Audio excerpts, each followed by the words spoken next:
that really plays all that well. I mean, honestly, I thought the elevated table was kind of weird, honestly. I think you would have been better served just to do it from the press box, but... No, I know Chip used to do that. Dude, I covered you. I know. By the way, hey, man, I got to go. I got the show going. I'll call you later. It's fine. It's fine. Bye. Hey, guys. What's going on? It's your friend, and it's the Commodore. That's me, Jay Tate from AuburnSports.com. The music ended abruptly there because my trigger finger was a little slow. What is up? It's another week. It's time for some college football in our world. The Auburn Tigers taking on the South Carolina Gamecocks in a game that is much anticipated for various reasons. Not really, but got a new quarterback. Going to have to be throwing to some receivers that haven't been playing a lot of downs, a lot of snaps this season. And it's going to be a little chaotic, I think. It's been chaotic anyway, and that was with Bo Nix and with Kobe Hudson. And sometimes with Papo, and he's not going to be playing tonight either. We've already got some super chats coming in from some of our absolute studs. Hornicius, a.k.a. Love the Cats, says, take a huge shot now, and another When We Live nerd. No comma. By the way, our bourbon today is going to be this delicious Nulu. I don't know how AU Taxman feels about this, but this is the Alabama exclusive. I don't know if you guys can see that. I don't really know what that means anything, but this is MGP juice that's distilled in Louisville. That's why they call it Nulu, because it's New Louisville. And 101 proof. I've had this before. This is like the silver top thing. I don't know if this is any different than the stuff I had before, but I was pretty fired up about it. Me and my man Cuz from across the street, my cousin, he had some maybe a month ago, and I really, really enjoyed it. So I'm going to pop this bad boy off, and we're going to get to getting it. The good news for me and or you, first of all, we do have these glasses. We're going to give away a glass today. This is mine. It says Commodore on it because I am the Commodore with the Auburn Sparks logo on the bottom. You can see that. Our winner last week, I believe, was... I think Auburn Dad was 2 weeks ago, and then number 19, who I have not gotten his glass to him yet, but he's local, so we're working that out. He actually told me exactly how to do it, but I haven't gotten it to him yet. We will be giving away one of these tonight to a worthy brain trainer who has not otherwise won. We do it for various reasons and for various things that people have done well. Pocket Watch says, Weagle, my main man. What's up, Pocket Watch? It's a pleasure. Still watching the dying minutes of this SMU Cincinnati snoozer. You know, I've been an SMU fan for about a month now, and they're 1-3 with me as the fan, so I better quit. Went to my high school reunion, didn't realize I had a lot of people from my high school class that went to SMU and are SMU fans. So I told them that I would start paying attention, and it hasn't really helped them at all. Thanks, Pocket Watch and Hornicius. Let's see what a Taxman says. He's drinking Pinhook tonight. Interesting. JG, how was that Blanton's pick? It was muy delicioso. He saw on the Twitter, AU Taxman did, I went to the Troy game today. Troy was hosting Appalachian State, the Mountaineers. They are in black and yellow. Playing host, the Troy Trojans were trying to get above 500. I believe they're 5-5, and the last I saw, App State was ahead. I don't know what the latest is there, but beautiful day on the lawn there outside of Memorial Stadium in Troy, hosted capably and wonderfully by a group of tailgaters called, Courtney's going to kill me, Sartain. Again, Sartain always, Sartain anyways. That's what it is. Sartain anyway. That's what they are. It's like a group of like 7 couples that put one on, and my friend Johnny and his wife, and Jason's good people, and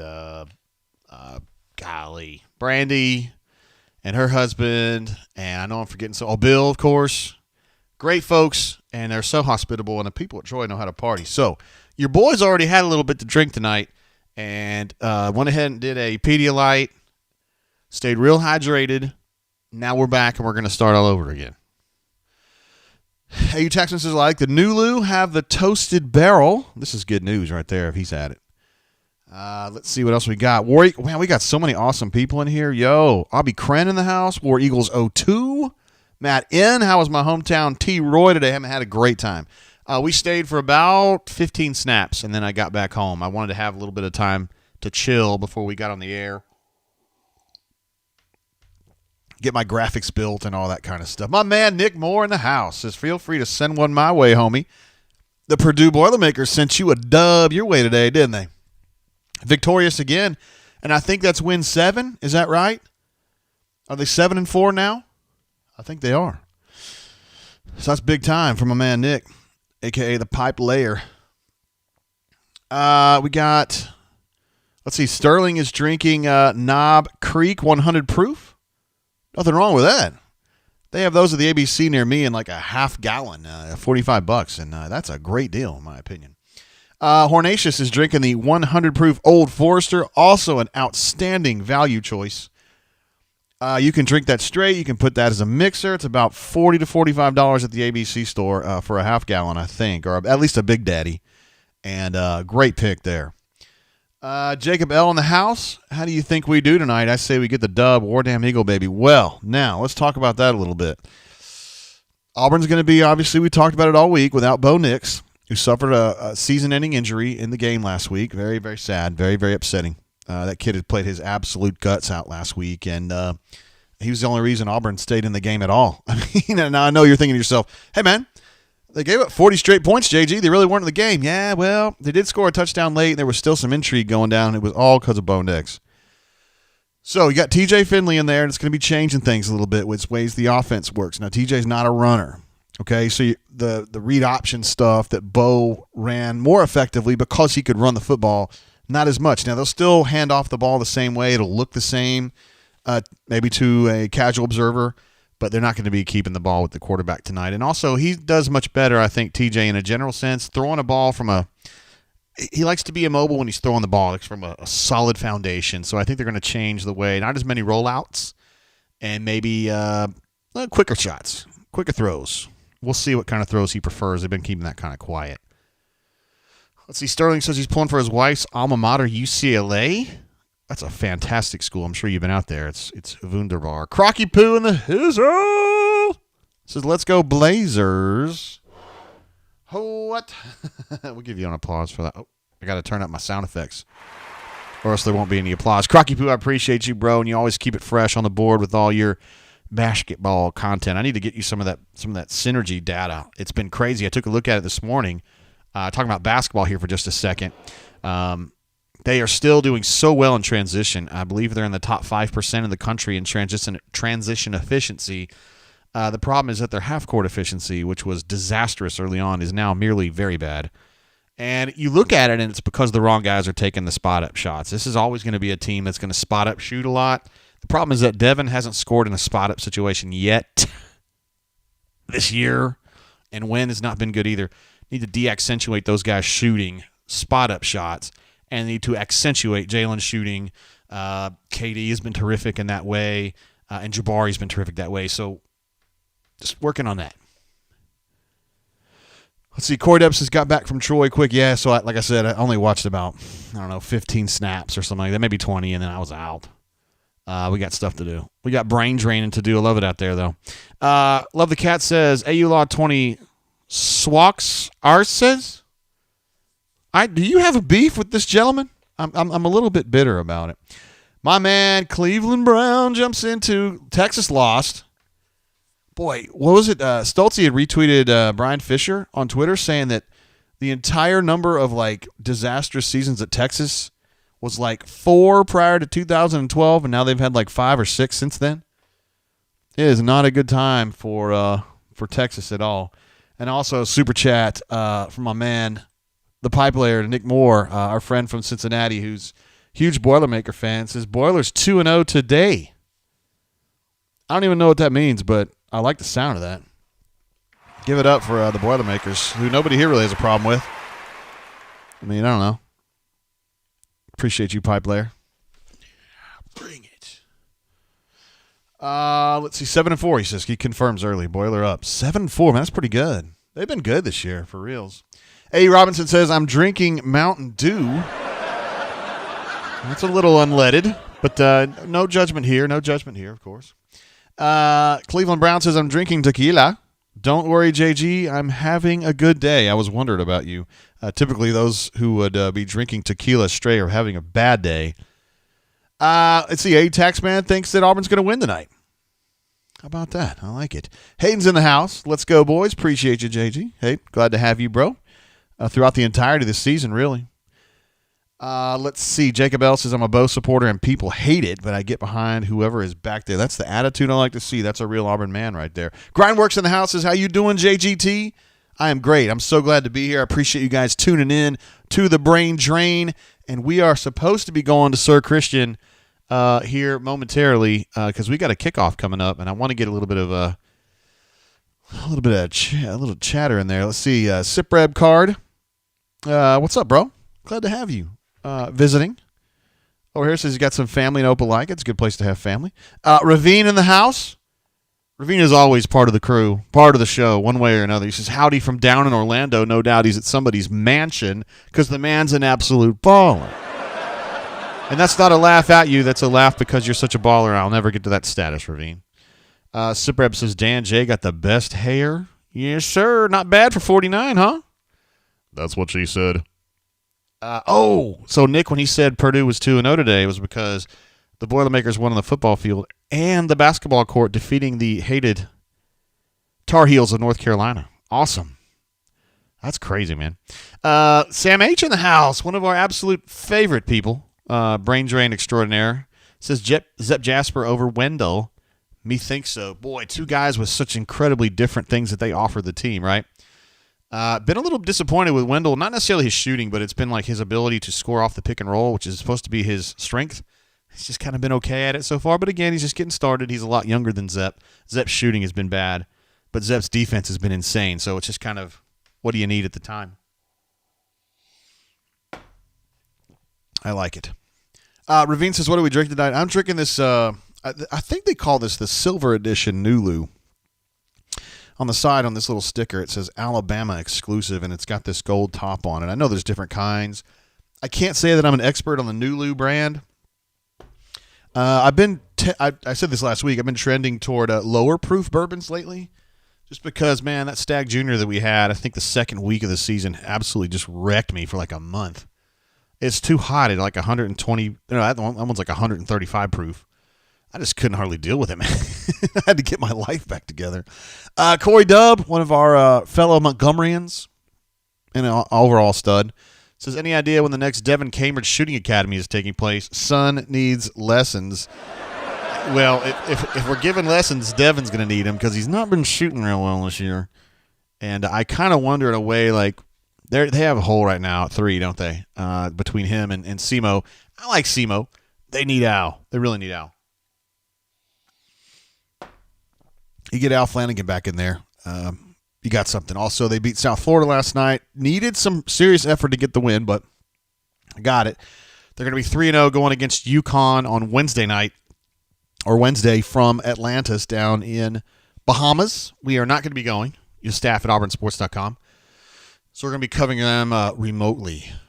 Yes, indeed. And yes, Devin needs to shoot less and play less if he's going to do that. Crystal's in the house. Says, hey, everyone, War Eagle just got back to watch the game with y'all. Was in South Georgia. Outstanding. Thank you for making time for us, young lady. Let's see. Auburn Dad for Life says, cheers, JG. Yeah, did you get your glass? I hope you did. You're not too far away from me. Love it. Hornesius says, more Dentone. My man. Dentone will be here a little bit later in the night, I believe. Darkside says, JG with the fresh tips. I actually am going to get my hair did. I'm due. Oh, he's going to grab him by the face mask. Call him a name, dude. You're down like 40. It doesn't matter. Yeah, I'm getting my hair did Wednesday, so we'll do that. Wynnum says barbecue in Columbia sucks. Oh, yeah. Mike A says, are we doing a drain for UConn? I am not planning to do that because we kind of have a way we do things for basketball, and I like having an opportunity to write some stuff, some actual writing instead of this kind of stuff, although I love it. I love doing this. Love connecting with you guys for show and providing all of our subscribers at auburnsports.com some content and also other folks as well. But I'll probably just be writing after that one. Plus, we got Thanksgiving going on. I'm going to have people at the house, and you guys always come first, obviously, but I don't know. It could be tough. Let's see. Jacob says, hey, JG, I know. Let me go ahead and switch over to our game thing. I don't know why I'm sitting here on this. Appreciate you guys. Love you guys. Let's just move over here. Jacob L says, "Hey JG, I know Bo and Anders are out. Is anyone else important out? Kobe's going to be out. Kobe Hudson is not going to be playing tonight, and also it sounded like I don't even have enough time to get Christian. I don't think, but he was saying that Elijah wasn't out there either, which is getting real thin at wideout. Right? It's already pretty damn thin. You have to see like 40. These names escape me sometimes. Number 40. Landon's going to have to play some tonight for sure. And I love him. I want to see what he can do. Chip says South Alabama at Tennessee starts at 6:30. Go Jags. Go Jags. Hoping for a Jag off tonight in Knoxville. Let's see. Ravine says had to hit up the Bourbon Honey Hole down here. Picked up a store pick single barrel Old Elk. Fantastic pour for 106 proof. AU Taxman approved? Yes. If so, I would hit it. If not, I'd still hit it. But I'd feel better if it was approved. That was a good lick there in this Cincinnati SMU game. Hope they don't call him for targeting on that. Let's see, Fat Crack says, couple dubs today in Rebirth. Talking about Warzone. Why in the world is my chat not going? Hello, chat. Please begin. Oh, I know why. It's stuck. Or is it not?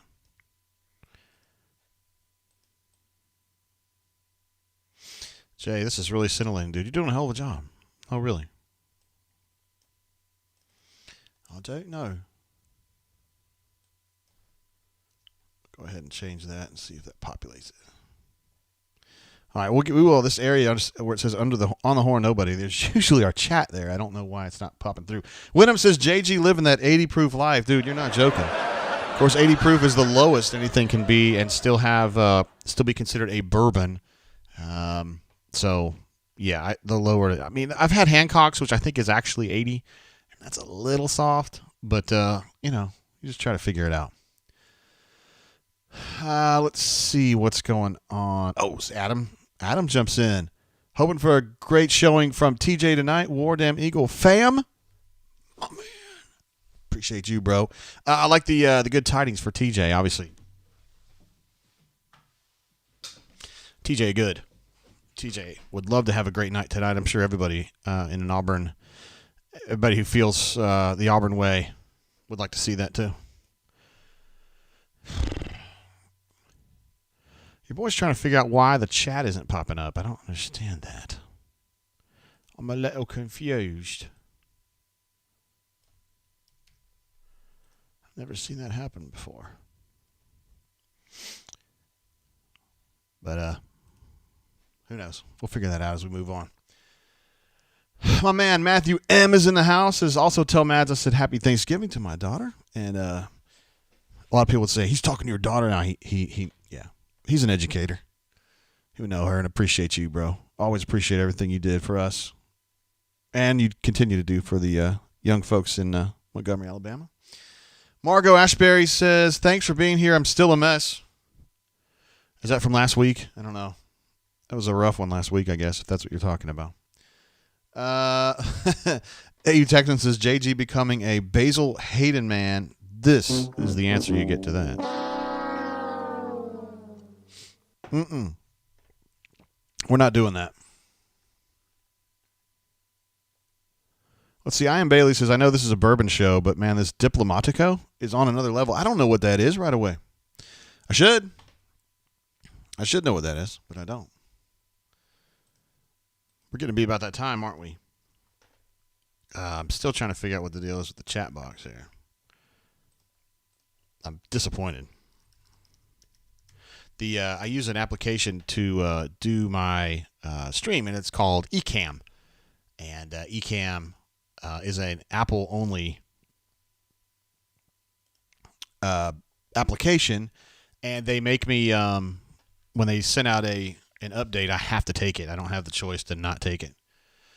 And I think sometimes they send things out, and they don't quite get everything working before they send it out, if that makes sense.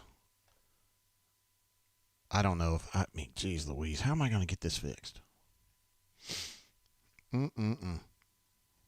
Sad.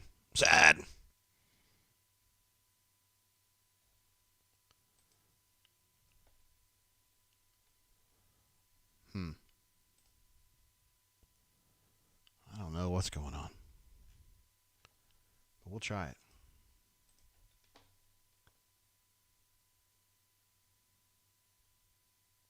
Let's see. G-Row says, first train I've been on since Arkansas. Did you get a new cam or new lighting?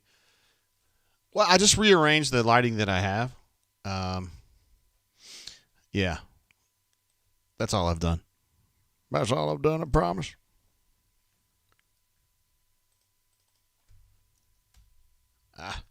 Man, I'm screwing this up.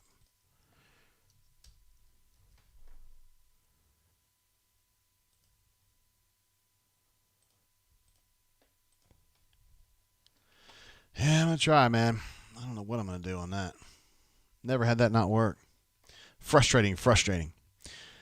So, Anthony R says, is Denton in Columbia? Denton's across the street, you guys. Denton, we've talked about this. Denton's a little bit of a bammer. So that's kind of what he does. Let's see. Solo Tiger. That was a great Clash song. Rock the chat box. Rock the chat box. Sharif don't like it. Yeah, that's the one right there. Man, I'm so frustrated about it. I tell you what, let's go over to the game main. And let me see if it works over there. We can just kind of flip this thing around. Oh, game main, of course. I'll go to that one. I'm just curious to see if it'll populate over here. Or if it's just something that Ecamm did wrong. Yeah, TJ, going to be very interesting to see that. Now, he's a guy, right? I think a lot of people like from Dubuque. Oh, it is popping up on here, so that's good. There's people like in Dubuque, Iowa, who are like, who's this backup quarterback for Auburn? Like, he's played a bunch, right? When he was at LSU, he started games. He's got a lot of experience relative to most backups in the SEC. So that's a good thing for Auburn, for sure. For show. Let's see, Sam says TJ did not come to Auburn to be a backup. Anthony R says, JG, does your boy Tank go off tonight? I mean, I keep thinking that he will. A couple things I want to say about that is, first of all, they're going to definitely have to accentuate the run game tonight. And two, I think that Hunter might be a better fit for what they have and what they're doing. That's not to say he's a better tailback than Tank, because I think Tank is really, really awesome, as you know, Anthony. But tonight might be a Hunter game. I don't know. We'll just have to see what they do. Jacob L says, everyone like the stream. Let's show YouTube who the boss is. LOL. Ward and Eagle. Let's go, TJ. I love it, man. Thank you. This is how we do it. Yo. Boy, it looks kind of lonely over here with this Carolina game. We'll just put Gus down here. There's Gus from last week with his, well, it's too big, isn't it? That's what she said. Like Gus on his raised platform. I got the biggest kick out of that. Supreme 12 says, I hope we don't see Grant Lloyd tonight. That would be very interesting if they end up, if they were to need a backup. Let's hope that doesn't happen. But I don't know what they do. I mean, Grant Lloyd is obviously a limited. He's got a limited array, right? And so if it's not him, it's Demetrius Davis. And what we've been told about Demetrius is that for him, it's just kind of more like he just kind of balls out when the lights come on. You know what I mean? And you kind of give him parameters instead of, let's run this play or this play. It's just kind of like, here's what we're trying to accomplish. Anyway. Spicy Pieces, big night for Chevy Poo inbound. My man. Looking for V8 Blazing, number 8 is the guy they're looking for. Spicy Pieces, God. Finley looks like a god. He certainly looks the part, doesn't he? He's a big dude, and he reminds you of Cam physically. He just doesn't run quite like Cam. I'm going to go back to our game main and see if somehow I can fix this damn chat while we're kind of watching the game and stuff, because I feel more comfortable going with the game, having the stats up from this page than I do the other one. But if this doesn't work or I can't get this straightened out, then we will oh my goodness. Looky there, guys. It was something that I had screwed up. Yeah. User error, yo. The biggest problem in all of computer world. User error. All right, so I was going to get Cristiano on here. He is live in Columbia, but, we were just babbling. Let me take that back. I was babbling, and we're just going to go without him. So we'll pick him up a little bit later.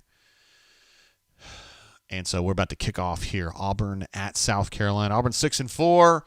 Auburn would love to get a W here with the Iron Bowl coming up next week, and that would wrap the regular season. And, yeah, let's see. Jarquez Hunter with the return kickoff. Actually gets some good yardage out of that. 33. They're going to take over at the 33. Let's see. Sam 8 says, Jay, are you sponsored now? I mean, Voodoo's always been super friendly with us. And then our friends at Crystal have sponsored the 3-2-1 segment that I run on Monday mornings. Look at that. It's RG3. What a stud. I really liked him as a college player. He's kind of a mess in the pros, but he's a hell of a football player. All right, here we go, guys. I like that going with two tailbacks right out of the chute. Hunter was writing about that the other day and saying that just adds a little bit. Oh, 0 in there. Okay, cool. What, he got 9 yards on that first carry. I'll take that all day long. 2nd and 1. If Auburn gets some 2nd and 1s in this game, it's going to be over. It's a great way to give support to your tailback. Our new quarterback is kind of getting going. Looks standard down here. Looks like Var's playing the slot, and then Demetrius playing the backside. The ball should have been caught. Fat Crack says, JGT, South Carolina defensive line, any good? Okay, they have one dude who's like really good. And I think he's number 1. He has a name that I would not be able to pronounce without really looking at it.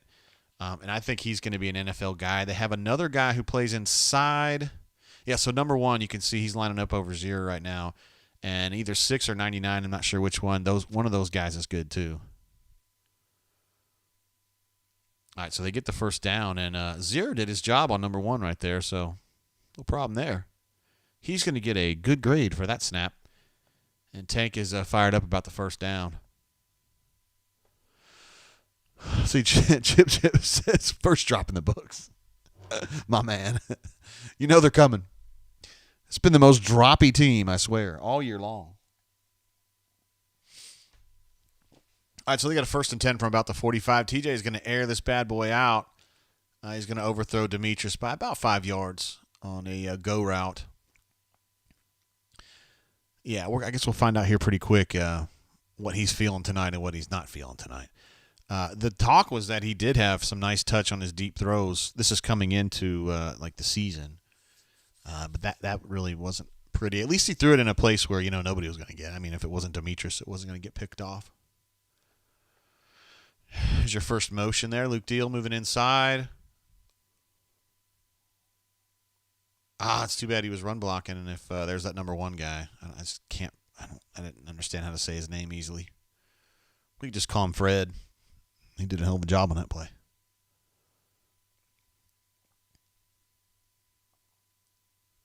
Kingsley. We'll just call him Kingsley. And Inagbare, I guess.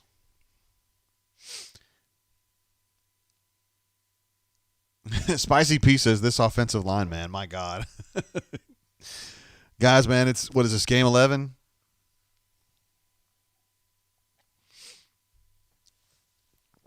It's been like this. Tiger Pride says Finley got a gun. I mean, he has enough. He has enough horsepower in the throws. He's got enough juice. He's got to. I mean, it's going to be a tough first quarter for him, right? Just because he's on the road and there's pressure and all that. I don't think that was a Brahms problem on that snap. So they're looking at a 3rd and 4 here.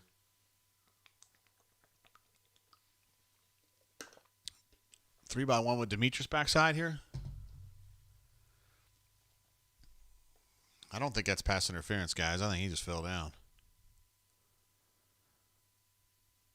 I would like to see the all-22 on that route concept there. ESPN, please. Would you mind? If you don't mind, could you just show me the all-22 on that, please? Siri, show me all-22. Nerds. So 2 really deep throws from Finley on that drive, and really neither one of them was the wideout able to compete for the catch. Although the second one, VAR just kind of fell down, and it's time to punt. And South Carolina's going to take over on the 9. bad. A. Robinson says, God, we suck. Yes, I'm starting already. It's fine, man. It's fine. We've been doing this for several months now, and we kind of know what the story is here. South Carolina's had, I think it's fair to say they've had some issues at quarterback this year. This fella, Jason Brown, has probably been the best of the guys they've had. I think at one point they had a GA actually jump in there and play a little bit. And this guy's just kind of so-so, as you would expect. I mean, they're just not real. They just don't have a lot there. Albie Kren says, not a great start. I think that's fair. Terrence says, they do mind, Jay. Talking about ESPN, would you mind? Show me an all 22. They would not want to do that. All right, so he was wide open, and actually Jalen did a nice job of competing and getting back on that as Darren Usher triumphantly signals incomplete pass from the sideline there. These guys are straight out of the portal. One from LSU, one from St. Francis. John Davis said DD did travel. God, I would hope so. They might need him. If TJ were to go down like in the first quarter or something, I would probably just go to DD. And I think they would too. You don't want to go Grant like as a long-term solution. Nick Muse in the backfield right there. Had a big game against Auburn last year. That's not going to work. I would recommend not running at Colby Wooden, but they don't have to listen to me. They don't have to.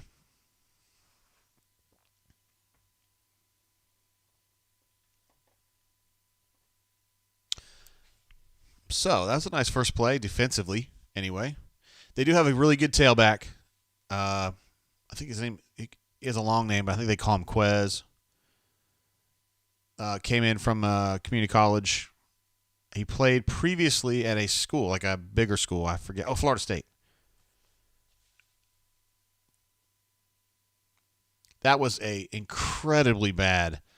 Yeah, it's white number 11. If they go back and show this clip, man, his attempt at a chip block was laughable. It was not on Eku, though. Great play from Eku Leota there on third down to squash that one. Now, Westmac adds this. If TJ sucks it up, do you think we go to DD? Now, that's a tricky one right there. I don't know what the threshold is for sucking and getting pulled in this game. I would think that it would be higher than normal. Of course, considering the fact that Bo had some bad games and they never pulled him either, makes me wonder a little bit. Terrence says, let's talk basketball. I saw the game last night. Auburn really needs Al Flanagan going downhill and finishing off a pick. Yeah, that's something he can do. I agree with you that they need to get their pick and roll game kind of improved, because when BP's teams have been really good, I'm thinking specifically that 2019 team, they're really good spot-up shooters and they're really good pick and roll ball handler guys. Jared could do that. Samir could do that. Maybe not Bryce as much. Bryce was kind of a catch-and-shoot guy, but right now they went out there and got Wen thinking that he could be really good at that, because he was good at that at Eastern Kentucky last year, but he was kind of in a weird situation. He was like the star player, the only player, and it's a little different now. He has to harmonize with some other guys that are really good, so it's tricky. 35, Anthony R. says, that is Cam Riley. I saw him in there early. He's generally known as he's a hitter. He's a hitter. He was playing goal line last year. Yeah, there was something I really wanted to show you guys. Let's see if I still have the Synergy stats up. Yeah, let me get these numbers. It's weird that we're in the middle of a football game talking basketball, but you guys don't mind. I know that. These are I'm going to be throwing a big wall of data at you, but I will do my best to explain it here as we kind of work through this. Wow, there's a lot there. I didn't expect it to be that big. My bad, y'all. That's what she said. You can see the number you want to look at is here. This first box says overall offense. And you look, it says Auburn Tigers in transition. Okay, so there's one type of play, transition. You can see their rank is 93%, and it says rating excellent. They're very efficient in the transition game. So 49 possessions where they put up the ball in transition, and they've gotten 64 points off of it. So it's 1.3 points per possession, which is terrific. So they're doing great in transition, and that's different than they were last year. Last year they were not good in transition, so they really upped their game as far as that goes. Overall half court, you can see not good. It says their points per possession is .809, 32nd percentile nationally. Not good. They list that as average, but it's probably just a little bit below that. So that's something they need to kind of work on. You can kind of see that. When you look at it that way, it's like, oh, okay. And it's weird to think that they've only worked against zone for one possession this whole year. Isn't that crazy? So anyway, they've been terrific in transition and their half-court game. Actually, so you're looking at it right there, it's 32%. It was at like 15% before that last game, so they must have been better. But I think part of the problem is they've been trying to get Kessler involved in the half-court, and they can't get the ball to him. And then when they do, he hasn't been very good either.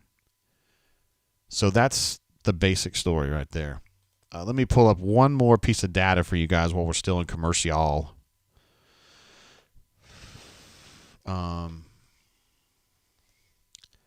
Yeah, this is the part that really weirds me out right here. I mean, they're still look, man. They're still trying to figure out exactly how they're going to operate and stuff like that. So this is the different play types. I know we got a football game going on, but I'm going to try to talk you guys through this as we watch this game. Tank takes the first carry of this possession, 2 yards. These are the different kinds of play types. As you can see, they have two that they really – well, there's three. They always have three, and it's always the same top three for Bruce Pearl teams. Spot up, transition, pick and roll, ball handler. That's just what they do. You can see spot up shooting is below average, but what's weird is that they have some guys who are really good spot shooters. Jalen is a good spot shooter. KD has been terrific this year. I didn't necessarily expect him to be that. And Jabari have been. All three of them have been good. The reason their spot up shooting is so low is because Devin's taking a lot of spot up shots and not hitting, and Wynn is taking a lot of spot up shots and not hitting. So they just need to kind of rearrange who's taking those shots, and I think they can bump that up. Transition, we mentioned earlier, really, really good. Pick and roll ball handler, they're 36th percentile average right now. That's actually better than they were last year. They were terrible with that.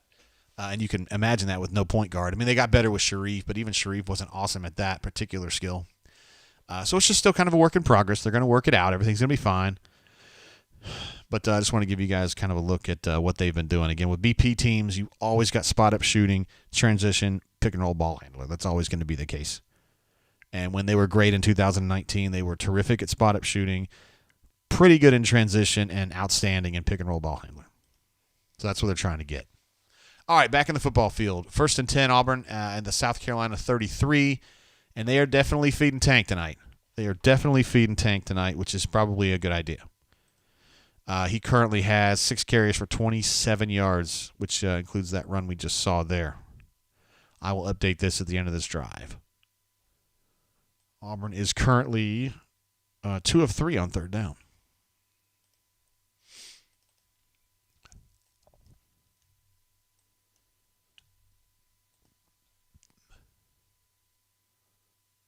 All right, that's a nice throw over there to VAR. I imagine that was a drag coming across. I'd like to see the replay on that.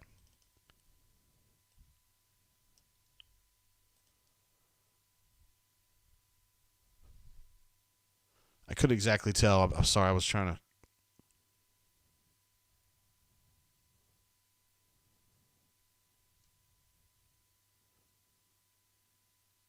Got a few things going on here. Anyway, hell of a throw, though. They're down, of course, 1st and goal, and it's got to be at the 10. I hate 1st and goals at the 10. Little quick throw out to Demetrius, and you know what time it is, yo. It's time for one of these. That was alarmingly easy, was it not? I can't believe that. You know, they have all this trouble calling plays in the red zone, and then they come down here first time, throw a little flare, and that's a touch. Boy, if they're all that easy. That's a terrific start right there. I know the first drive was kind of iffy, but that one wasn't. Sam says, TJ be like, I whooped that ass last year and I'll do it again. He had some success, it's fair to say, against when he was playing for LSU last year against South Carolina. All right, so 7-0. That's how you get it started. I know that's not their first drive, but it's their first touch, the first points of the game. And South Carolina's first drive was a freaking disaster. Yes, it was. No doubt about that. There's no doubt. Let me go ahead and get some of these numbers updated. TJ is now 3 of 6 for 36 and a touch. 6, 36 yards. TD. Indeed. Sir Tank is 6 of 27. You know what I mean. 6 carries for 27 yards. Let's see. They rushing. They're having a tough. Well, that first drive was a mess. They have 2 carries for -3.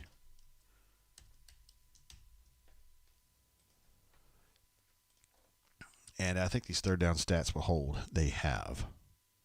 And Jarquez does not have a carry yet. So those are updated as of this moment right now. Auburn's scoring drive was 6 plays, 49 yards in 2 minutes and 25 seconds.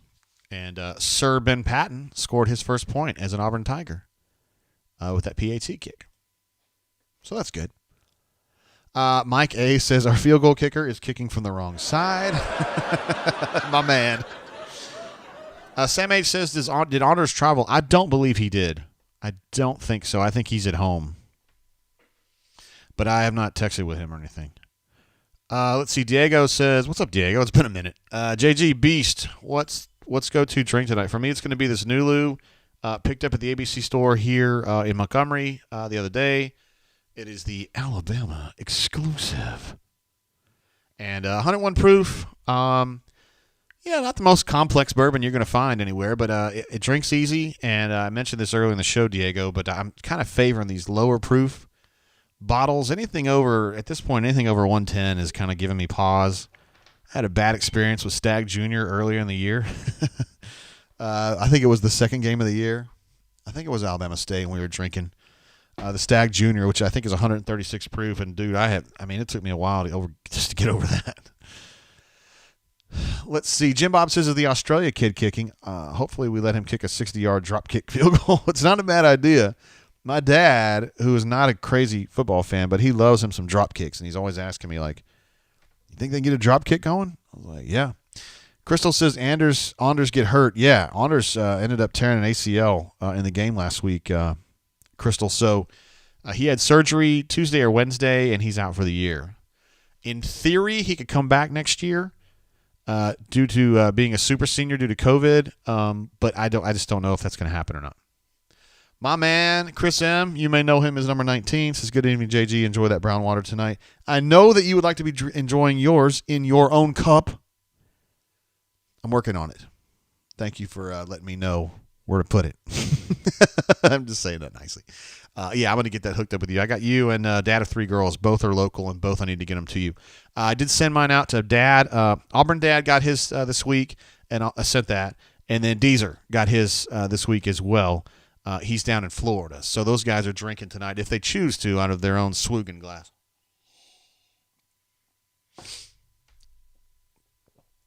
All right.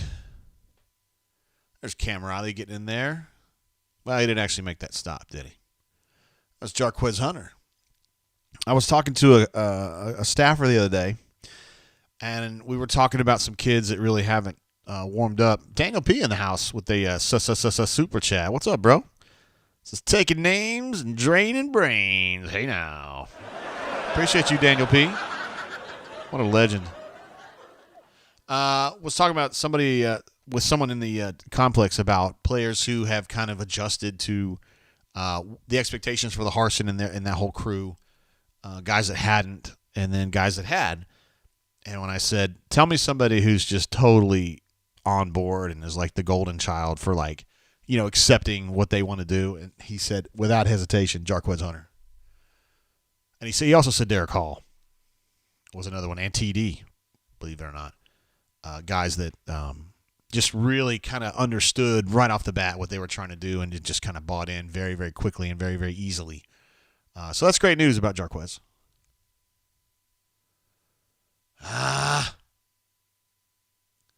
See, Ladarius Tennyson got beat bad on a little drag there. I don't know what was going on with that. Can we get a replay of that, ESPN, maybe? Yeah, here we go. He just got beat on an option route and just kind of was in the process of losing his footing. So he's not a guy that you want necessarily in situations like that. But these days, if you're going to play nickel, you've got to do some slot coverage. They're trying that orbit shit that Auburn did last week. Oh, it was like Oh, okay. I get it. It was a Wildcat variation.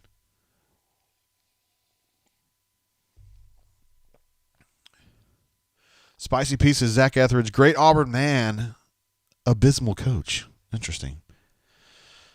Thank you, Daniel P. Ryan D says, why is Jarquez Hunter in kickoff coverage? Well, because he's a tremendous athlete. He's got a lot of want to, and he does a hell of a job at it. That's why. He's a huge asset for them in various special teams. Just my opinion. I know you're probably thinking to yourself, dude, that guy's like a franchise player, but he's the backup tailback. I mean, he's the kind of kid that just refuses. You know what I mean? Like, he's just like, I'm good at it. I want to do it. And he would refuse it if they were like, well, you're playing so well. He'd be like, no, I got shit to do. I got work to do. Terrence says he's the Smoke Monday of the future. Wow. Josh A says we saw a little wild cock there. A little wild cock. I like that. All right, so they're kind of grinding out very slowly. A little drive here. They're still pretty deep in their own territory. Auburn doing a good job of. Oh, that's a pick. You're going that way. It's Kaufman, not Napoleon, but Donovan. Oh, don't let your teammate run you over. All right, so created a turnover. And he returned that ball a pretty good distance. They're probably back to the 35 or the 40. Caught that thing on the goal line. So surely we have a little bit of we got a little sound for that, don't we? We can give him a little fatality. Finish him. Sub-Zero wins. Flawless victory. Fatality. Great play, great play, great play, great play. All right, so Auburn's going to be taking over here in a minute. As soon as this commercial breaks over. They are going to take over on their own 39. It's a pretty good field position, honestly, and there's 5 minutes and 55 seconds left in this quarter. Right now, well, that was really the stats hadn't changed too much here. Quan has got 2 carries for 0 yards for them. USC's rushing is 5 carries for 20 yards now. I can update that. Let's see. Daniel M. says, Dad coached his final high school game last night, 36 years in the game, Decatur Heritage Christian Academy. Quarterback set the single-season touchdown record last night with 70. Holy shiz. That is a hell of a lot of cut touchdown throws. Shout out to Steve Meek. Absolutely, man. What a career. That's great, Daniel. Good work, good work. Chris M. says, I usually go to incognito mode before I see the wild cock. Note to Mrs. 19, if you pick up a device and it's on incognito mode, don't ask questions. Just move on. Let's see. Doug says, why is DD not the backup to Finley? Question mark, question mark, question mark, question mark, question mark, question mark. Well, the short answer on that is I think that if it was a short-term problem, like let's say TJ, I don't know, like just kind of hurt his ankle a little bit and they need to tape him up for like a series or whatever, get him shot up or whatever, I think they would go to Grant Loy in a situation like that because he can kind of administrate it better on a short-term basis.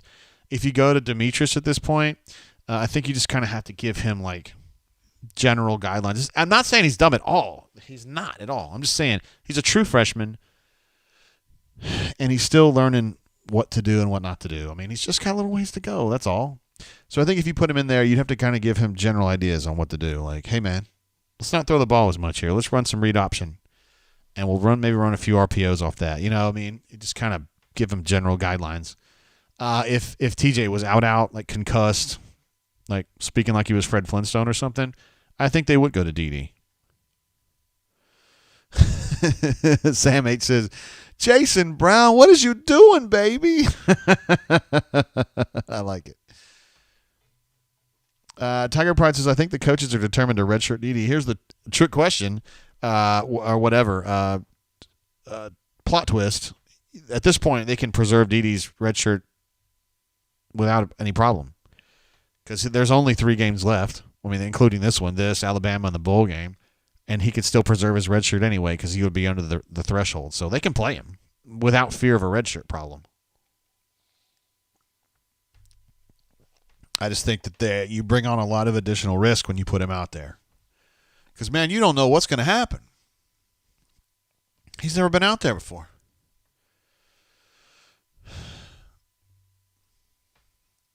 All right, so they've got Kaufman capping both of those routes, and the wideouts are running right at him. They're making it real easy for him. And he just played center field and caught the ball. I mean, I don't. They had 2 routes running right at him. It'd make it hard on him. I mean, it's not easy to make a play like that under pressure, but at the same time, this is that Shaun White throw. I missed it. They ran a similar play to that against Kentucky with Shaun White at quarterback many, many years ago, and it went for a big gain to Ricardo Lewis.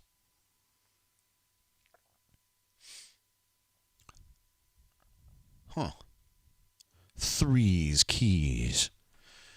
Daniel P. thinks he saw a hold against John Samuel on that last throw. Interesting. I did not see that. I wasn't necessarily looking at that, though.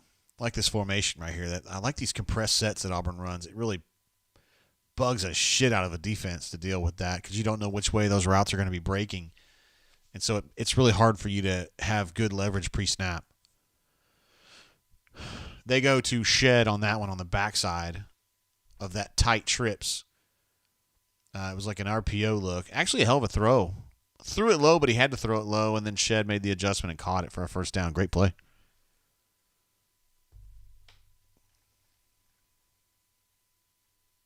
I saw a post up here I really wanted to talk about. Jim Bob says, is there any way Dan Mullen survived this train wreck of a year he's engineered? Yeah.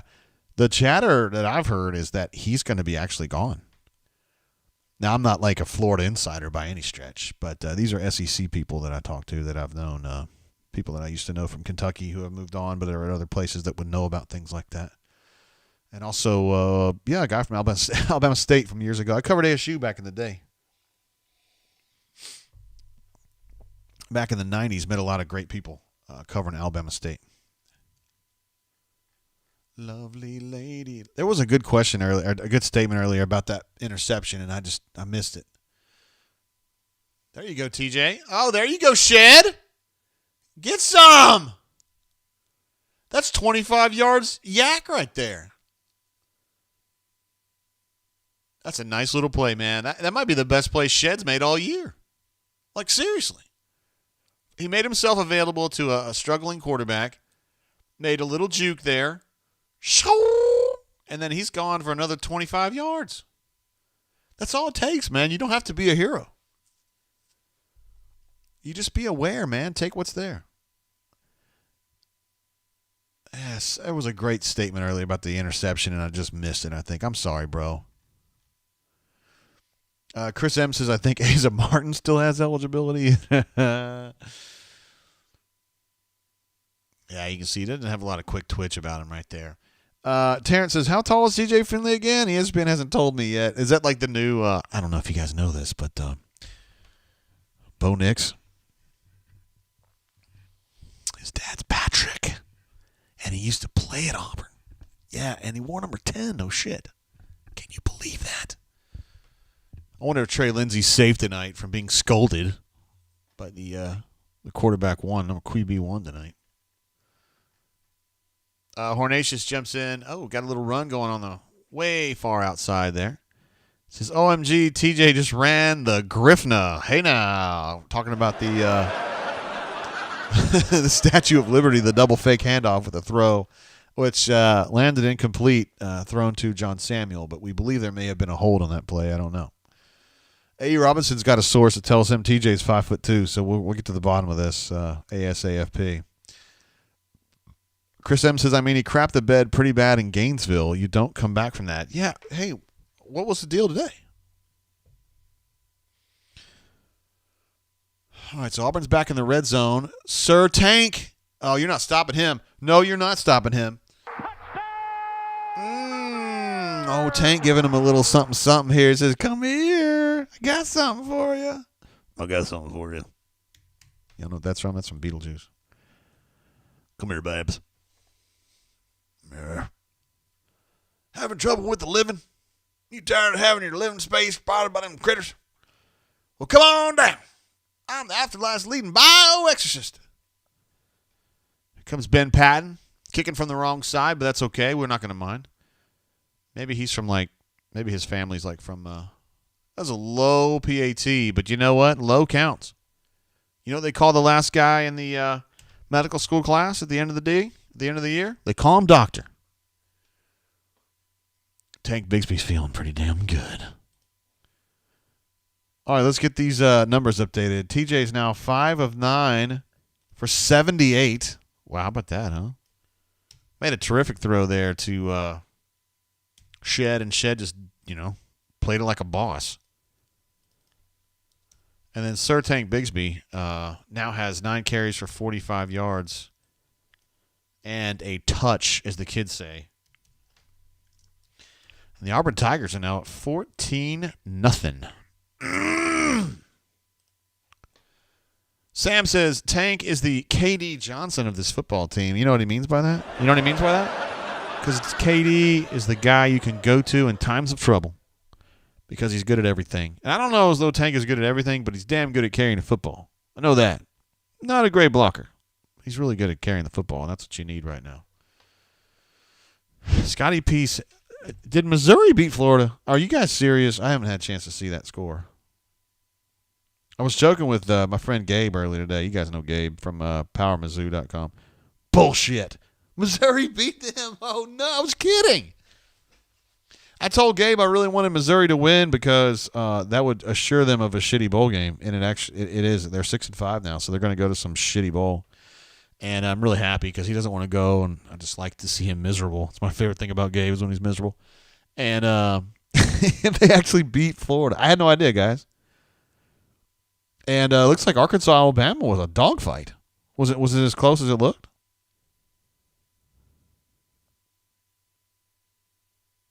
Yeah, not really. So Arkansas scored late and then tried to get an onside kick and couldn't quite get it.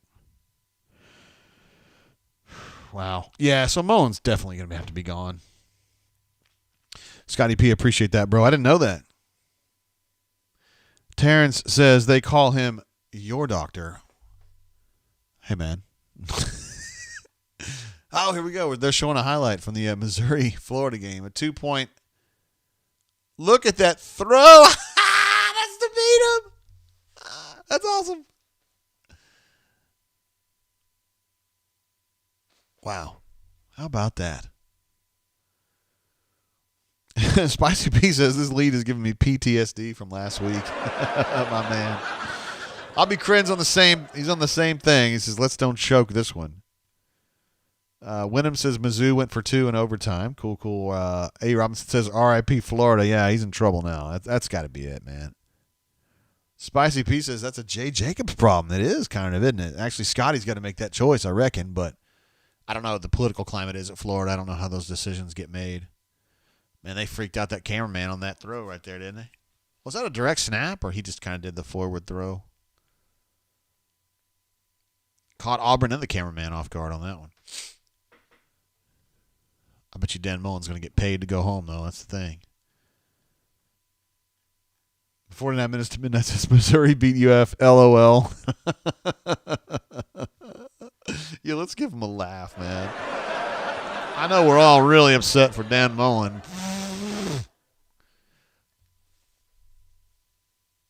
Roger McCreary getting in on a blitz. They don't blitz very much, but when they blitz there, they certainly got what they wanted. Oh, I didn't notice there were Melo Heights playing again. I saw 37 in there on that one.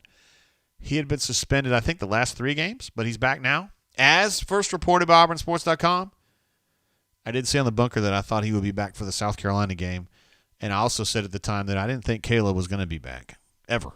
And we haven't seen Caleb Johnson, number 45. So that's just the latest there.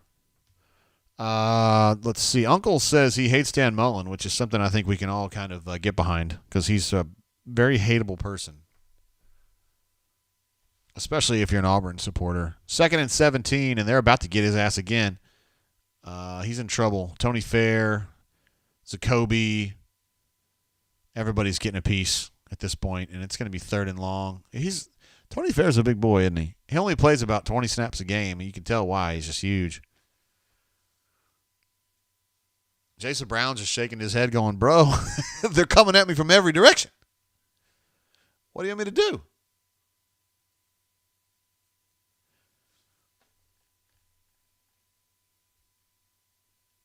do? Jim Bob says Alabama fans excited about Mullen as OC. That's funny.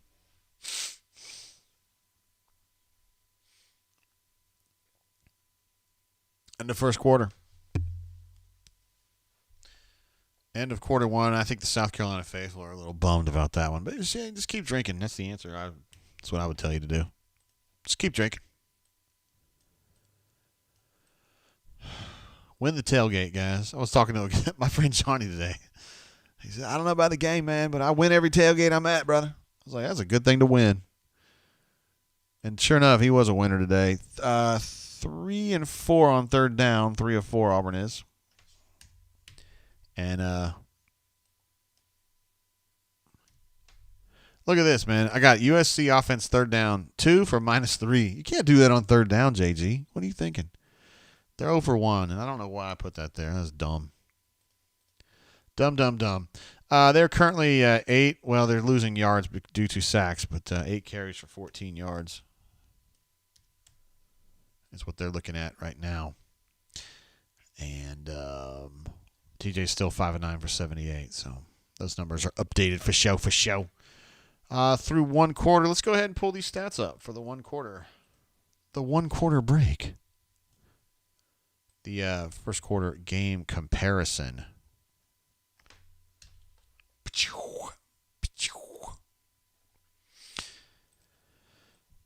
These are the numbers from the first quarter. The Auburn Tigers holding an advantage in pretty much every meaningful category. It's been a terrific start, but as we learned last week, Spicy P and others, maybe a good start isn't quite enough. You got to have a good start, a good middle, and a good finish to win the fucking game. Nick Moore says, Johnny is a legend. My man Nick would certainly know. Because, hey, man, I tell you what I like on Nick. He's pretty cool. Oh, yeah. Hell yeah, he is. I do need to, we got to talk a little bit, Nick, seriously, off the air, though, about some shit. Because if you and Daphne are coming, man, we got to get you straightened out. We got to get this, we got to get the lines of communication going. Because sometimes I got a feeling that Daphne wasn't real stoked to be hanging out with us. I don't want to be putting her in a situation where she gets annoyed. That's the bottom line on that one.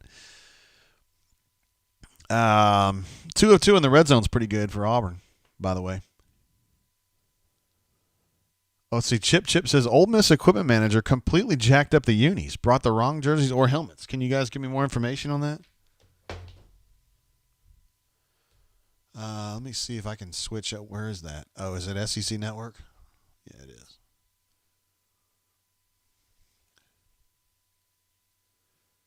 So they've got like a medium blue. It's not powder blue and it's not dark. It's kind of like this medium blue, right? And they have the dark blue jerseys, and then what is that, silver pants? They don't look that bad, but I understand why you would have some questions. No joke. All right. Let's see. Terrence says you running a B&BJ. What does that mean? Why would he think I'd be running a bed and breakfast? Bro. Gavin wants to know what I'm sipping on. I'm sipping on this delicious Nulu. I'm going to take down these stats. This silver edition new. Come on, Jay. Make it. Oh, no. Look what I've done. I can fix that. What's going on, girl? Checking on you. I'm just sitting here watching a football game. The Auburn Tigers are up 2 touchdowns, Cordy. Yeah, it's early. Don't you stop. She said it's early. You remember last week, don't you? What were you thinking about, like, food-wise? You'll have something to eat in a little bit. Oh. Is it a secret? Some food. Oh. You all right? You need anything? Down there? You need anything? Yeah? No. You gonna follow orders? I obey you. No, I'm good. Thank you. Would you like some brown water? No, thank you. Okay. All right, so South Carolina had another shitty drive, and they're punting again. And Auburn's going to take over on like the 4. That's a good punt. Oh, look at him doing his little... I like it. I mean, if you're a punter, you got to get fired up about shit. Anyway, Gavin G, this Nulu, I'm enjoying it.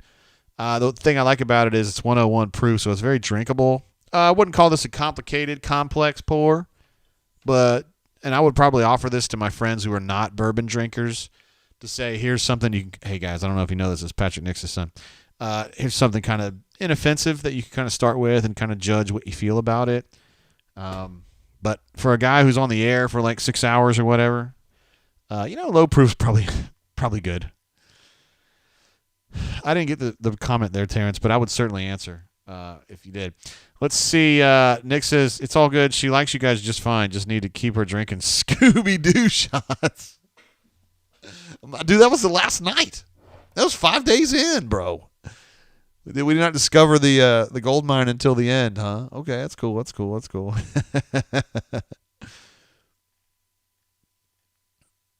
see. Spicy Pieces. Robertson is awful on punt return. High key, not low key.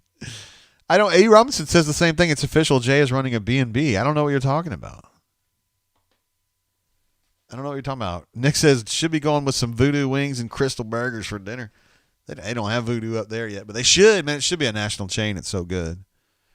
And you're probably in White Castle territory. In fact, I know you're in White Castle territory because I got really lit in Blue Ash a few years ago and went to White Castle for buzz preservation late. It happens sometimes. What's that place Anthony Munoz had a place out in a little north of Blue Ash. I think it was actually in Mason. That was like a pizza tower. It might be actually called Pizza Tower because it's a freaking tower full of pizza. But all right, 3rd and 5. TJ's looking for somewhere to throw. He's just got too much pressure, man. But guess what? He got away. That's a first down for Auburn Tigers. That's a great little play right there. Chris says Ole Miss brought navy jerseys and royal blue helmets. Yeah, but it's not their powder blue, right? It's like this middle blue that I've never seen them wear before, but I'm not an expert on this shit, so I don't want to say stuff. I love our Ole Miss friends.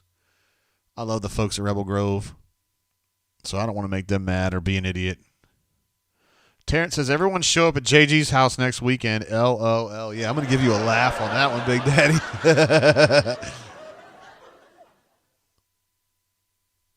What was that pass? That was weird.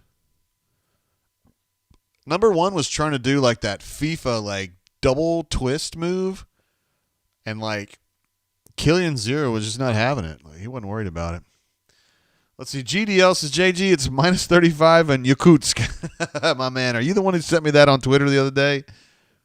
I enjoyed that. Bro. Everybody's fired up about TJ getting that first down, scrambling. That was pretty sweet. 2nd and 10 is what I'm looking at right now.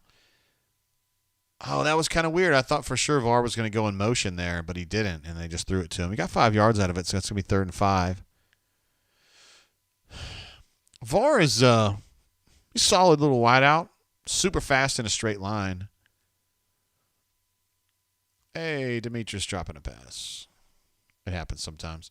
There's my guy right there. Now, Malcolm Johnson, number 16. I love this kid, and I think he's going to be really good. They've got Xavion out there behind him. And V8 blazing in the game for the first time as I can recall. I love these tight formations. It really makes it hard.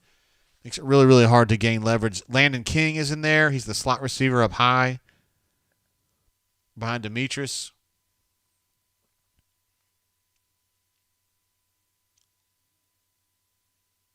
Oh, God, that was a hell of a play. If he had gotten that ball completed to Malcolm Johnson, I was going to absolutely scream. Ball was just not quite on target, but he was being pressured heavily. And that's just the way it goes. Sam H. says Kessler is 7'11", according to ESPN. My man. Let's see. AU Taxman says, I needed an Auburn Athletics call into the Ole Miss show last night. If you guys remember, I did call in. We were live on the show, and I called in to the Ole Miss show to ask. Honestly, AU Taxman, I wasn't like 100% sober at that point. And I was asking him about like his high school girlfriend or something. I don't remember. I was kind of doing that because I know his wife Kara, and she knows that I would just be teasing him and stuff like that. It's all good.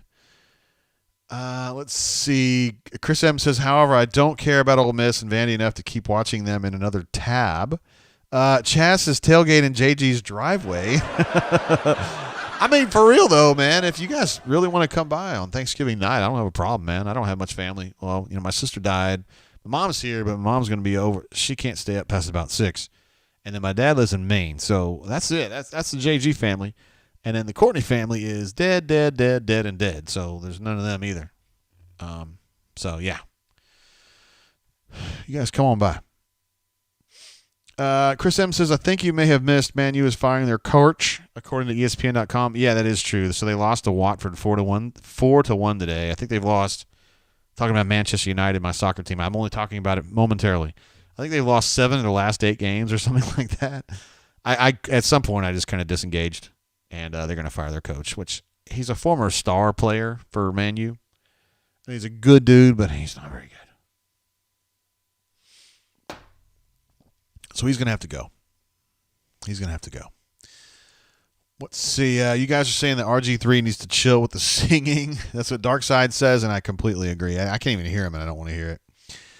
Adam Smith says, I'm ready for Brahms to be a Delta pilot and not a starting center in the SEC. I got some bad news for you, brother. He can technically come back next year. And since he was like preseason All-SEC, you never know. But, the thing about Brahms is I know he's frustrating as a player for obvious reasons, but he's a great dude. Like, really, really good people. And he is going to be, as Adam mentioned, a hell of a pilot one of these days. Like, no joke at all. He's an absolute stud. I was thinking that Nick, I don't know if Nick had another follow-up comment on that earlier about Daphne. Nah, he didn't. So, we got to get together on that and get that. Terrence says Zidane to Man United. If that's true, good golly, I'm going to be fired. We do a brain drain on that. I'm just kidding. We won't. Let me update some of these numbers, yo, because I know some stuff's going on. TJ is currently 6 of 12 for 82. I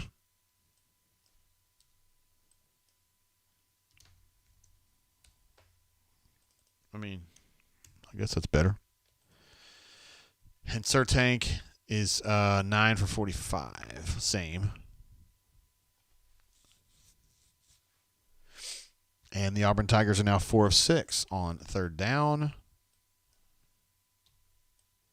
And they are 0 of 2. Derek Mason's got to be feeling good about that. It's pretty good right there.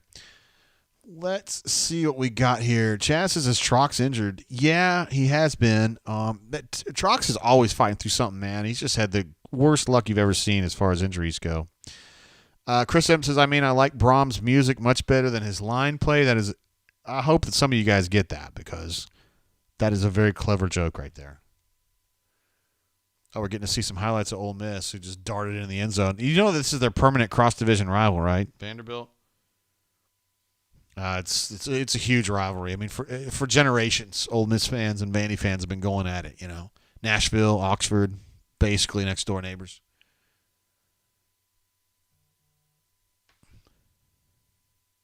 My man Cuzzo is watching the game, and he he didn't know that T.J. Finley was 6'7", but by God, he knows now. What's up, bro? Oh, they're trying to catch Auburn napping with some quick huddle right there. And actually did kind of catch him offhand a little bit. Romello Heights still back in there. Cam Riley playing a bunch today. That's interesting that Cam would play that much. He's usually a guy that plays like, maybe 5 snaps a game. And he's definitely over the 5-snap mark at this point. Terrence says, TJ's 6'7". Haven't you heard, JG? Giroux says, should do a Prem League bunker meetup during the offseason. Why don't we can do it during the season? Just don't tell anybody. All the other people that say, it's a communist sport. I don't want to hear about it. That's cool. I don't. Oh, Marcus Harris got in there and wrecked that play. I don't throw that. I don't talk about that very much on the bunker. Mama Do That, my main man in Indiana, jumping in, says, I'm holding my breath until I see Mason's second half adjustments. Yeah, they were a little bit questionable last week, eh? Nick says, "Well played, Chris M. Haven't listened to Brahms music since music appreciation class." Brahms, my man. Hunter mentioned this in the Know the Enemy piece the other day. He said that Jason Brown, the quarterback for South Carolina, has a very long release, and he does, man. He kind of has a windmill. Like I noticed it right there on that play for sure. Just a lot of quarterbacks have this like really quick, and he's the opposite of that. I remember Tim Couch when I was at Kentucky back in the late 90s. He would hold the ball right here when he was like looking, and so then when he would pass, he would have to kind of cock and then fire. It was kind of a slow release. I think that was part of the reason that he wasn't a very good NFL player, although there are other reasons as well. But all right, 1st and 10, they have gotten into Auburn territory. Number 20 came out of there like he was shot out of a cannon. Good acceleration there, young man. Who is 28? Tell me that's Malcolm Askew. Who the hell is 28? I don't even know.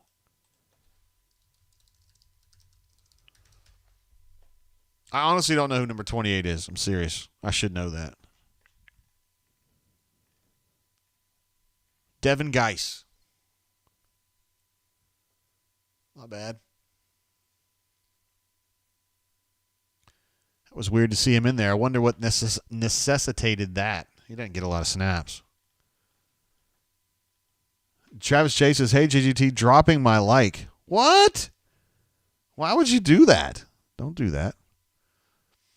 Chris M. continuing on with the Brahms vertical. Man, I love German Requiem. That's some excellent Brahms. What isn't as good as his pass protection. My man. That's my guy right there. That's why number 19 is the GOAT, man. He's great. I still remember the night that everybody was like demanding that he be a Bunker member because this was during softball season many years ago, and number 19 and his wife, and at the time his young son were mainstays at the softball games, which they may still be. I don't know. I haven't paid attention these last few years, but people he was doing something on TV that had gotten people. I don't know if it was just the straight up that he was just wearing the 19 jersey and waving down at players or whatever. He's a very friendly person. I mean, he's pro Auburn, but he's not like one of those like people that would cuss at you and stuff. He's just friendly. But anyway, that Bunker had just we were talking about it in the thread, on the softball thread. Yes, we used to have him, and it was like, dude, you got to get him on the Bunker. And so I literally walked up to him after the game, and I was like, hey, MJG, blah blah blah, and I was able to get him on the Bunker, and it's been legendary having him, man. Absolutely legendary. We got a big play here. 3rd and 5 from the 31. They could probably try a field goal from here, but I don't know as though they would hit it. Their field goal kicker is good. They're going to try a little run here, and Auburn's going to stop them short. It's going to be 4th and 3. Yeah, they can attempt one from here. They may want to try to go for it, though, right? To try to keep some of this momentum going. It's 4th and 2.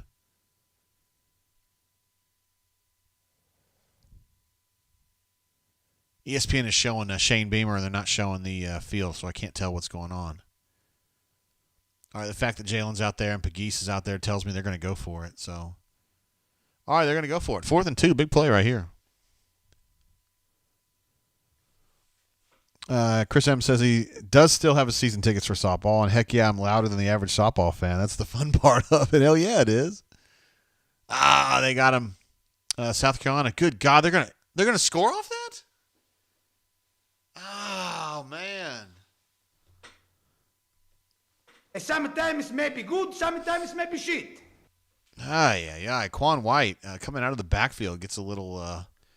I guess you would call that like that throw to Chandler Cox they used to throw.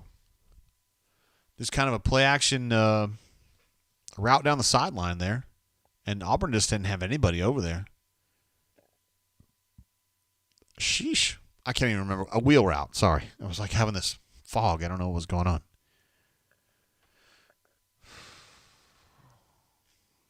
Man, I don't want to hear that. All right, so they're on the board now. 14-7. Hornicius jumps in with a super chat that says, Rutro. We'll give him a TPI or horn. That's not for your super chat. That's for what happened on the field there, Hornicius. And Quan White gets in with the touchdown there.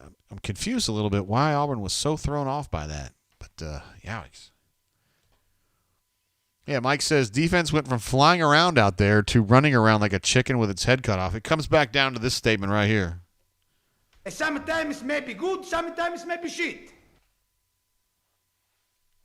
Mark Corby says everyone wanted to see blitzing. There you go. Well,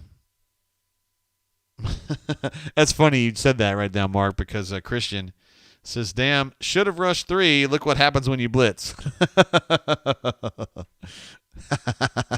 My man. The assassin is an absolute stud, is he not? Here we go. Aubrey Krentz has another choke job, question mark. AU Law says these announcers sound like Def Jam. I'm not able to listen, but there's an interesting headline. Photos, videos released of missing tennis player. It's not clear if she's free. I've followed that story just a little bit. Let's see. Sam says it was 4th and 3. LOL. It was 4th and 2 actually. I think officially, but whatever. Whatever. Taryn says, still waiting for the sometimes maybe good part, JG. Sometimes maybe good, sometimes maybe shit. He also says in that similar, it's actually it's a soccer coach is who's saying that. He's I'm trying to remember. He's Irish. No, he's Italian, but he was coaching in a different league, and so he was like speaking in his native tongue, and people didn't understand him, and so he kind of. It's just funny to watch. His name is Gattuso, Gattuso. He's the guy who actually says that. Nick says, is everyone here rooting for Utes or Ducks tonight? The answer is we don't give a shit about either one of those teams, honestly. So here's what we would have to say about that. I want to wrestle you so freaking bad. Yeah. I don't know if anybody cares. I have a high school friend who's like a big Utes fan, so I guess I would pull for them just for her. Chaz says it could have been 4th and 50 on that play. You're right about that. That play call absolutely befuddled Auburn. There's no doubt about that. Appreciate you, Hornicius. Let's see. Steve N. said Knighton got pond. Do we have a sound for getting pond? Do we have one? Do we have a pond sound? No, we don't. Okay. I don't even know. I don't know what we would say. Do you have a pond sound? There's nothing? Wait, this is what it sounds like to get pond? Yeah, like a medium banana pudding milkshake. I don't know what to talk Brian about that. Spicy Beast says, need Cristobal to lose so we can hire him. Well, isn't that special? We were talking last night. Somebody asked me earlier, is Washington interested in Harsin? The answer is yes. Washington is interested in Harsin. Do I think Harsin's going to leave for Washington? I don't think so. First of all, he has a big buyout. Second of all, I think he likes it here, in a sense. They give him a lot of control. He has a lot of autonomy here. More than Gus ever had. Oh, look at that. Jarquez going to take it out from 2 yards deep, and he says, no, sir. I'm taking it to the palmetto tree and maybe a little bit beyond that.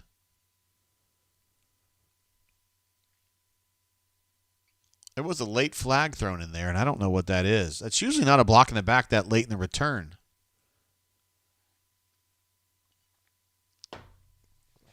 But it could be. All right, it's a hold.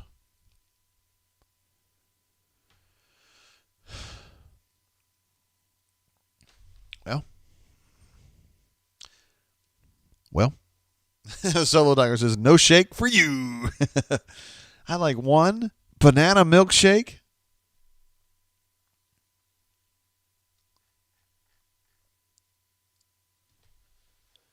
Oh, man, looks like they're energized there in Williams-Brice Stadium.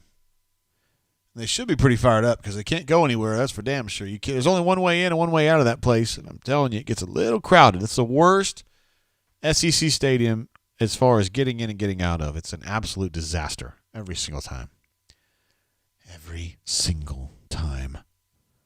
Chip says he got the holding call called from 50 yards away. Good God. Is that who threw that? If true. Big if true. Looks like these numbers really haven't changed very much.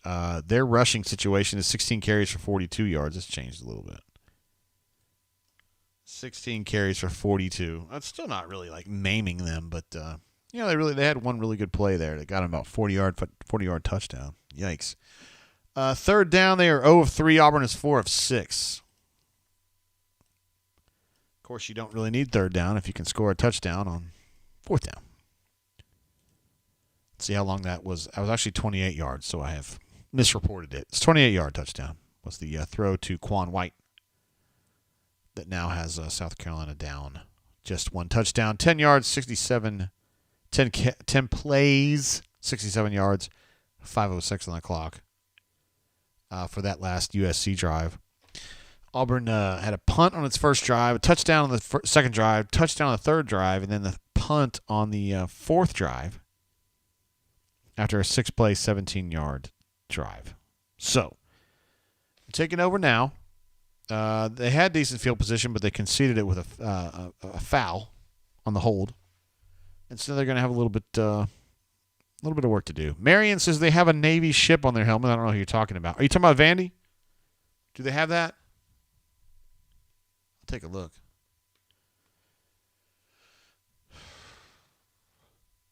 Oh, they have that old V from like the late 90s. I don't even know if you were talking about that. You probably weren't. I'm thinking about, we were talking on the bunker the other day about Tate State Commodores, like the fictional team. And I was thinking about having my friend Chris, not Chris across the street, but a different Chris, make a logo for the Tate State Commodores. I think it'd be funny. Let's see. Nick says, agree on kick returns. Nothing good seems to happen anymore when you return it. Just take it to the 25. Yeah, I mean, it seems like best case scenario on a traditional return now is like the 30, right? And then you run the risk of a block in the back or a hold, which seems to happen at least a half the time, right? Well, maybe a third of the time. Or you fuck up some other way and something bad happens. I tend to agree with you on that. So now they're all the way back on the 10, which kind of stinks for them.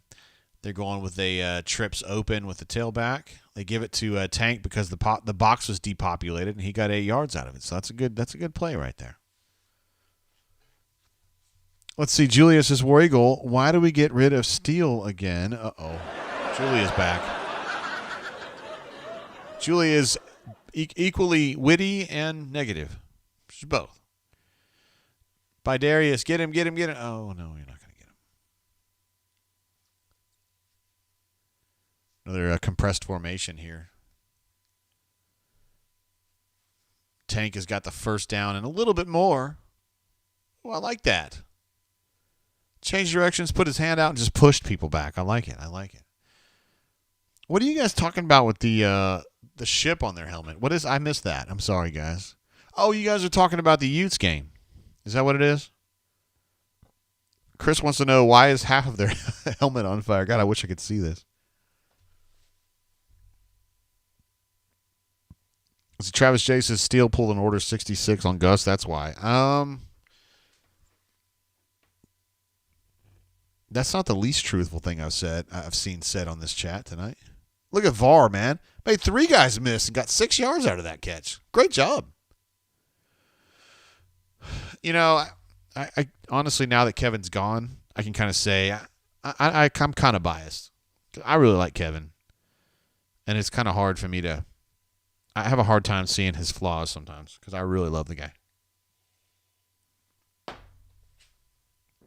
Oh, dude, he's open. Oh. Dude, that play was so sweet.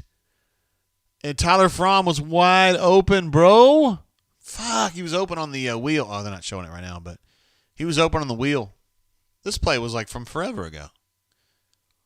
Tyler Fromm faked it so well, and he was wide open on the wheel for about a 20-yard gain, and he threw it short to Malcolm Johnson Jr. instead, but for like either a loss or a 0. Oh, man, that was...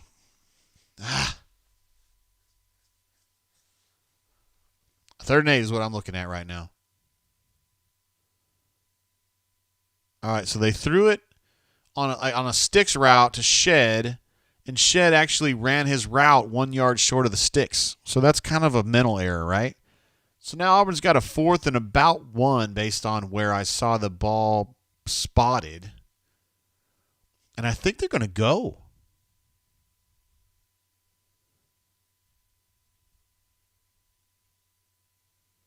Look at Eric Kiesau out there giving it hell, man. The guy, he's busting his ass out there every minute. All right, so Auburn's got like a 4th and 1 here. It's really kind of 4th and half. No, it's a full yard. Oh, I like it. Hit him. Hit him. Oh. I don't think that's the guy to throw to right there. No, I don't. I think it was the guy behind Demetrius. And I think it was holding. No, it was the play action. It was whoever's coming from the backfield was open. It was the fullback.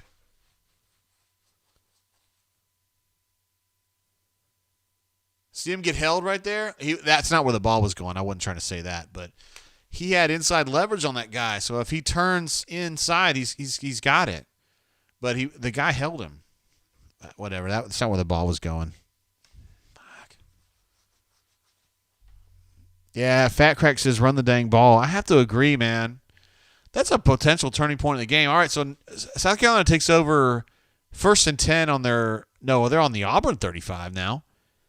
And let's see what they can do. I guess the thought is they haven't been very good on offense. And let's see. Jalen Simpson, not a great angle on that tackle. Not a great angle on that tackle. Chip says did not fool anyone at all on that play action pass. You're right about that. See, Solo Tiger thinks that Jarquez had nothing but grass ahead of him. That's not great. Is that Cornell over there? Tank and TJ sitting there just kind of fazed by the whole thing. Oh, my goodness. What does it say? Jay going to the bathroom. What? I'm not going to the bathroom. Oh, God. I don't like the leverage on this. Oh, what a stop by Jalen. I mean, he still got the first down, but. Hornicius jumps in, says, back on the Gus bus. What?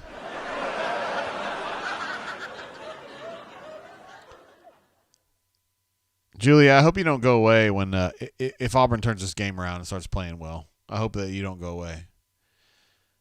Let's see. Zeke Walker's in there now. Colby's in there. And Marquise Burks is in there. Playing shaded on the nose. Yeah, you're not going anywhere with those guys right there.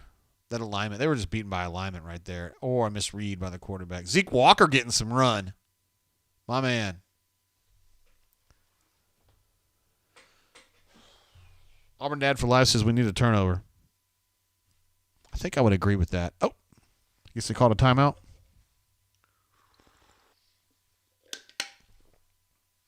Terrence says this game has me questioning more than just football. What are the other choices? Tiger Pride says Holden is warming up. My man, Holden G., Auburn's quarterback commit, who's been terrific in high school. Let's see, Spicy P says, this ain't Boise, Utah State, bruh.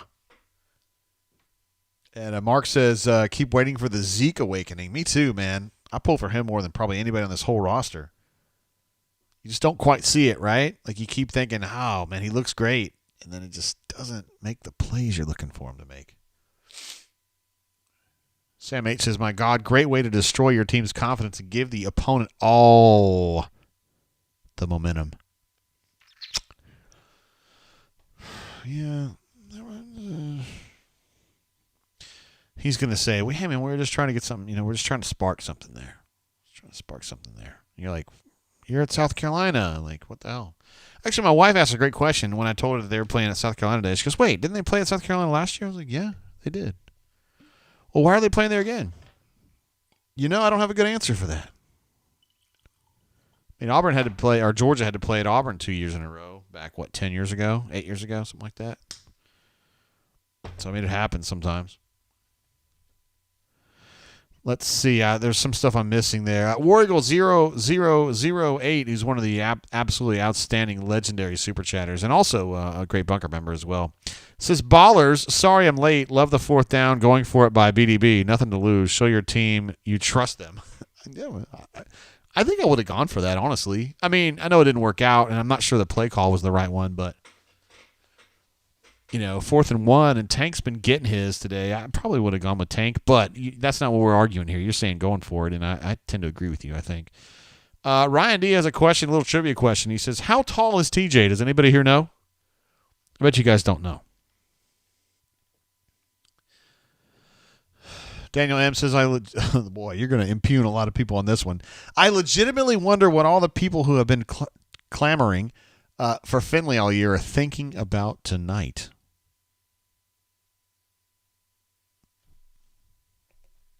Sometimes may be good, sometimes may be shit.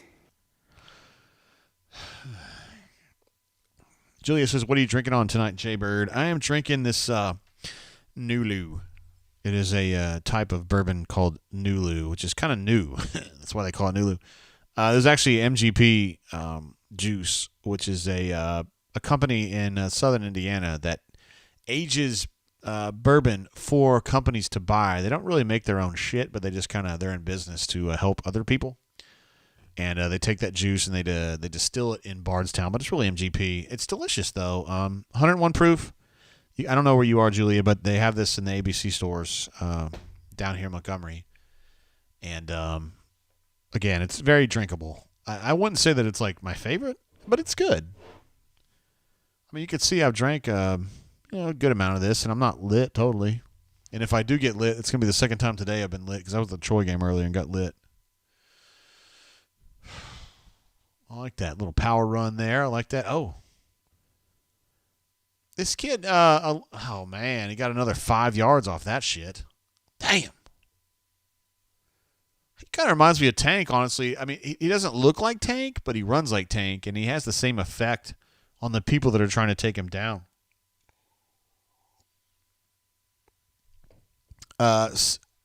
C.B. Bentley says, JG, come on, homie. You don't go for it on your own 35 following USC touchdown drive. Shit, man. I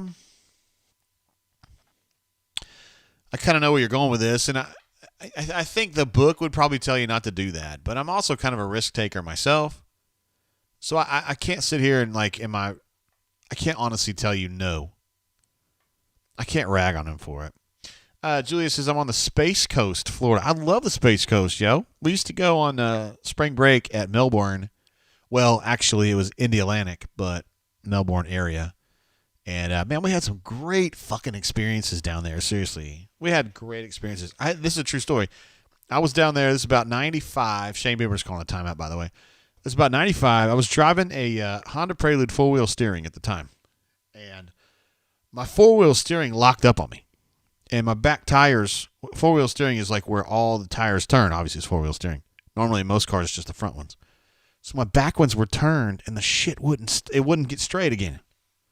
So I'm driving down the highway, and my front tires are straight, and my back tires are turned. This is not good.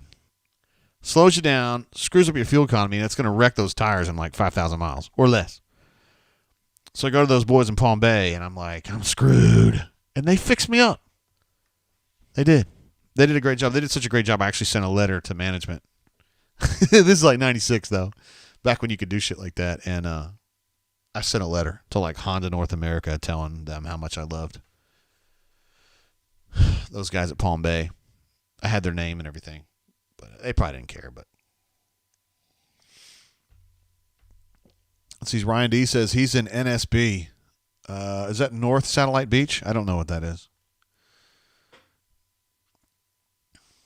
Honda Prelude, the BMW of Florida. I wish they still made Preludes. I bet they'll make it again at some point. Let's see. Mark C says, are we 100% sure TJ is right-handed? My man! I love the jokes. Everybody's got the jokes. That's why our chat is the best. This is the best chat in America right here. I love it. FJ Tab says Tank might be gone at the end of the season. Uh-oh. Boom, boom. Boy, you're taking the chat down a little bit of a nasty road right there, bro. Kind of a dark turn. Let's see. Daniel P says, could we be so lucky for Washington to hire away Harsin? It'll set us back a couple years, but it'd be nice to get a jail free card. Wait, what?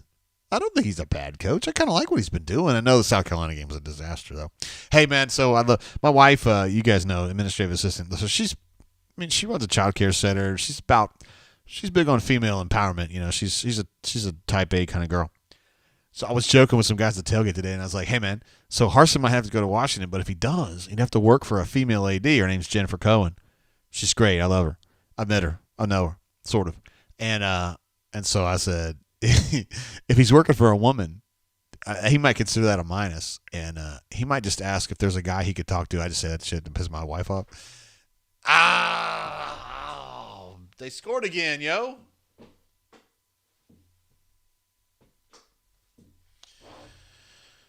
I hate you. I hate you. I don't even know you, and I hate your guts. I hope all the bad things in life happen to you and nobody else but you.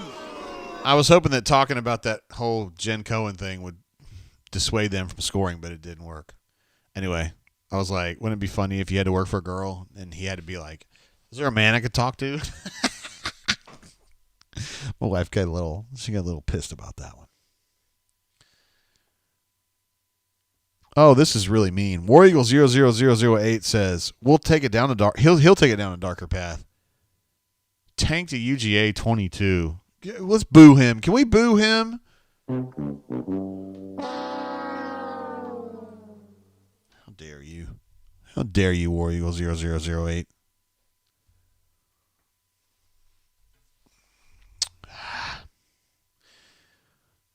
Blaine's old Joe says, love the audio clip. Hate to hear it.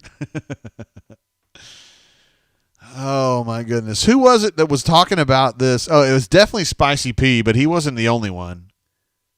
Who was it that was talking earlier when Auburn got up 14-0 was like, I'm not even a little bit like happy about this. Mike A says, we were talking earlier about if Harsin, if him leaving would set us back a few years, and he says, set us back a couple years. LMAO, couple of years from what? It reminds me of the Temple coach John Chaney years ago going, there's security guards down there in front of our locker room. What are they guarding? There's nothing there. We're living in squalor. They're telling you the home crowd is cranked up, yo. There's only like 30 seconds left in the half, so I imagine Auburn's just going to kind of get this ball and kneel down and just kind of get into halftime with their tail tucked between their legs. J.O. says, are you doing a brain drain for the basketball game on Wednesday? I am not, no. We don't really do those as much during basketball season. Just because it doesn't work well for basketball. We tried to do a few live ones last year. Look at Jarquez fighting for every freaking inch, man. We did a few for the games last year, and it just didn't work out very well for basketball. And we ended up doing A.U. Taxman says Chaney, an all-time interview guy. Yeah, hell yeah, he is. He's like an all-time like JG guy. Like he's my all-time favorite basketball coach. Love that guy. Let's see what else we got going on here. So A. Robinson says, I will definitely boo all I want. You're welcome to, brother. You're in a safe space right here. You can boo all you want. Hayden says, Tank looks so happy. What's up, JG? He's frustrated with his freaking game is what he's frustrated with. He's probably pissed off at the third and an inch. They didn't give it, or fourth and an inch, excuse me. They didn't give it to him. Oh, God. Thank goodness that play was called dead.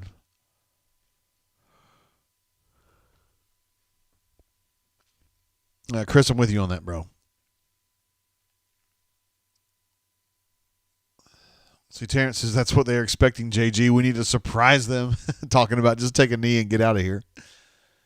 Delay of game on the defense. You don't see that every day.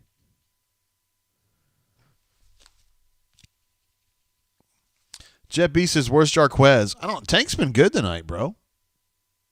I mean, I think. They haven't given him a ton of opportunities, but when they have, he's been good. He's currently 11 carries for 61 yards. So, I mean, he's not the problem. I don't think he's the problem at all. I don't think TJ is either. I think the defense is the problem. Look at TJ running for a first down and then cutting inside to get another 4 or 5 yards. That's pretty good right there. 10 seconds left in the half. They're at about the 42. It's kind of a shame, man. I kind of feel like Auburn's getting, geez, Louise. Notre Dame beat Georgia Tech 55-0. Good God. Georgia Tech? What happened? I guess Jeff Collins is not the guy, huh? There's Tank. He's getting a little piece. Oh, get down. You got to.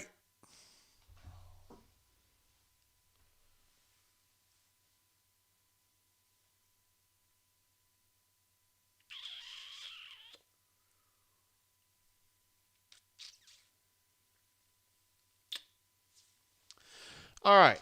So, on the good side, great read by TJ under pressure. Got the ball outletted to Tank.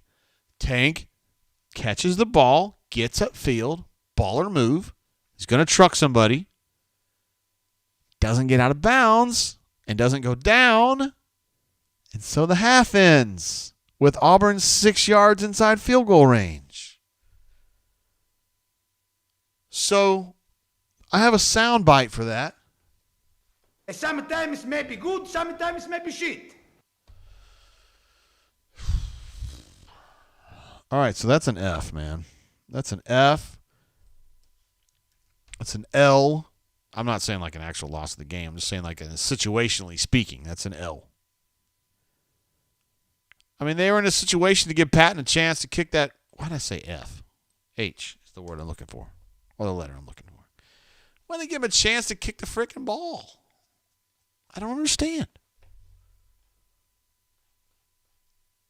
Let's see. Julia says, we got this, guys. Hang in there. I love the positivity. Look at you. I love it. Chris M says it's a good thing we're not playing the game next Saturday.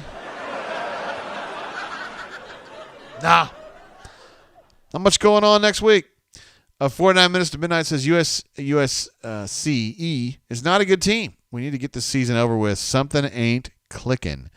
Hey, Robinson, somebody asked earlier what Patton's range was. He says his range is about 10 feet. My man. Oh, my man. F in the chat for the H. You know what, bro? I will definitely give you an F. I'll give you a bunch of Fs for that one. That is terrible. Whoever this Commodore guy is a clown. He needs to get this shit straight. Let's see, John D says Jeff Collins wins the press conference, but that's about it. Yeah, he didn't win shit today, did he? 55-0? And Notre Dame isn't great. I mean, I know they're okay. They're Notre Dame, you know. So these the Utah helmets? Are they the what's going on there?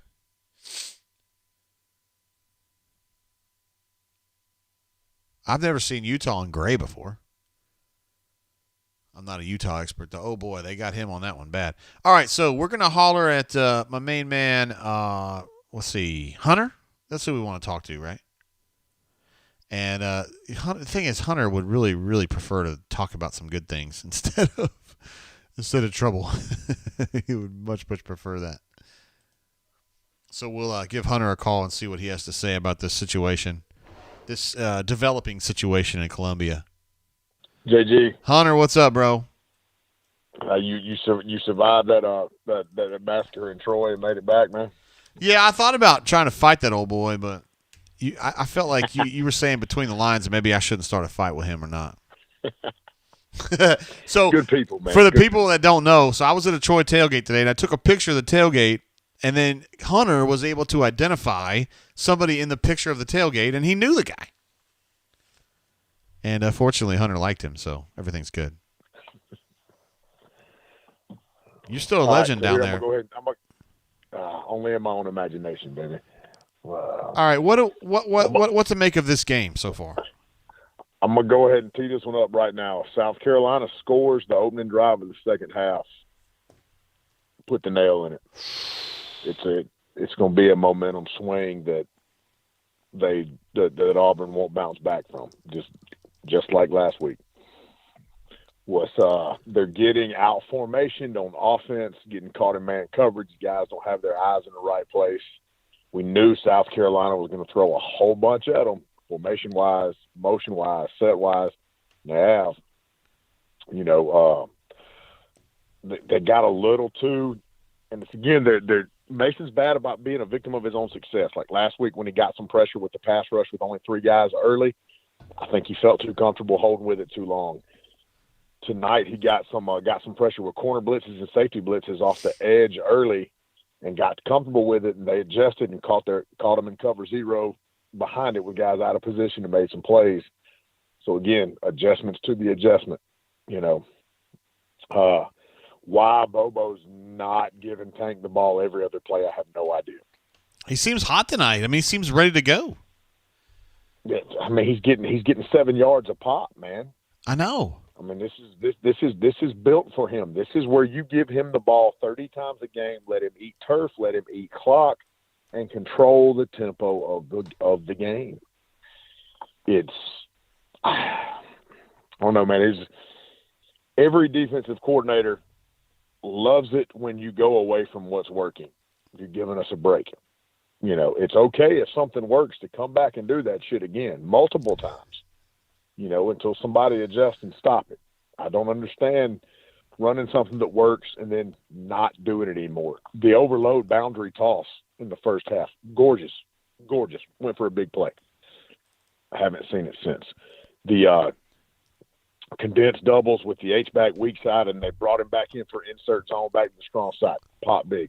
Haven't seen it again. I mean, I don't know, man. I don't get it. Do you think it might be? Is it scripting? Maybe they're scripted to this point. The script should be finished at this point. The script is usually the first 15 to 18 plays max, and they should have seen all they want to see in terms of, all right, what are they going to line up to this end, and see what works, and you highlight it, put a check by it, Mike Leach that shit on your notepad, whatever you want to do, and come back to it. Come back to what works. I think there's some overthinking going on, man. I don't know.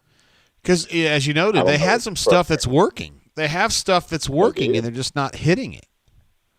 They did the things that aren't working that they've gone to the well too many times are the long developing deep routes down the field. Those aren't working. There's not a good check down for TJ, and he gets antsy back there. And he doesn't move as well with the football as he thinks he does, and he holds it out and loose. That's scary. When they looked the best was the first 2 drives when they were getting the ball out of his hands quickly on the quick out routes against man coverages and on the quick hitches against zone. Let him throw it fast, come back, run, quick hitter, run, quick hitter, run. You can create a logarithm of those sequences that will work. You've just got to commit to it. Damn. I don't know, man. It's disjointed. How about? I understand you got your backup quarterback, you got your number 1 receiver out, but you've also seen things that work. How about defensively? What are you seeing out there? I mean, I feel like they had them on lock for a little while, and they did. And some of the things that Auburn did extremely well early in the season, tackling in space at the safety and corner position, they're not doing well tonight at all. South Carolina's catching them in those blitzes. Mason's been a little too predictable on what down and distance he's bringing those perimeter pressures, and South Carolina's caught him on that a couple times. And outside of 9, there's not anybody that run fits well in the box from the second level, and that's going to be problematic. You noticed Chandler's only played a handful of snaps. Like they've been going with Cam Riley instead. Man, that's embarrassing. Cam Riley's played some, and Steiner's played some. That's embarrassing for Chandler. It is, man. But at this point, it's true. When somebody shows you who they are over and over again, you got to believe them. And he hasn't played the run well all season. Yeah, maybe that's just not his thing. You got a bad feeling about this game, don't you, Hunter? You got a bad feeling about it. I do. I do. I'll just be honest, man. I do. It looks too much like last week, and that's an underrated place to play as a road team. I've lost a close game there as a player. When that thing gets rocking at night, there's a lot of energy. That stupid rooster's crowing, those towels are waving, and you can find yourself in some quicksand in Columbia pretty quick, man. I don't know what to make of this one, man. So you're thinking if South Carolina comes out and gets a touchdown here early, that's going to be a problem right there. That's going to be a problem. Like that's going to be a problem. That's the end. Then they've got a lead. They've got a cushion. They'll commit to bringing gas on 80% of the downs from here on out, loading the box and bringing it on 80% of the downs, trying to get TFLs early and get Auburn behind the chains because they've got a little bit of a lead and a little bit of a cushioning to be a little more reckless, and that's bad medicine. Like Auburn doesn't need that to happen. Yeah. I don't like the looks of this, Hunter. I don't like the way it sounds. I don't like the way it looks. And they were up 2 touchdowns, bro. They were, man. They were, and then had a couple third downs. They could have gotten off the field again, but another thing, man. They're hesitant. The safeties, the guys that are accountable when South Carolina extends the line of scrimmage with a tight end or an H, the guys that have been accountable outside as the perimeter force player right there have been hesitant as hell to make tackles. One's screwed it up. Simpson has screwed it up. Steiner has screwed it up. It's been multiple guys that have wound up as that edge force player, and none of them are attacking their run read and coming downhill at the back. And they're getting those big backs now 3 or 4 yards down the field, and they're getting stiff-armed and pushing to the ground and shook out of their pants. Is not good on the edge right there. They've got to be more physical and aggressive. It's just like when you get a down block out of that inside guy, you got to trigger. You got to go fit right. You talking about safeties and nickels doing that? Yes. Yeah. Okay. And a couple times they've went like true 4-3 look with the linebacker down. Riley did it well when he was on the edge, but Steiner did not do it well. Simpson did not do it well, and Kaufman was terrible at it. The play right before he got the interception, he was brutal. Damn. So you're talking about anyone secondary doing run force, they're having some trouble just being aggressive against the ball. When they have to walk down, when South Carolina adds the tight end and extends the line of scrimmage, then you have to bring down a run force player from the next level, right? Well, when you become that run force guy, as soon as you see the tight end, that in-man line of scrimmage, make a move to a run block, you've got to trigger a run. Now you got to go fit. You can't keep shuffling your ass backwards and giving cushion. You've got to step down right now, set the edge, create force, make that go back inside, or you make a tackle. Are you surprised these kind of fundamental errors are going down on game day 11? Sadly. So the answer is yes. You want to see hell yeah, I'm surprised. And disappointed, man. You want to see it going in the other direction. When you're a relatively young team, which this is really not a relatively young team, but it is a relatively young staff in terms of the amount of time they've been together, right? You can live with taking some bumps in the wins and loss column if you see the performance of the players continue to trend in the right direction. You're going on 3 out of the last 4 weeks of it being the total opposite. Yeah, it's not going the right direction, is it? From a fan standpoint, you hate it. From an objective standpoint, watching it with a trained eye, it's not good, man. They backslid. This was a better team 4 weeks ago. That's definitely what you don't want to be hearing going into the Iron Bowl, brother. Not at all. No, not at all. Not at I all. don't know. I don't know if it's practice habits. I don't know if it's a vibe thing. I don't know what it is. But there's something off going all the way back to that second half deal in this game. Damn. Well, we love having you on here, Hunter. We obviously love Know the Enemy, and we love having you call in because you always keep it real and kind of keep us reset on what's going on. I'm ready to talk. I'm ready to talk positively again, man. I know you. I'm I know you'd love guy, to. Like I'm on every team I've ever been on, every team I've ever coached. I'm the juice guy. I want to be the juice guy, man. I'm tired of being throwing sand on the fire every week, man. Yeah, but you also got to keep it real, don't you? I know. That's what. There's no point in me being on here if I'm gonna just pump sunshine and fluff people. All right, brother. I appreciate you. All right, JG. See you, man. Bye. There he is, man. Hunter's the man. Hunter 48 on the bunker. Also, Hunter Adams, as you guys know, who writes for us on Friday mornings at auburnsports.com. He gives a full dossier on the opposing team, the next opponent coming up. full breakdown on kind of what they're good at, which players are really good. It's a very detailed piece, and those of you who are not auburnsports.com subscribers, you should be. Just for that piece alone, man, it gets you up to speed. And Hunter, he likes Auburn a lot. He played at Troy. He's a linebacker at Troy, but he likes Auburn a lot. He will not blow smoke up your ass like he was saying. He keeps it real, and he tells you when he thinks Auburn is in trouble, he'll tell you. And he thought that Auburn was in trouble for this game, and as you see, Auburn is in trouble for this game. He said there early in the call that he feels like if Auburn were to come out and concede a touchdown right here to open the second half, he thinks that's going to be a wrap. And yikes. I mean, I don't think he's wrong. I don't think he's wrong. Let's see. We need to have somebody else on the horn. Maybe we'll get Christian on the horn. We'll just give him a call and see what he's doing. He's at the stadium. He can give us kind of a feel for what's going on there, what the mood is. Hello. What's up, Cristiano? It's JG. Not much. Hey, are you stuck in the press box right now? I don't know what your situation is.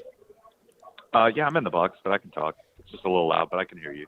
Hopefully the background noise isn't too bad. Now, hell no, it's not bad. What are your thoughts so far on this game? Well, Auburn started out a little bit hotter than I expected. The first drive wasn't great, but then Auburn rebounded and looked pretty good on offense, and they built up a 14-0 lead, and then adversity struck, and now it's a tie game. I mean, that was one of the biggest questions I had going into this game. What happens when something goes wrong? If TJ throws a pick, if the ball gets fumbled, what happens? How does this team respond after how the past 2 weeks have gone? And, I mean, so far the response has not been good, clearly because it's a tie game, and that's not even to mention one of the worst 4th-and-1 play calls I've probably ever seen. Yeah, so tell me about the 4th-and-1. How did you feel about them just going for that? Were you good with the decision to go for it? So, I mean, I probably would have punted, but I can understand the decision to go for it there. But the play call was obviously the big issue there. You have Tank, who's running pretty well today, and then you have a monstrosity of a quarterback on a 4th-and-1 for a potential QB sneak, and instead you take a deep shot down the field. Yeah. I felt like it was the wrong read anyway, but I don't know as though anybody was wide open. No, I don't think anyone was open. I just think it was a bad play call to begin with. So Hunter was on the horn just a minute ago, and he was saying if he thinks if South Carolina were to get a touchdown to open the second half, that Auburn is done. What do you think about that?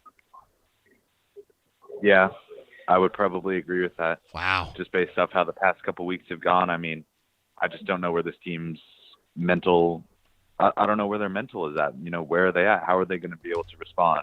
And if South Carolina comes out and takes the lead here, I can't see a world where Auburn is able to claw and fight their way back into this game. Man, is it really that bad? I haven't really – I mean, I'm watching the same game you are. I mean, you're there, but I feel like Auburn could still kind of sack up and get this thing taken control of, but you guys aren't feeling just because of what has happened the past couple of weeks, I just don't think it's going to happen because it felt like against the Mississippi State – in the Mississippi State game, it was like, okay, they just need one good drive, just get one scoring drive, and, they can pull away and be okay. Against Texas A&M, I mean, it was 6-3 and then 9-3 there for a while. It was like, well, they're just one drive away. And so for the past 2 games, it's been like, well, they're one drive away, and they can be in this game. And if they're in a situation, if South Carolina scores a touchdown here and it's 21-14, I don't see them being able to get that one drive to get back into the game. All right, gotcha. Thoughts on Montana State today? That was very tragic. First-year head coach there. I talked a little bit with some of the Auburn beat guys here.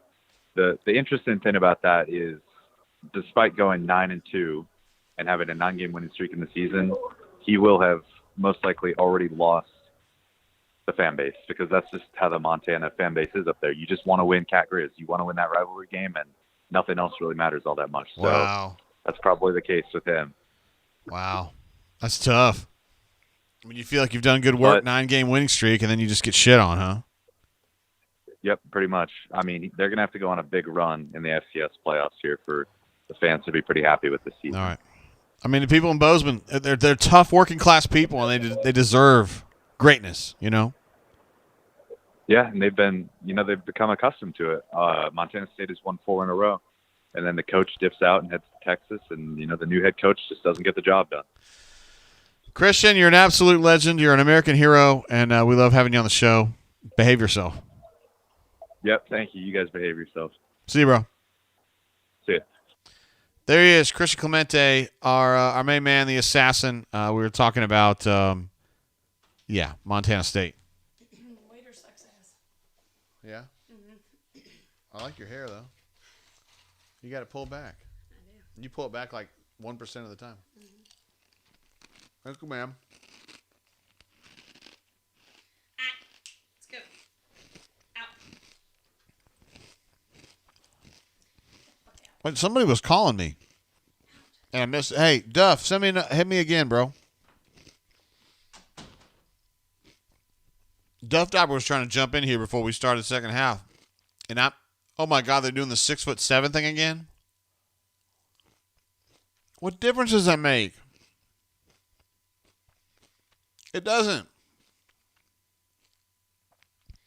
Hey, Duff Diver, my bad for missing you, bro. I wasn't expecting that. You kind of snuck up on me.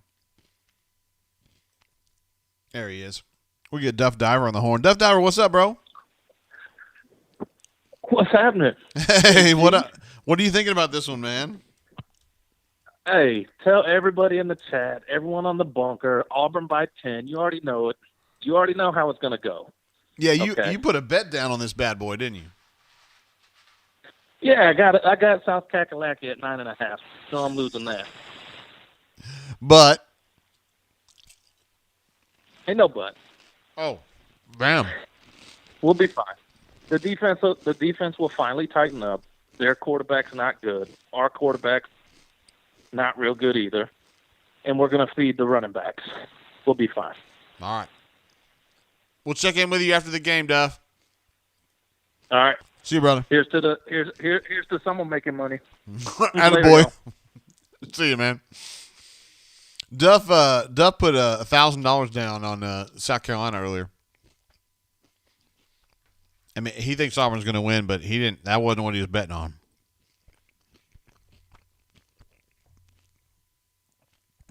Yeah. He had South Carolina plus 9.5. He thinks Auburn's going to be fine, but he thinks South Carolina's going to keep this thing close. So he's kind of stuck, isn't he? He loves Auburn, though. He wants to see Auburn win. All right. So this is a very important drive right here. When Coach Hunter says it's an important drive, by God, it's an important drive. Quan White gets kind of stopped there at the line of scrimmage, but he's able to reroute and gets another 6-7 yards on it. Cam Riley's still playing a bunch, man. Wow, it really surprises me to see him in this much. I mean, guys, seriously, I'm going to look this up. I'm going to see how many plays he's played this year. I bet he's played 40 snaps or less this whole year.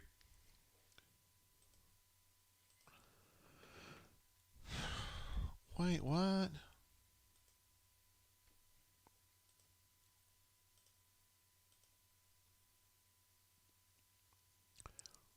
They're at a 2nd and 4, and they're stopped. Wow, God bless. They ended up getting 2 yards on it.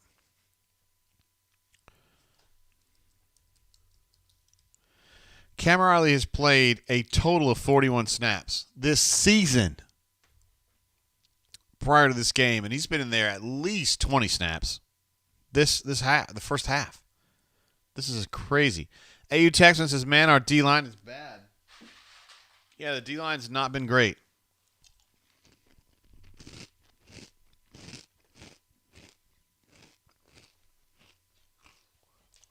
Third and 2.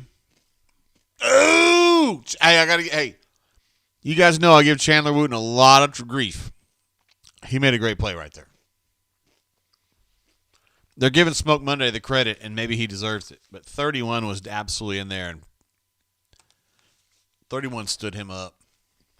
That's a great hold right there. All right, Hunter, back in the game, bro. Sam H is really bothered by the fact that the kickoff went out of bounds, and I totally understand where you're coming from on that, brother. Right as the DL kind of quits on you, well, not quits, but has a bad run of form there. Demetrius, you better, yeah, he got done. They come and make a big play right there. All right, so they forced the 3 and out. And Auburn is going to take over on about the 20, something like that. Let's see where they're at. 17.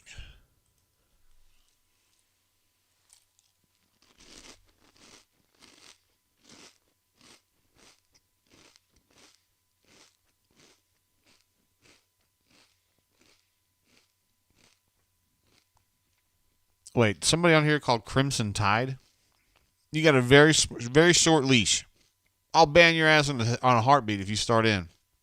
So be cool.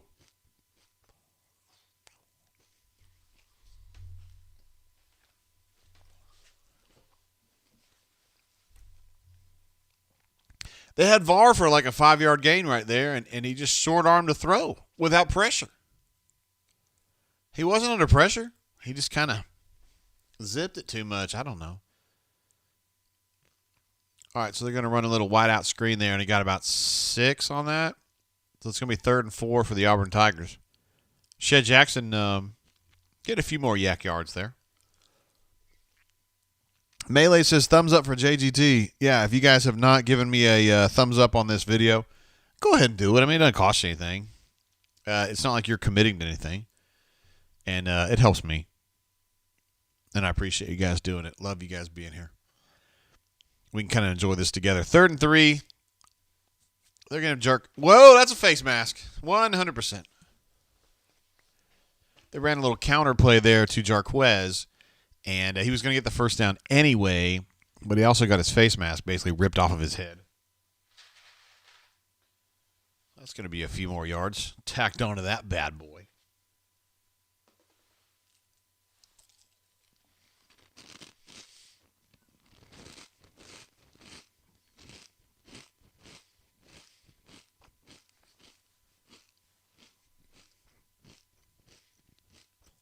Yeah, that was a very obvious one. Kenny saw that one. Sterling saw that one. Steve says, why do we not throw to Schenker anymore? They threw to him twice in the first half, didn't complete either one of them. We believe he was held on one of them. Schenker just moved. He's in motion. He's out in pattern. I think he's open.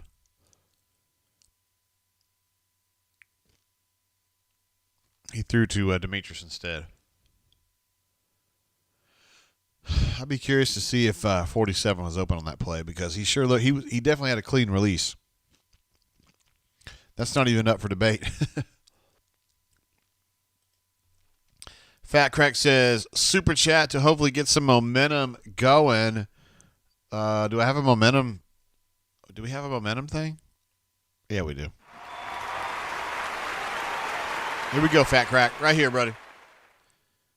Here you go, Tank. Get some, Tank. Oh, shit. Oh, did he go out of bounds? Hey, you guys have been clamoring for them to run the ball, Sterling chiefly, but other people too. And sure enough, they run the ball and he gets out. He was out on the run.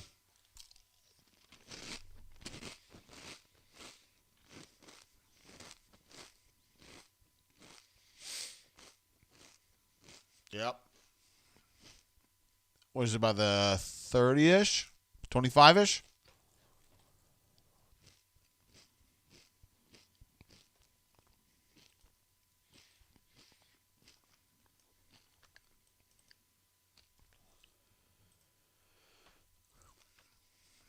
Little split zone concept there, but South Carolina was not confused by that in the least.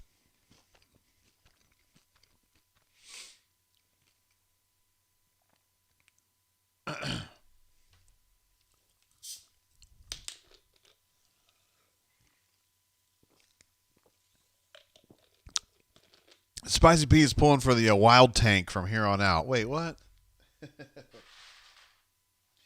I'm telling you, TJ is going to make 2 throws in this half that's going to blow your mind. 2. He'll make more throws. He'll complete more throws, but 2 of them are going to blow your mind.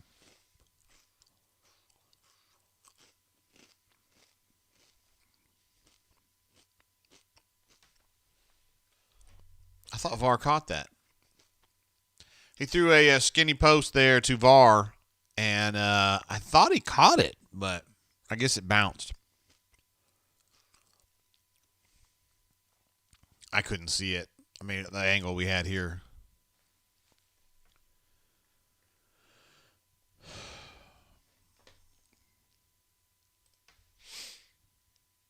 Yeah, Tank's at 13 carries for 90 yards.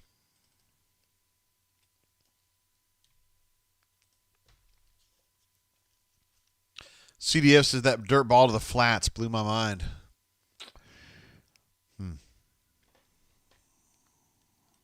No, no comment on that one, bro. Auburn up to 241 total yards. Auburn has just 2 penalties, though, in this game. That's good. Mama Dudat says Jay VAR hasn't come to CONCACAF yet. Okay, a little soccer humor there. I like it. So he hits Jarquez for like a yard on 2nd and 15. I don't think that's going to help very much.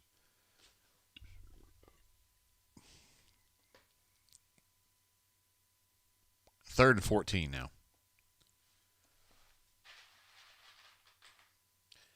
Just like what Hunter was saying at halftime, man, it's about, like, you find something that works and you hit it. You don't get away from it.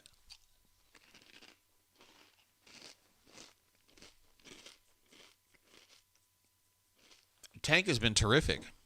So why don't you run Tank? I mean, now it's a different situation. It's 3rd and 14, so they're going to go with V8 blazing, but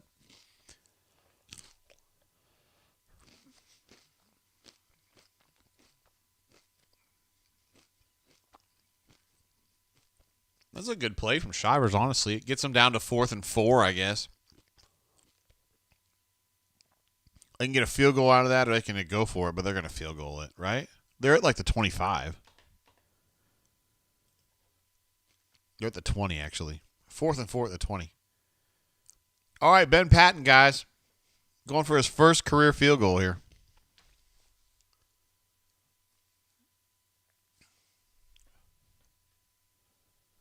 Terrence would go for it. I don't. It just depends on what kind of comfort you had in Ben.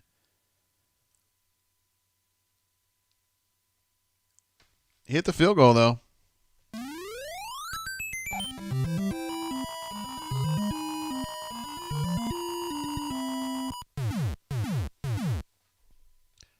All right. That gets Auburn on top. So Hunter was saying, cannot afford to give up a touchdown early. They didn't. They come down the field. They get a field goal. So, I mean, that's a lowercase W so far in this half. D. Lucky says, hell yeah, kid. There you go. D. Lucky checking in. One of our Mount Rushmore guys. CDF says he kicked it from the wrong damn side. My man. We don't like left-handers, do we? We don't like them.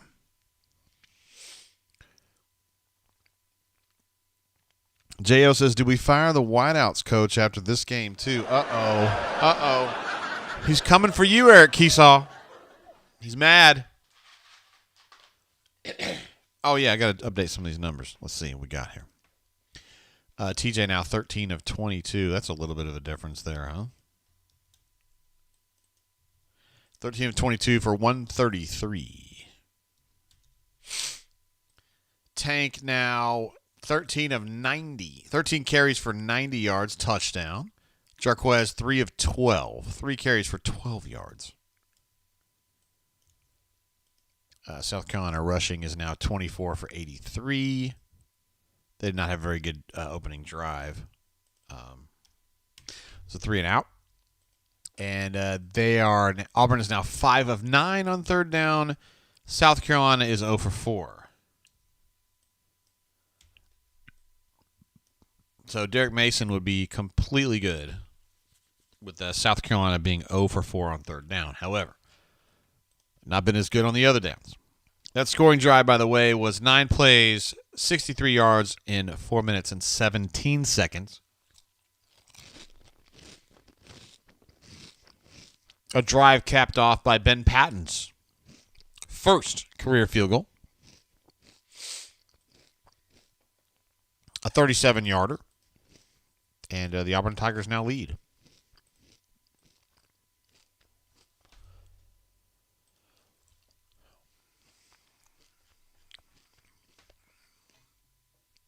Let's see. Tiger Pride says, I think Finley is trying to make the big play rather than taking what's there. I'm not sure how I feel about that, but I'm going to take that into account as we move forward, Tiger Pride. Let's see. Riley M. says, it could be worse. We could be Florida getting manhandled by virtually everyone. R.I.P. Dan Mullen. Couldn't happen to a better guy. Fat Crack says, JGT, Tank needs 25 carries. And we win the game. It's as simple as that. Shit, at this rate, here, I'm going to do some quick math here. 90 divided by 13 is 6.9 yards per carry. If he gets 25 carries, he's going to finish with 173. And at least one more touchdown. I think Fat Crack, who will not be mistaken for Socrates, is right.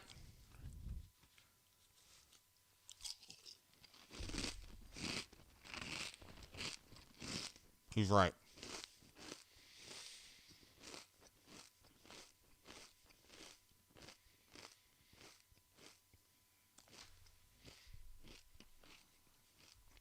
CDF asking him when the next bunker event is. Thank you for asking.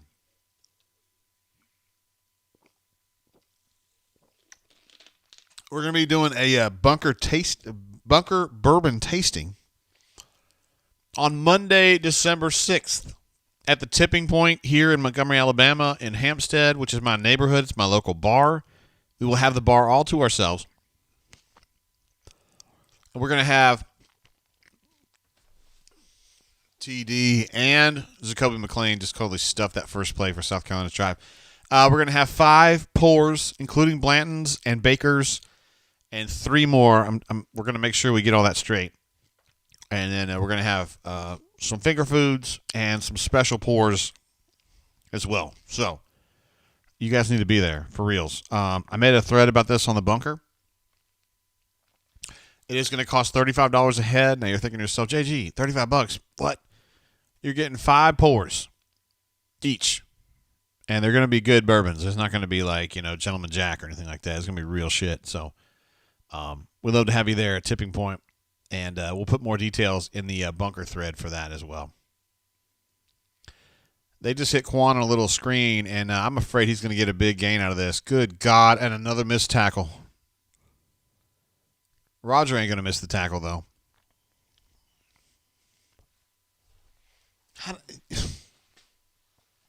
Now, remember, Quan scored that touchdown on a similar kind of dump pass that got them to 14-7, and then they just did it again and got, 50 yards out of that?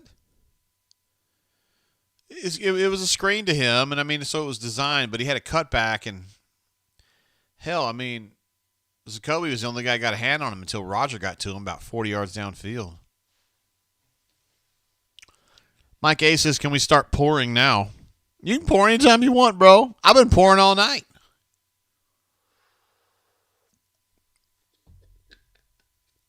That's got to be a penalty right there. It's got to be a penalty. It's got to be a penalty before that hit. It has to be. It has to be. It has to be a penalty on South Carolina in the backfield. It's got to be. Whoever was pursuing the runner got clotheslined. And they're going to show this late hit out of bounds, which is it's a penalty. He's like 2 steps out of bounds. You can't do that. What they didn't show you was somebody got clotheslined in the backfield when they were chasing that run before that.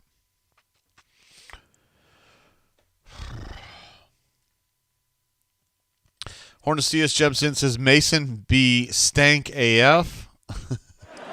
My man. They got to tighten up, man. They got to hold this to a field goal. I feel like we've been saying this the last 3 weeks. Roe Torrance in the game.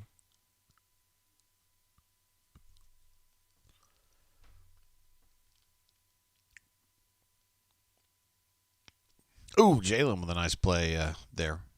It's a good play. Interesting to see Roe Torrance in there. So I guess he's just taking it because Roger, I think Roger's out for the moment. You seem kind of like, I don't know, he's taking a breather or something. And you've already got Jalen in there, and I guess Nehemiah is not available, so you're down to Rowe. And Rowe's actually graded out pretty well this year. That's not Rowe, that's Jalen right there, but Rowe's 14, number 14. He's playing on the opposite side.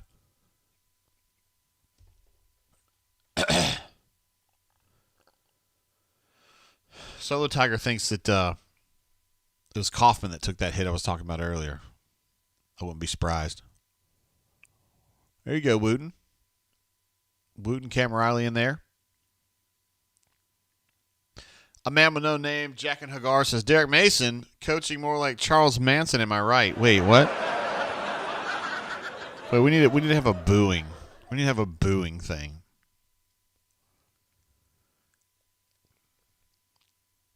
.516 on a counting clock. That's what I'm showing.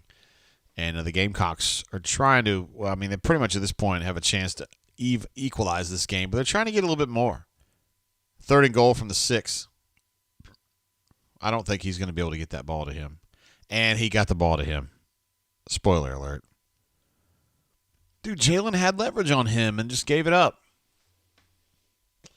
I hate you. I hate you. I don't even know you, and I hate your guts. I hope all the bad things in life happen to you and nobody else but you. Boo. South Carolina scores again. See, I thought they had him right there. And then they didn't. And then they didn't. Let's see. Daniel M says, it's Mason's fault that the backside contained guy falls for an inside move and loses containment. I'll continue to say that we don't have talent, zero talent. Scheme almost doesn't matter. Wow. I respect your opinion, though. I think scheme does matter. You do, too. I know what you're saying, though.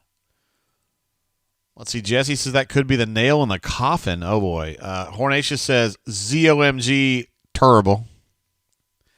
Sam H says, yeah, we lose this game. Tiger Pride says, we are bad, LOL. Riley M says, why is this South Carolina game close? Anthony R says, I'm glad we're a basketball school. My man. Hornicius says, I think Hornicius would like to hear this soundbite right here. Sometimes may be good, sometimes may be shit.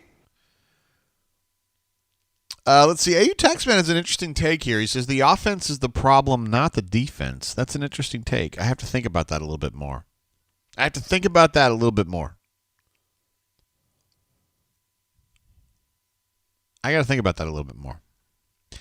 Georgia Bulldogs football. I hope this is my main man. I hope it's Paul Meharry or one of my friends from UGAsports.com. Says, Jay is the best talent in the Auburn market.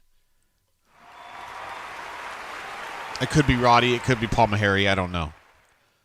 I have friends over at UGAsports.com. I don't talk about it a lot because Georgia's unpopular, obviously, in the Auburn circles, but there are some good dudes that are behind the site at UGAsports.com. And I don't even know if it's them. I'm just talking about them. Anyway, appreciate you, Georgia Bulldogs football, and, reluctantly, congratulations on your win against Charleston Southern today. Anyway. Matthew M says, F us.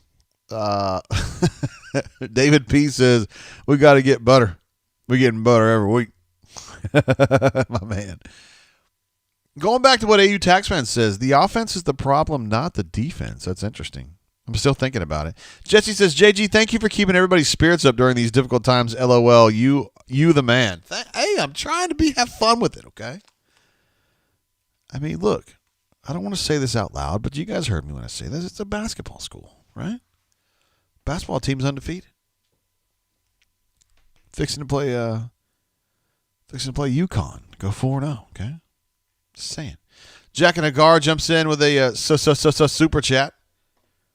Had a comment earlier. We love having him, a man with no name. Those of you who are Game of Thrones fans know what I'm talking about on that. Appreciate you, Jackin'. For that, Mike A says, always next year, it's what keeps me going.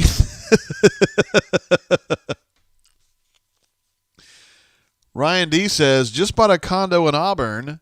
Hope my investment isn't plummeting. Maybe next time. Uh-oh. Georgia Bulldogs football says, see you in Vegas again, Habibi. Y'all beat Bama. Now I know who that is. That is definitely that's Roddy. No doubt about it. Let's see. Anthony R. says, Roddy, you know I love you, bro. That's why I mock you every single time I post on the publisher-only thread. But you know I do it out of love. By the way, if you want to answer my text from September 3rd, you can do it any fucking day now. I actually think that I just completely pulled that out. I think that's completely accurate. Yes, I sent you a text on September 3rd. Just go ahead and answer that when you get a chance. Prick. Crocky Poo jumps in with a super chat. He says, basketball season, Atlantis, here I come. The Auburn Tigers, of course, are playing in a, I guess you call it a round robin, in the Bahamas beginning next week. We're going to have some bunker members down there and some bunker insiders down there. Crocky Poo apparently he's going to be going as well. And we would consider him both a friend and also an insider when he goes to Atlantis. J.O. says, Bruce Pearl is an amazing dude. He sure is. He is really, really something. Yes, he's a terrific coach and a good recruiter as well. Julia says, wow, we are so bad. They're not playing well. I would agree with you. Jackin says, sent you a $5 for my terrible joke, Jay. Forgive me. Oh, bro, no forgiveness. You don't need that. You don't even need to ask for that. You're an absolute stud. We're glad to have you here. Let's see. Arch JG says, I like Tipping Point. Of course you do. I like bourbon. I'll play. Yes. Again, Monday, December 6th at the Tipping Point in Montgomery. We're going to have a bunker bourbon event. It's going to be $35 per. And again, you're getting 5 shots. Well, you know what I mean. 5 pours from 5 different bourbons. That is definitely going to include blends, and it's definitely going to include bakers. And we're making sure we get the other ones in stock, and we got them in hand before we promise them. But they're going to be of legitimate quality. I'm not going to give you guys KT and, whatever. I mean, it's going to be, and I like Maker's Mark too, but it's going to be better than Maker's Mark. You know what I mean? It's going to be good pours. I'll be there. Administrative assistant's going to be there. Denton's mom's going to be there. It's going to be, let's see, Stoltz said he's coming. I think Assassin's going to be there as well. So, I mean, it's going to be like a big showdown. We're going to have like a holiday showdown and hang out and be cool. So, would love for you guys to jump in. If you jump into that thread on the bunker and just kind of say you're coming, that gives me an idea who all is going to be coming and whatnot. Again, we have the bar all to ourselves on Monday, and we're just going to hang out and drink bourbon, and I'll talk with you guys about it, and we'll just have fun. Okay? It's one of those deals. Let's see. AU Taxman says, are people allowed to bring things off the menu to the bourbon tasting? I would imagine we can probably do that, yeah. I would imagine we can accommodate you, bro. If you're coming, man, I'd be really fired up to see you again. And if we're having a bourbon event, it would just, I don't feel like it would be complete without you there, AU Taxman. So I hope you can find a way to make it. I know you're not local to the Montgomery area, but we'd still love to have you. Pouring a little bit of Nulu, a little bit more Nulu. Again, that's what I'm drinking tonight. You guys who have been on here the whole time, you know what I'm talking about, but this is what I'm drinking tonight, the Nulu. 101 proof, and by God, we need a lot of it because Auburn is now down in this game. Matthew M is he says he's in for the Bunker Brownwater Palooza. Man, it's going to be so weird for me to have everybody there because it's like, I know this guy from one part of my life, and this guy from another part of my life, and this guy from another part of my life, and it's going to be cool to have all you guys there together. Hopefully this will work out great. Everybody has a great time. We get our costs more or less covered, and then we have other events like this. My next choice would be probably Madison/Huntsville, just because I feel like I have a kinship with the bunker members who live up that way. Look at Utah up 4 touchdowns on Oregon. Wow.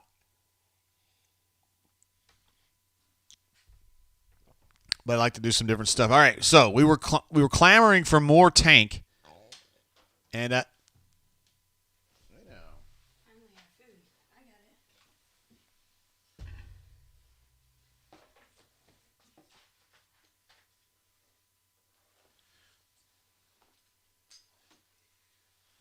what did waiter tell you? Yeah. Waiter being waiter. What did waiter tell you? Kick a can. Did they really? They just straight up said no? I'm going to get some money. Okay. Somebody said here earlier that Oregon is getting donkey punched, Courtney. Do you know what a donkey punch is? Yes. Why are you laughing? Laughing at you. Eat something. Okay. Thank you, ma'am.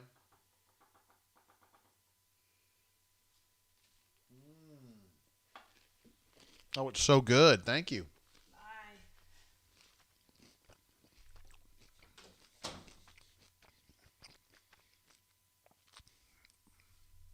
All right, so after a throw to Shed Jackson, they got a first down. It's first and 10 at about the 35. They threw a ball to Fromm. I don't think that was catchable. I think it was just defended really well, so they're going to be at a 2nd and 10 now. Are you too warm? Huh? Are you too warm? No, I'm good. Thank you, ma'am. Let's see what else we got here. Something about mushroom thumping? What? I think Courtney did know what a donkey punch was. I think she did. Look at, see that? There you go. Tank again. Look at that. Look at him.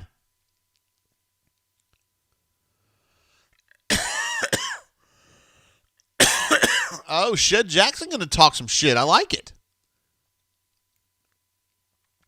AU Texman says, donkey punch, is that like a Cleveland steamer? Well, you know, the same basic concept, yes.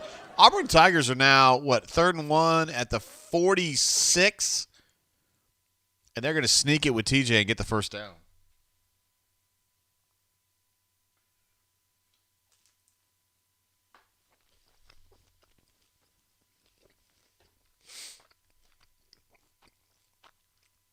Man, Broham is fighting tonight, y'all.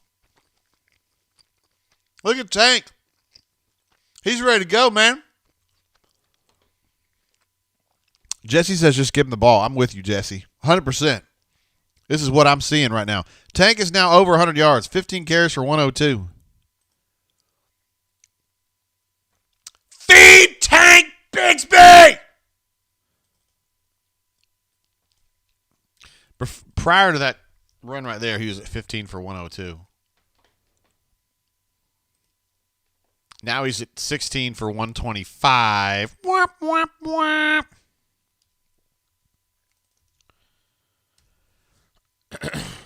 I'm giving you live updates on Tank's numbers here.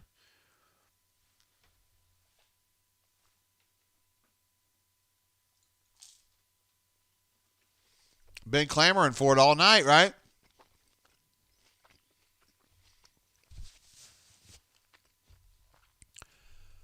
All right, so they went to him probably one play too many, and he got a modest gain on that one. 2nd and 8.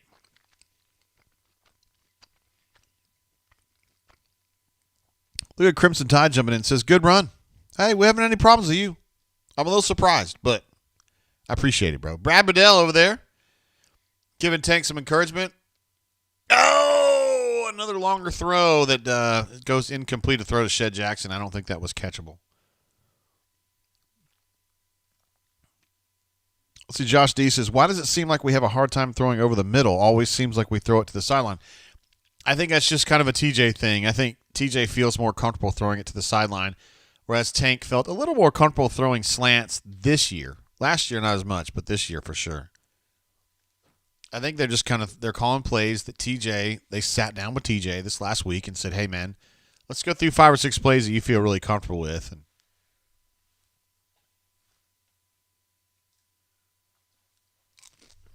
I mean, I think that's smart management myself. Well, there's a lot of pressure on that right there.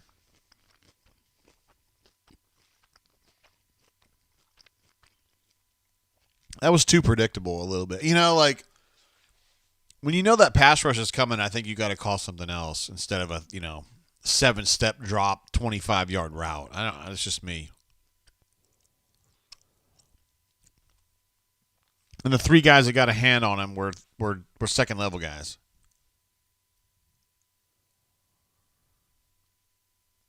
I'm sorry, 2 of the 3 were second-level guys. They're going to go for it on 4th and 16. Might as well. I mean, you're just kind of in no man's land, but that's a long way to go. Actually, this one confuses me a little bit. Why wouldn't you just punt him and get him down to like the 5?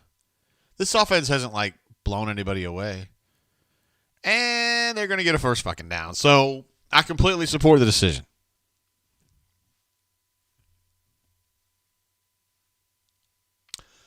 Anyway, that's going to be a first down. Great call. I would have done that the whole day. Shed Jackson of all people. All right, Auburn's got a 1st and 10 at the 17 going in. They're going to feed Tank Bigsby. And Tank's got a first down right off the bat. 11-yard run. Tank's up to 18 carries for 138.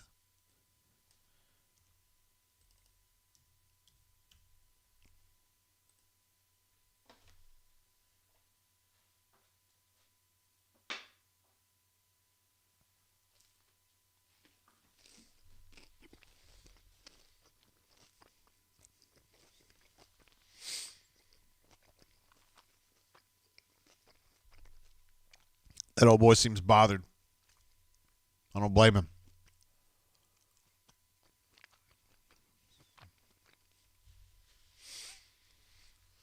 Ryan D says there's one of those throws you're talking about. Yeah. All right, guys. Fourth quarter. At the end of the third quarter, I should say, Auburn is down to like the 6. I take it back. It's going to be 2nd and goal on the 4. And Abby Kren says Tank is our only football player. I don't know about that. Hornatius has changed his mode on this a little bit. Bobo is the greatest OC of all time. He's just trying to get those good vibes, you guys.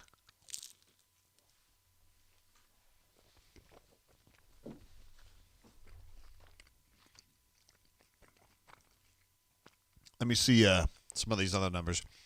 TJ now 15 of 26 for 160.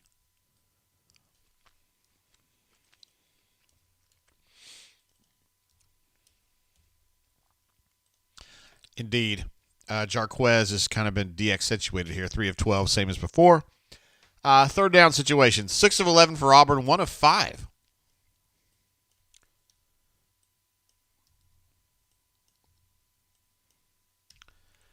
And their rushing numbers are 27 carries for 92.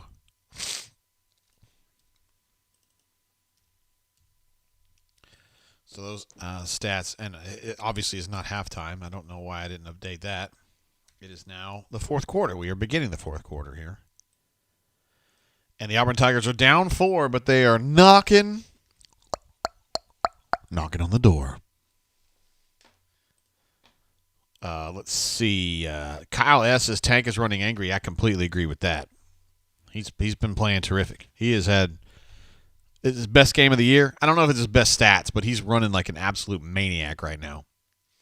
See, Julia says, what the hell are you shoving in your mouth, JG? Was that a pickle?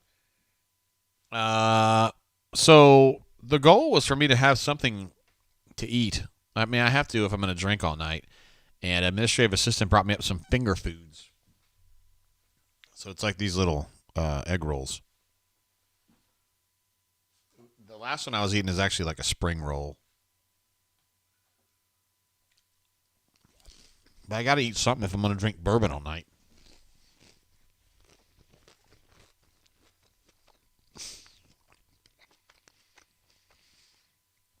I'm telling you, these are the best.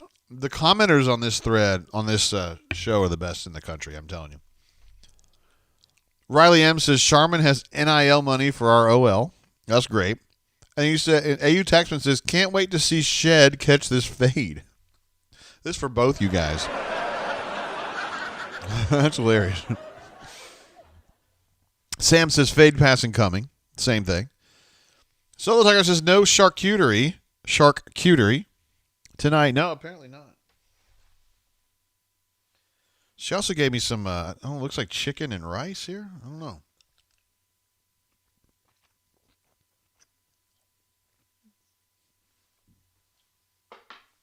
It's not bad.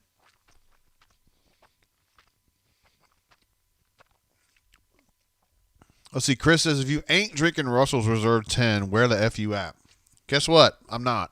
I'm drinking Nulu. But Russell's Reserve 10 is delicious. So, no hating on that. That's a great pour. Good for you, Chris. You're really bringing it.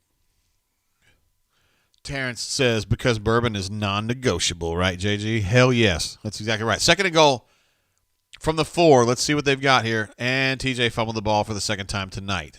Snap was right where it needed to be. That's a TJ problem. Third and goal from the 7.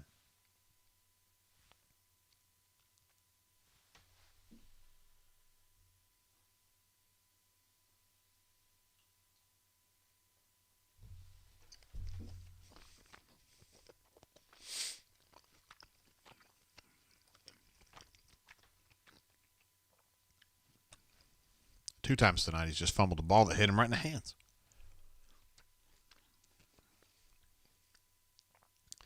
They're actually at the 8. I said 7 earlier.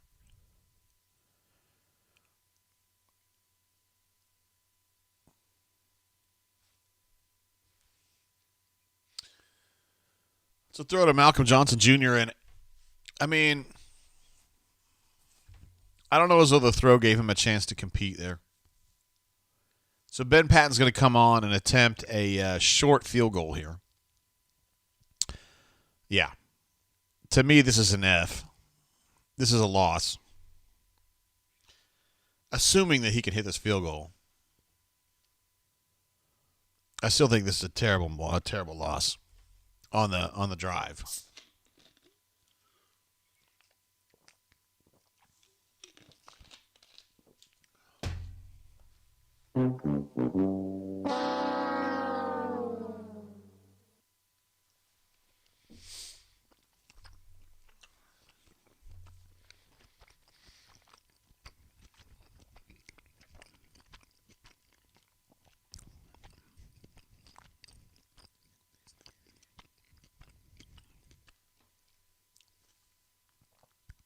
I'm Chris Hansen with Dateline NBC.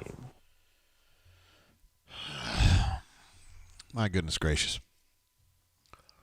That's literally like a 22-yard field goal? And he missed it. And it wasn't that close. 25-yard field goal attempt, and he missed it. Jesse Williams says, PSA, the Auburn football team just isn't very good this year. You know what they are? They're this. Sometimes maybe good, sometimes maybe shit. Just depends.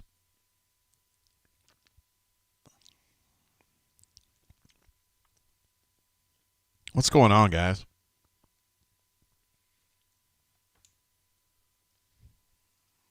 What's going on?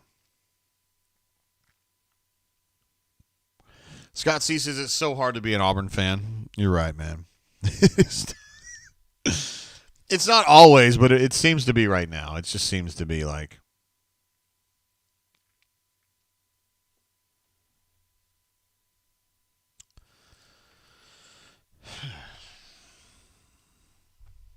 I mean, seriously. Nacho Ombre jumps in with a super chat. Says, dude, question mark, question mark, question mark. I know, man. It's a short field goal. You got to hit that. I know that Anders is not out there, but jeez Louise, man. Thank you, Nacho. I appreciate you supporting us in stream, by the way. In game, I should say. Stupup says, fire everyone, all of them. Stupup is not given to flights of grandeur like that. He very rarely. He loves Auburn, and he's not the kind of guy to just get real off the hook on stuff, but he's frustrated. He's frustrated, and he's also a great super chatter, by the way, and also a great bunker member. Oh, man. Skylar says not very good at the moment. That's fair. That's fair. D. Lucky says that's his last field goal attempt for tonight. I think that's fair. Anthony R. says we look like dumpster juice. That's also fair. A lot of fair statements being made right now. EU Texan says, what's going on is the offense is terrible and the defense is too much of a burden to bear. Now, EU Texan's been pushing this agenda for, I guess, a good quarter now. And I kind of thought that was crazy when he first dropped that on me. But, the more I think about it, I'm like, he might be onto something there. Calvinist Auburn man says, maybe we should look for someone in the Barfield coaching tree to get us headed in the right direction. Hornicius jumps in with another super chat. I think it's his 6th of the night. What an absolute stud. Was loss when Auburn didn't try to score before end of third. My man speaks in code. Scott says, I'd rather be tailgating at the Troy game today than watching this. It was a lovely tailgating day, Scotty. Sunny and 65. It was wonderful. And, of course, I was at a great tailgate. Or Sartain, anyway. Tailgate is what they call themselves. And some gorgeous women and some skilled men and a lot of bourbon. I want to give a special shout-out to my main man, Randy, who brought the I'm broken up by it. He brought the ABC store pick to Blanton's. ABC store pick Blanton's to the tailgate today and said, here, everyone enjoy. Is that not a legendary move or what? Randy's a stud. Randy's actually lives in Auburn. And, yeah, what an absolute stud. Quan is just broken out, and I'm afraid he's going to go for a long gain here. Boy, he got out of bounds in a hurry there, though, didn't he? Guys, I don't like the way this is going. As Andy Burcham would say, friends, I don't like the way this is going, friends.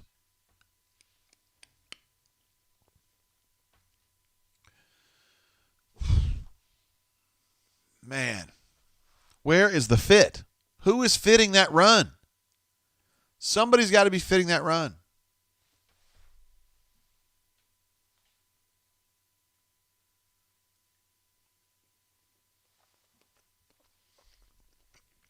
Somebody's got to fit that run.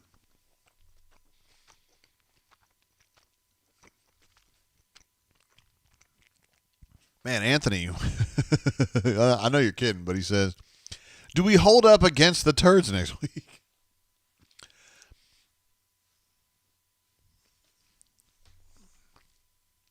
Calvinist Auburn man says this is unreal. Spicy Pieces 2012 vibes. Now, see, I would disagree with that. Now, if Auburn loses this game, that's bad. But, man, in 2012, they weren't even competitive. I went in the hospital the night of the A&M loss. I didn't even know I could be affected that much by a loss.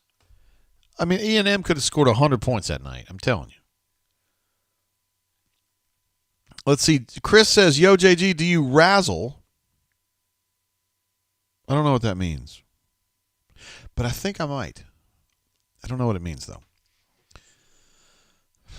J.O. says, put Grant Loy in. Abby Kren says, is this a low for Auburn football? Hell no. A low for Auburn football? I've seen it way worse than this. You all have too.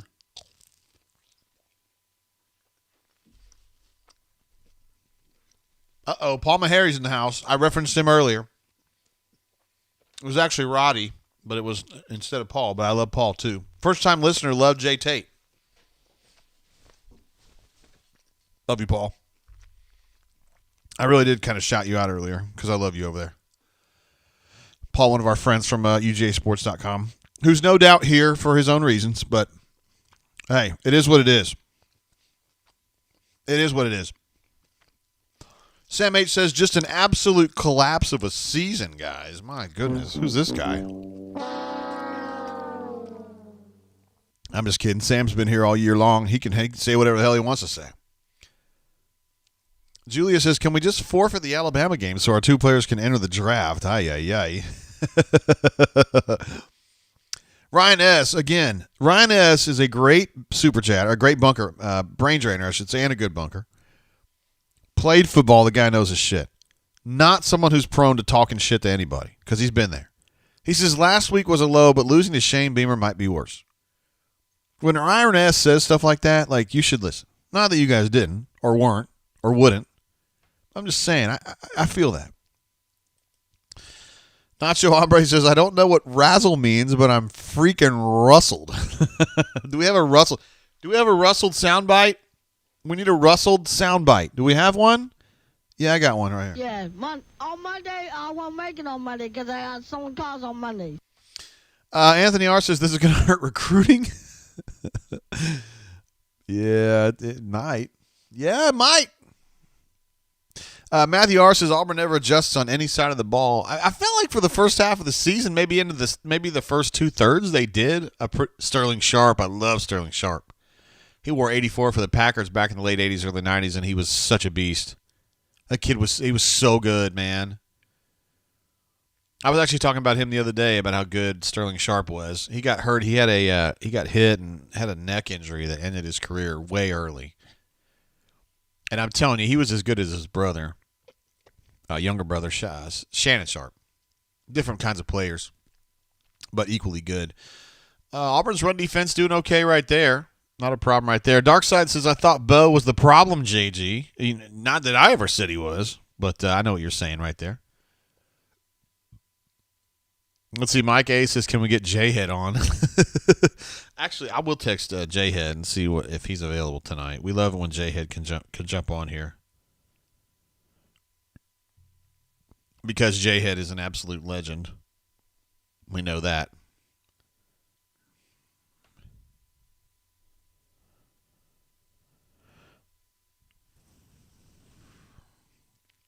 So we'll check in with him and see what he's up to. Again, J-Head's got a lot going on just because he's just – oh!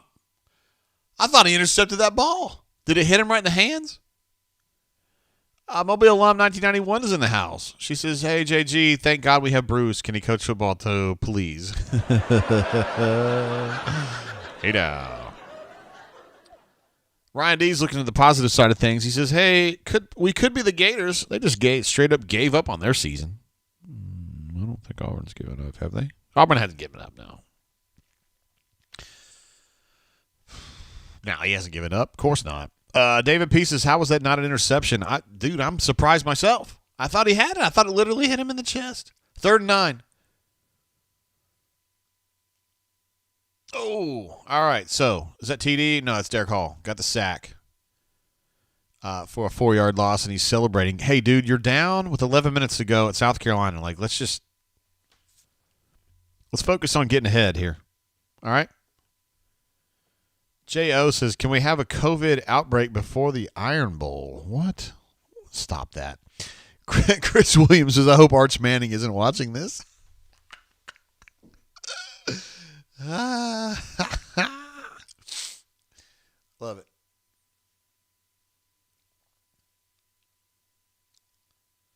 Dang, that was almost down at the 1-inch line, but it's going to come out to the 20.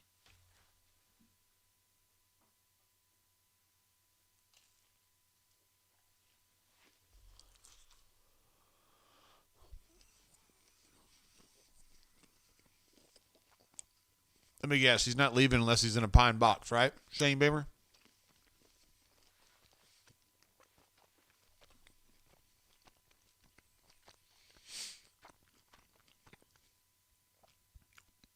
Let's see. A. Jackson says Sterling was awesome. Sterling Sharp.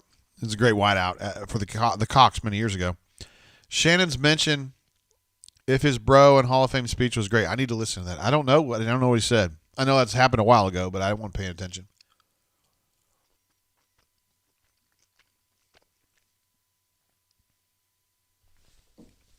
Get your ass going.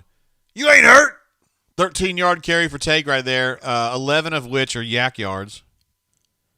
Thank you, Nacho Hombre. I appreciate you in your super chat, bro. Ryan D says we're celebrating down by 4 to USC. Dude, I completely agree. If you make a great play, just put the ball down and move on. Scott C says need an 11-minute touchdown drive. Yeah, that would work too. Now, listen, that run play right there, the offensive line actually got it done right there, so don't say they'd never do anything. That was good blocking right there. Let's see, Tank got 13 yards on the first carry and 8 yards on that carry, so he's having a hell of a drive already. Let me go ahead and update his numbers. 21 for 161 now. And he is having himself a fucking night, is he not? Yeah, 1989 a number says Tank is running like a beast. I completely agree, brother. He has been insane tonight. Hell, Jarquez just got the first down. Probably about 5-yard carry. Jarquez is picking up a little bit there. Bump him up.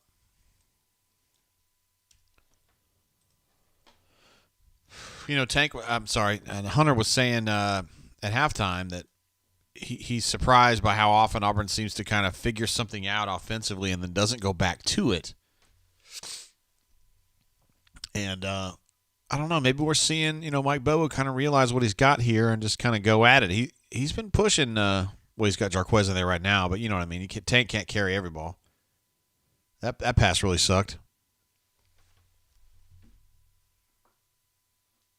I don't even think Demetrius knew the ball was coming to him.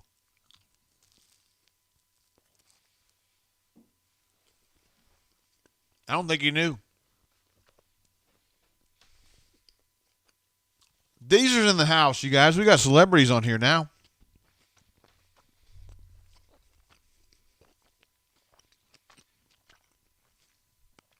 Deezer, we love you, bro. All right, Tank, about a 4-yard gain there on 2nd and 10. I thought he made the most of that run. It's going to be a 3rd and 6 now. We got 9 minutes running on the counting clock. Man, what a game this is. It's kind of – it's a fun game to watch because it's competitive, but at some point you got to be like, geez, Louise, it's South Carolina, bro. I'm looking at a 3rd and 7 right now, midfield. I don't know where you guys are. Chip notes that Broham has been playing hurt. He has absolutely been playing hurt. But he's an absolute legend is what he is. Great play there by South Carolina number 21 to knock that ball away. Man, terrific play by him. Kind of got the jump on that route and came back in on it pretty well.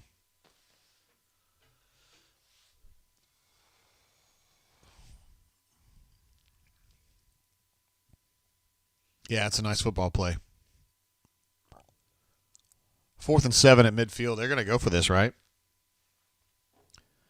Oh, boy. Ryan S. jumps in. My man. Formerly of the Madison area, they're going to go ahead and punt this. Let's see if he can get this down. Get to the 15. Ryan S., formerly of the Madison-Huntsville area, now up toward Nashville, I believe. He says, if you were Harsin, what changes would you make, staff and positionally? Interesting. I do think they're going to make a lot of changes on their recruiting staff, their off-the-field staff. They have definitely they've got a lot more people involved in that now than they ever had before. Boy, Troy lost that game 45-7. My God. Troy was up 7-3 when I left. They're going to have a losing season. They only have Georgia State left, so they have to beat Georgia State to go 500, and I don't think they're going to beat Georgia State. So I think Chip's in trouble. So I think there's going to be a lot of changes of the off-the-field staff at Auburn. And then on the field, I think Zach is somebody you have to take a look at.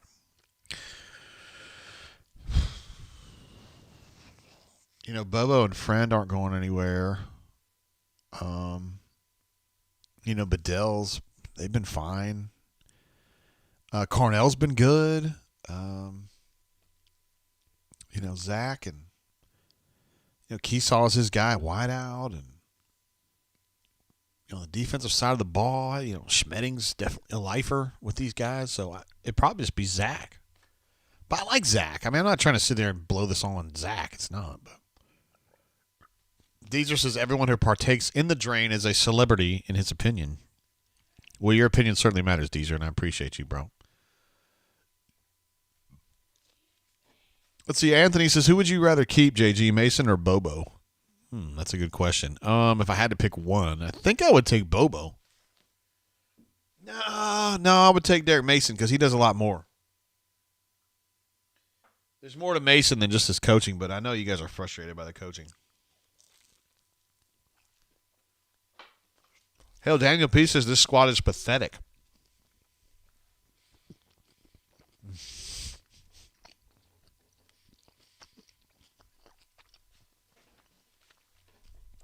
Let's see. Call Me Biscuit says, why are you at a Troy game today? Just curious. So, my friends, Johnny and Bridget, they are Troy fans, and they tailgate at every home game. And they're always asking us to go, and I can't go because, Auburn's got a game or whatever. And today, their game kicked off at 2:30. Auburn's game kicked off at 6. And so I was able to go. And so we live right here off Troy Highway. So, it's like 30 minutes to get there. So we just went, hang out with our friends and their friends, and it was a great experience. Had a great time. So that's why. Let's see. Yikes. Kyle S. says, what's Auburn's recruiting budget? I mean, I don't have that number in front of me. They spend a lot on it, though. A lot more than they used to.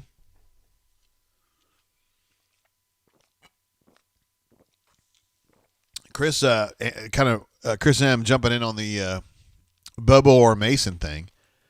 He said, I think Bobo is more imaginative than Mason. He's ride or die with his zone. I think you're right about that. Look at Ro Torrance.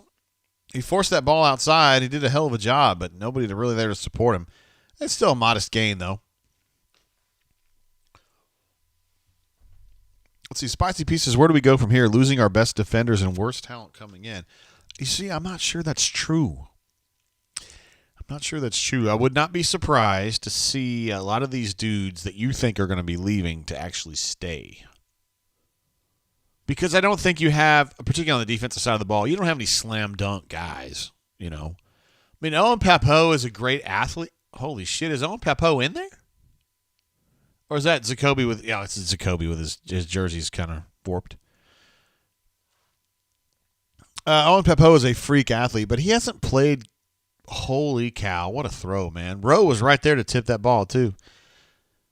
Papo is a great athlete. He's not necessarily a great linebacker at this point. So, yeah, I don't know. He's one. And then Colby Wooden is a guy that would be courted for sure. But I think he's going to come back. So I'm not sure about that. CDF jumping in. My man says, had to drop a deuce and miss the third quarter. How are we looking? A deuce? A deuce? Sorry you dropped it, brother. I am sorry about that. I'm Chris Hansen with Dateline NBC. A. Robinson says this game's over. Damn. Over. Look at my friends who are Oklahoma State fans are fired up about that right there, huh? 13-0. By the way, Matt Walsh, who is the former head coach at Texas Tech when they were 6-3, he was at Auburn a couple 3 weeks ago. Whoa, man, that guy looks messed up, doesn't he? He was actually, what a great throw and catch. Good effort by them. He was at Auburn. I think it was the week of the Halloween game against Ole Miss. He's friends with the staff and was just kind of here checking things out and see what's going on. He would be definitely a name, as J-Head would say, a name to keep an eye on during this coaching carousel season. One guy to take a look at. I've not heard back from J-Head, by the way. J-Head has a lot going on the weekends, and we appreciate any time that he has to share with us. And if he doesn't, he doesn't. He's a legend either way.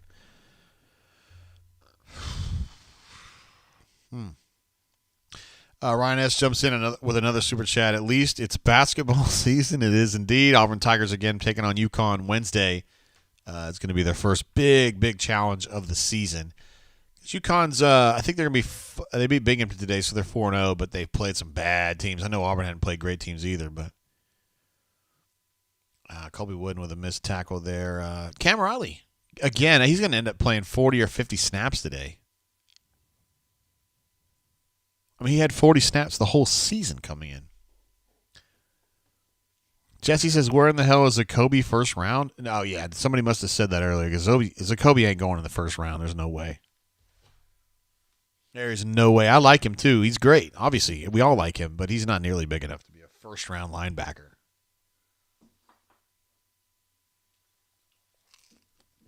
No way.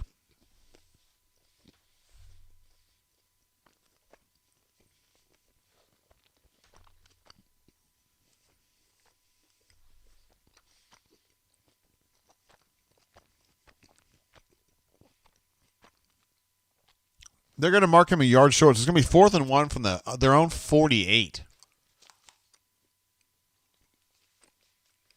for South Carolina.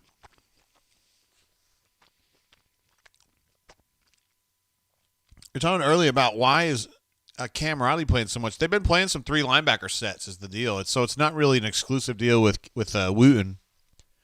They've just been kind of eschewing the nickel and playing a third linebacker because South Carolina's been running the ball so much. All right, 4th and 1 from the 48. This is kind of a high leverage situation for them. They really need this one. I don't know if they're going to do an ADO situation here. Yeah, they might be. Don Dunn, Auburn's former defensive line coach from the Tuberville years, used to call ADO, which is attention to being drawn off sides.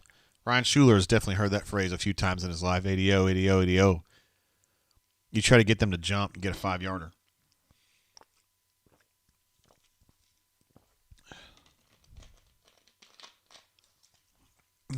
Ryan D says, if he was 6'7", he would have had that first down. My man.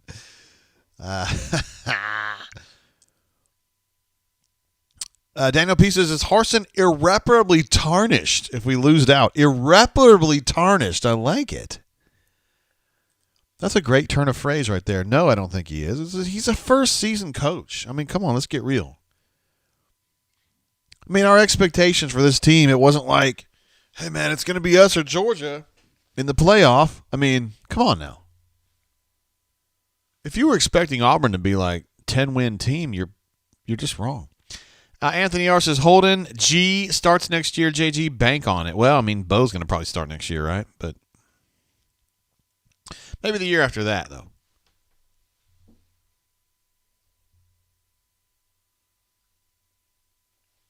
Maybe the year after that.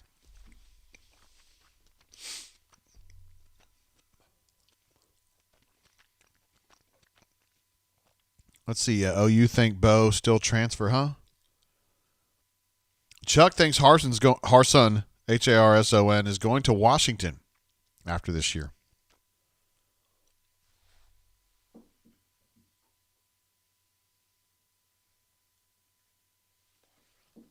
Hey, you texting, did they fire Solskjaer?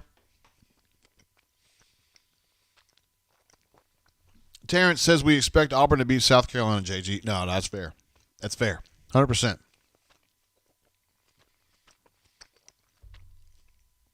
That is a very fair statement, Terrence. You're right. You feel like Auburn should win down here. And if Auburn loses again, 2 years in a row at South Carolina, against a really bad team last year, this year's team is, I mean, I'm not saying they're great, but they have gotten a lot better. I mean, they're probably the most improved team in the SEC. Would you agree? Auburn should still beat them. I'm just saying, at least they're decent. They were dog shit last year.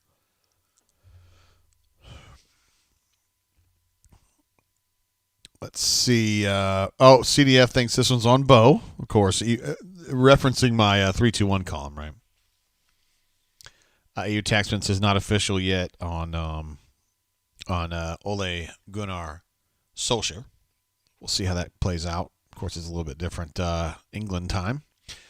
Hornation says JGT could beat up all these dudes in a pickup basketball game. Hey, now. Kenneth Hall says, I wish we would have kept T. Will. Listen, man, I love T. Will as much as anybody, but God bless, man. He's been getting killed down there at UCF. I don't know about that.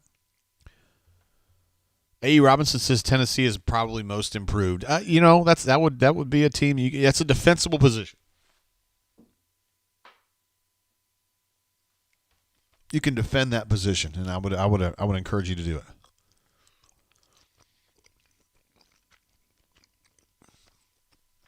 That dude had his shirt off.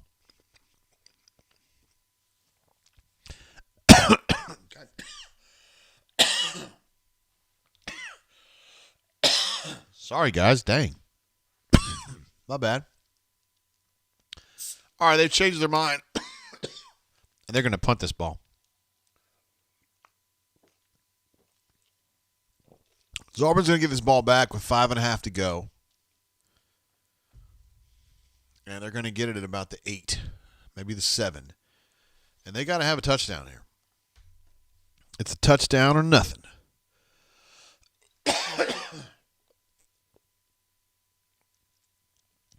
BVK says, Harsin is in over his head. We should have hired Bill Clark. Man, what? Man, what? Man, Paul is a great question. He said, would you rather fight a horse-sized duck or 100 duck-sized horses? These are great questions, Paul. Death by 1,000 cuts, I think, is worse. So, I don't know if that answers your question. Ryan S. jumps in with a super chat. Said, choking like Mason in the second half. That's funny. All right, here he is. TJ Finley with his career-defining moment right here. He has a chance to lead Auburn from the brink of disaster. And he's going to hit Shed Jackson for a nice little gainer there. It's probably a 25, 30-yard gainer. A little play-action pass. That they've been trying to get that ball in there all night. They finally were able to get it in there. That's a route that Kobe Hudson runs well, and he's not available tonight. Sorry, guys. I can't believe I'm coughing this much. CDF says OL needs to sack up and win the line of scrimmage and let Tank do work, son. That's fair. I mean, it'd be nice. Uh-oh, little end around to Demetrius, and he got 2 yards. That's okay. It's 2 more they didn't have, right? Guys, I'm trying to be positive here. It's 2 yards they didn't have before. Scott C says, don't score too quick. Oh, man. Best commenters, I'm telling you, in the whole world right here. So that's the situation you're dealing with here. Good golly. This is really, really weird. All right. 2nd and 8, guys. They're at the 38. A lot of pressure coming in on TJ. You got to throw that ball, son. That was a very, very difficult play. I don't think Shed could have made that play. He threw it behind him, and the defensive back was right there. Yeah. Anyway, it's going to be 3rd and 8, guys. This is not good. Melee thinks I may have been, I may have taken a COVID egg roll. I love it. I love it.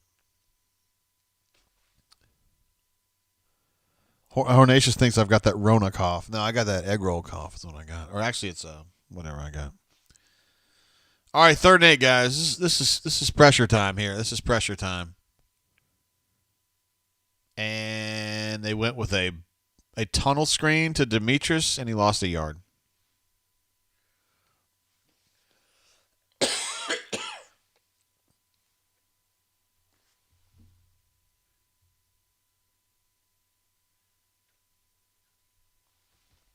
A tunnel screen to Demetrius Robertson.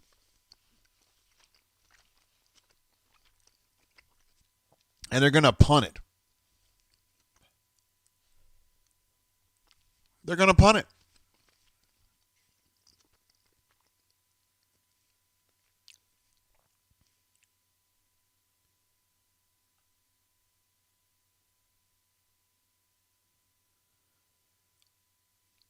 They're going to punt it? Yeah, that went from a statement to a question. They're going to punt it?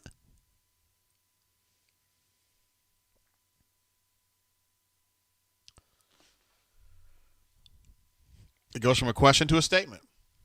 They're going to punt it. They're going to punt it. Daniel P says, now we punt, LOL. Ryan Schuler says 4th and 1 mentality. He didn't say 4th and 8.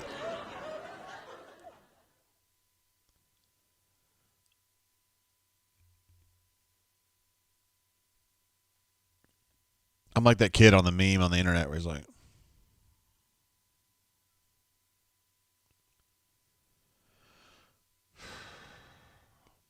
Chuck H says this is embarrassing. I can't, again, I can't disagree with you guys on this. I mean, we had some very smart people picking South Carolina to win this game. So, I mean, it's not like it's just totally crazy, but to me, it's totally crazy. The idea that you would lose back-to-back years at South Carolina? My goodness. Melee says punt so we can be 1-0 on the next drive. My man. 2nd and 1. Derek Hall did his best on that, but that's going to be a first down. 2:40 to go.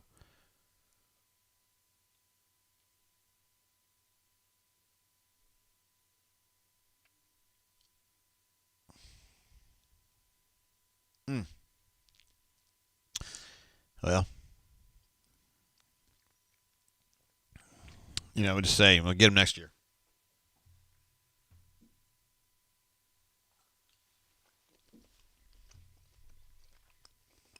It ain't over, though.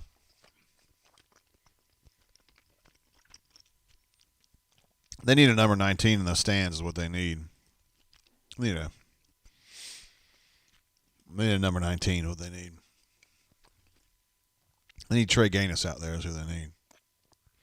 Fat Crack says, no tank on that drive has to be the most outrageous thing I have ever seen. What the freaking piss? You know, the only way I could defend that decision is maybe they're saying we got to get big chunks. You know what I'm saying? Like we got to get 15 yards. We need to get some big explosive runs, or plays, I should say. And he's more of a 7-yard guy.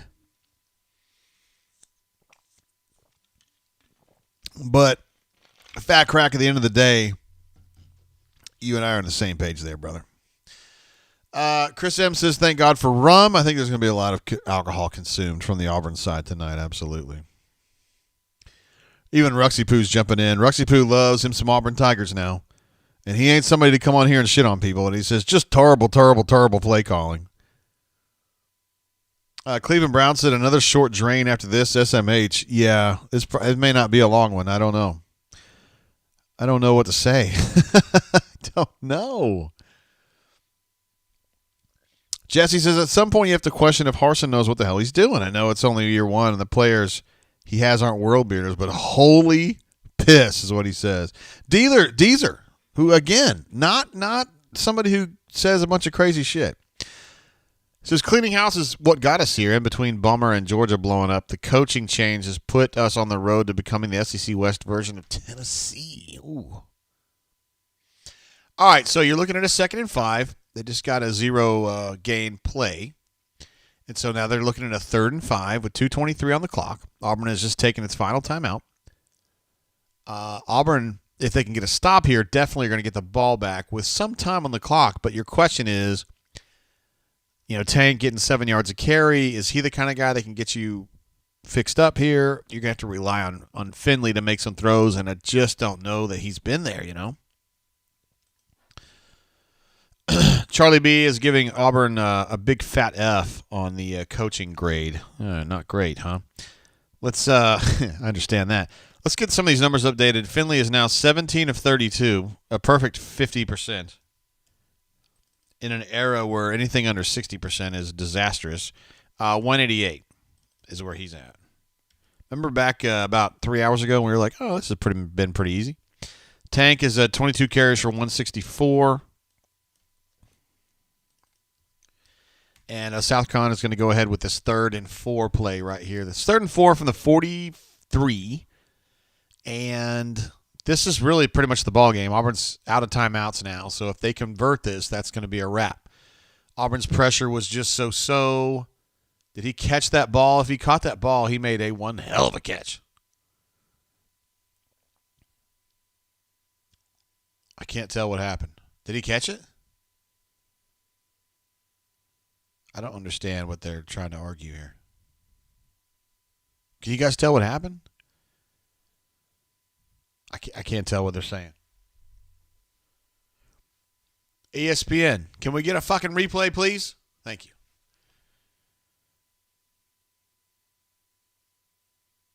Oh, he dropped it. All right, he dropped it. Here's what I'm going to do. I got to go to the bathroom real quick. Normally I would go to my little screen that says be right back, but I'm just going to leave it running, okay? I'll be right back.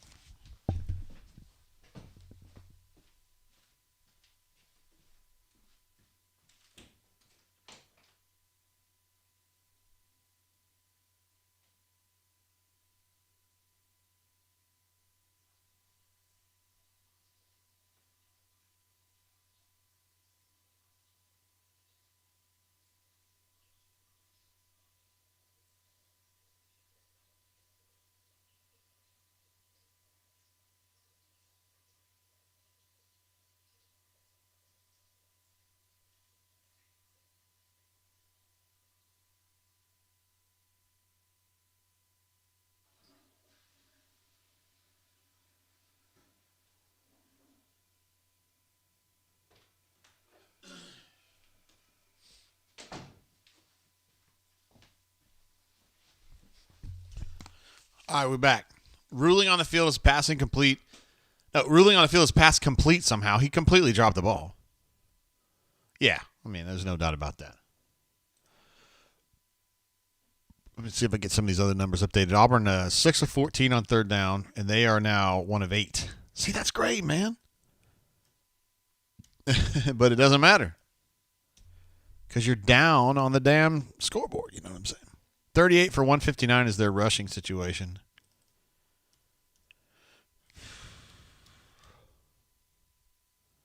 Don't remind us. We've been there. Reminding us of the second half slumps from the previous 3 games. We know. We were there. Oh, God.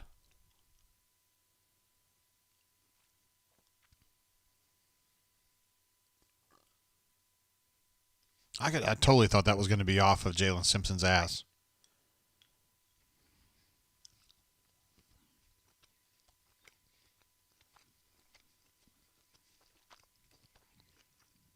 Yeah, Daniel P's with me on that. I think that hit Jalen, too. I don't think he saw it.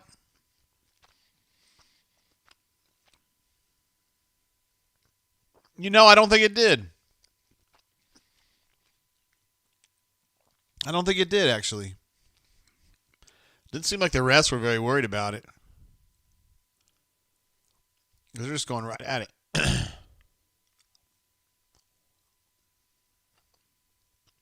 I do think it got really close, though.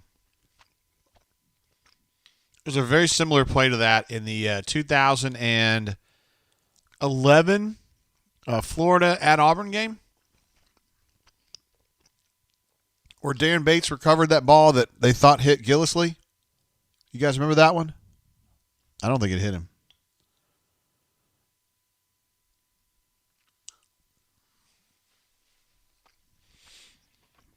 Charlie Beast is no hit. Ben Beast is no hit. I'm with you guys. I don't think that's a hit.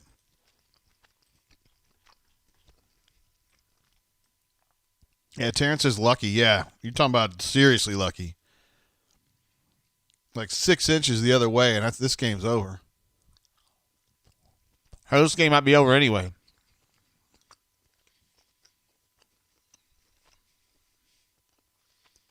Are you kidding me?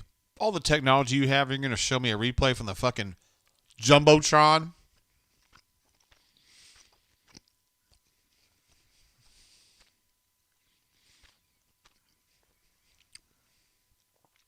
I don't think it hit him. One man's opinion.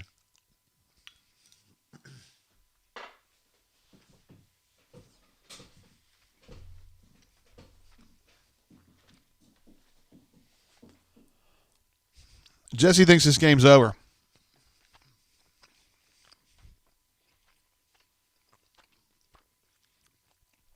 TJ Briggs is calling Jabba no matter what.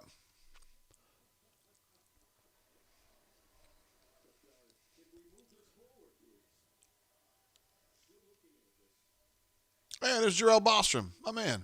What's up, bro?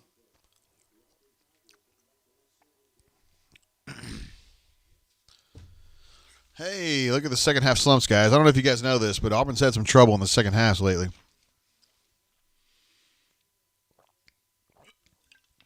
Solo Tiger is exactly right. He says the ball doesn't change direction in the slightest. That's the thing. They keep looking for like a parallax where like the ball looks like it's touching him, but the ball never changes like spin or direction or anything. It's tumbling and it never changes direction. So I completely agree. Nash Tiger says our special teams are the worst coach I've ever seen. Guys, seriously, this angle is not going to help.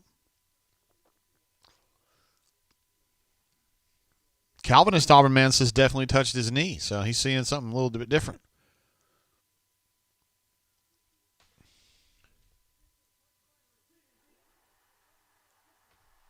Oh, I think based on Harson's face, I think I know how that went.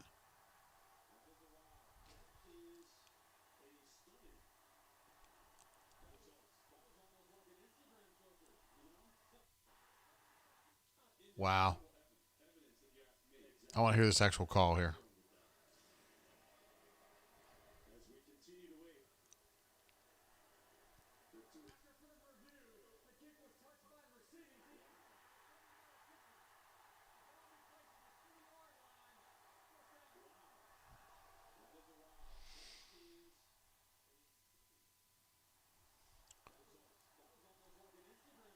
The ESPN guy goes, that was a stunning result. I honestly, guys, truly, I don't think he touched that. I don't think that ball touched him.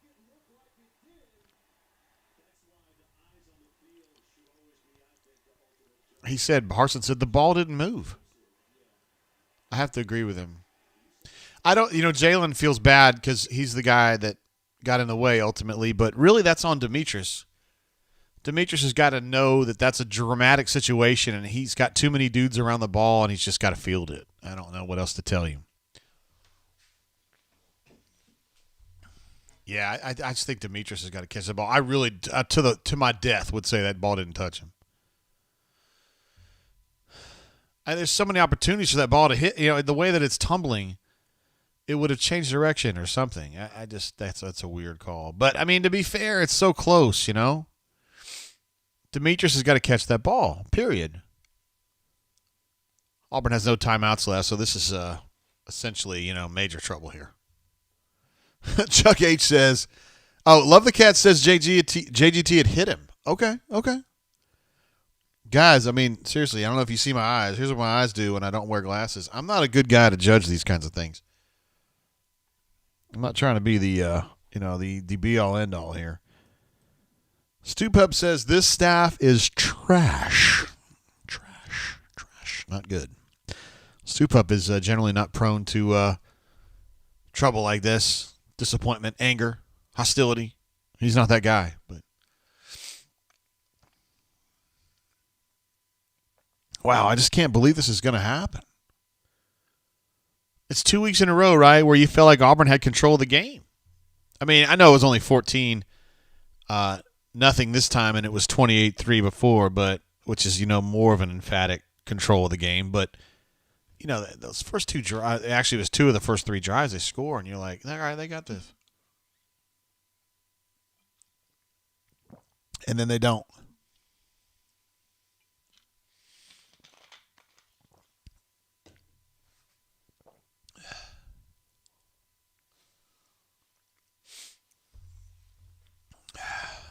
Chaz says you just qualified to be an SEC official. My man. TJ Briggs says D-Rob fails at his third school in a row. Wow, that's pretty harsh. Kyle S. says Iron Bowl tickets for sale. My man. My man, that's good stuff right here. I love you guys. Let's see. Nick says Iria. Jack and Hagar says couldn't have planned it any better. Lose all momentum heading into the Iron Bowl and needing to impress recruits and look competent. Jabba. Oh, look who's here. What's up, Dentone? Dentone is first of all, Denton, you gotta plug your mic in and then light on. Take your time though. You're good. Let's see. Cleveland Brown says Denton is laughing his ass off quietly right now. He's right here in front of me, so he's not laughing. Oh, they just took the goalpost down, guys. Seriously, you beat this Auburn team and you're going to take the goalpost down? Jeez. Hey, that's a good win for them, though, no doubt. They've been getting a lot better, and they're just better than Auburn again. I mean, I don't know what to tell you, man. I mean, it's funny to me, too. It's strange to me, too. Nick says, get Denton in here. Look at that. Pipe layer wants to know where you at, bro. Anthony R. says, are we the Vandy of the West? What has happened? These are fair questions, honestly. Look at Shane Beamer. He's going to have a very impassioned speech here at the end of this game, and it's just going to make him more alluring for his friends at Virginia Tech who are going to want to hire him now that he looks like he's one of the most improved coaches in the country. And Quint Kessenich is going to ask him, what does it mean for this team to be so much better? Let's see. Jesse says, JG, can you elaborate on all the things that have been said about the boosters and board at Auburn having a say-so on who gets hired? I mean, really? I feel like that's a tweet from like 1998. No offense. I mean, I appreciate you being here, Jesse, but I don't even know where to answer, like where to start on that. That's crazy. All right, guys. That's an L right there. That's a fucking big ass L. Huh? Huh? Oh, man. Super chat coming through from Trent. My man, appreciate you, bro. This was BS again. Are you talking about the fact that they lost at South Carolina again, or are you talking about that kind of weird choice to go ahead and give South Carolina the ball on what I didn't think was a hit on Jalen? I don't know. But there's the fact that there's more than one interpretation is probably a sign that things are not going well for Auburn, right? I appreciate you, bro. Let's see. Jackson says, can you talk about basketball now? I still don't have you on yet, Denton, so you're good to do whatever you're going to do. Let's see. JC23 says, Tank gone. Tank had a great game, man. No joke. Did a good job. Crimson Tide says, see y'all on the plains. Is that your dad? Nah, he wouldn't jump on here, would he? He's been nice. Crimson Tide's been nice. He hadn't been troublesome or anything like that. I was kind of waiting on him. That's why I thought it was your dad, because your dad would never do that. It'd be cool. D. Lucky says, Birmingham Bull Reps made the call on the replay. Hey, now. Digital Tiger now openly encouraging Sir Brian Harsin to take the Washington job. I don't know how you guys feel about that. Jackson S. jumps in with a super chat. Appreciate you, bro. No message offered, no message needed. I appreciate that, sir. Jacob L. says, hate to be that guy, but I said we'd go 6-6 before the season. Just saying. Hornatius says, I'm trying to call Beach. I don't have the phone lines open yet. Hold on. I got to work through these the rest of these comments here. Jet B says we need to search the portal at St. Francis. That's good. I like that. That's really, really good. That's smart. Of course, St. Francis is the school where Jason Brown, the quarterback at South Carolina, came from. Luke J says, yo, what up, Jay? RG Buddy here. What does that mean? Art, what's up? How you doing, bro? Hey, Hornatius, bro, I don't have the phone lines open yet. I'm still working my way through. Luke, tell me more, bro. You got to give me a little more information. I was a little confused about what you meant there. Let's see. Everybody's saying Tank is out. Tank gone. Yeah, I mean, if he decides he's got to go, he's got to go. Uh-oh. Ryan says, I don't know if we could beat Missouri right now. Oh, my goodness gracious. Chris says, I mean, if Harsin doesn't take a huge fine for ripping the refs on this one, I don't know what. Travis J says, we fired Gus for this.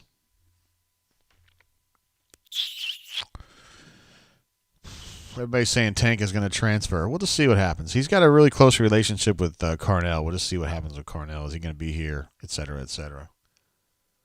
Lot going on with that one. That's going to be a developing situation, as we like to call it in the news business.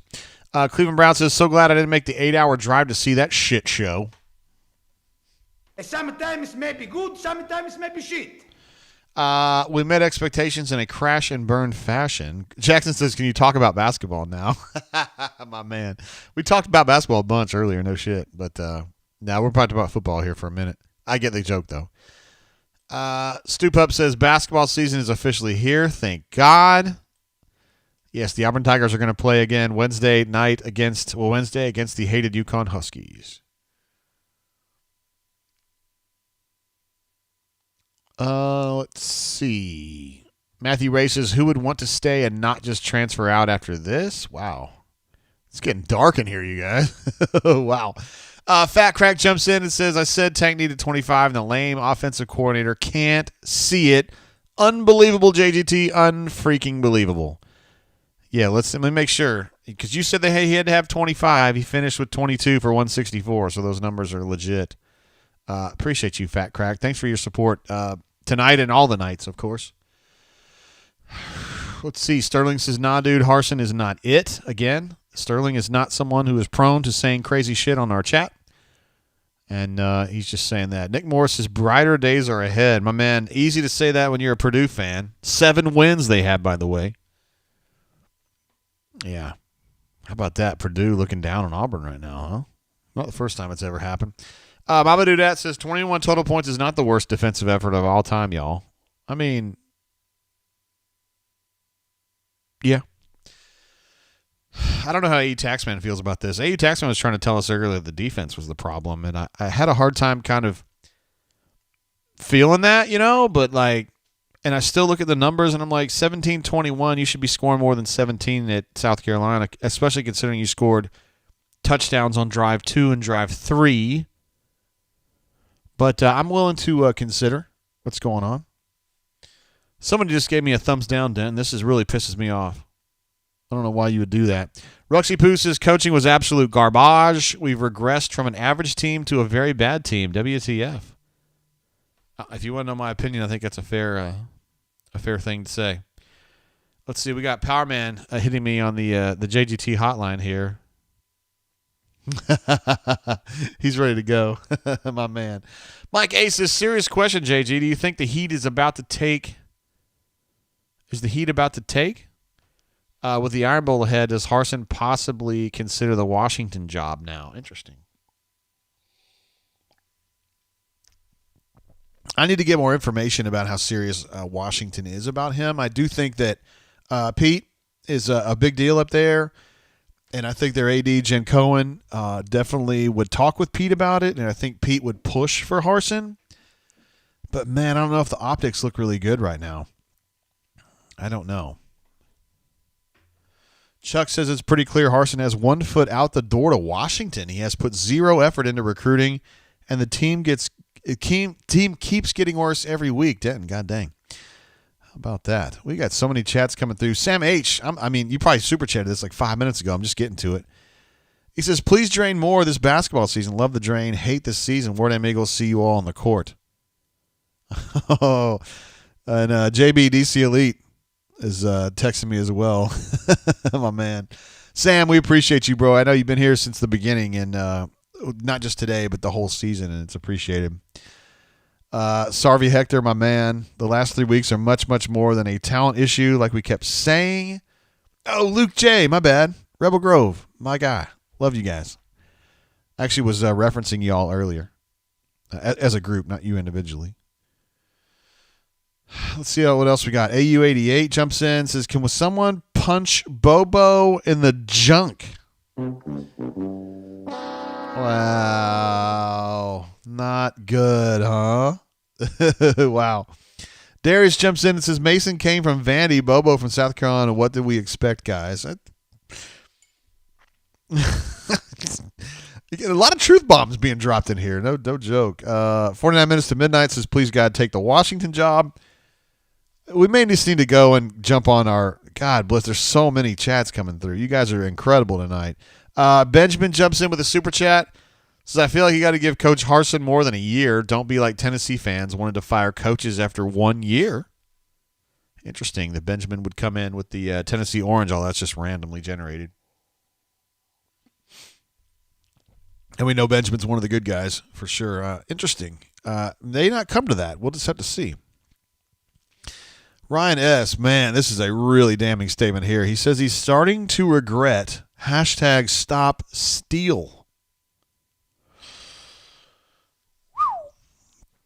Wow. My goodness. Lethal Injection says, I miss Kevin Steele bad. Oh, man.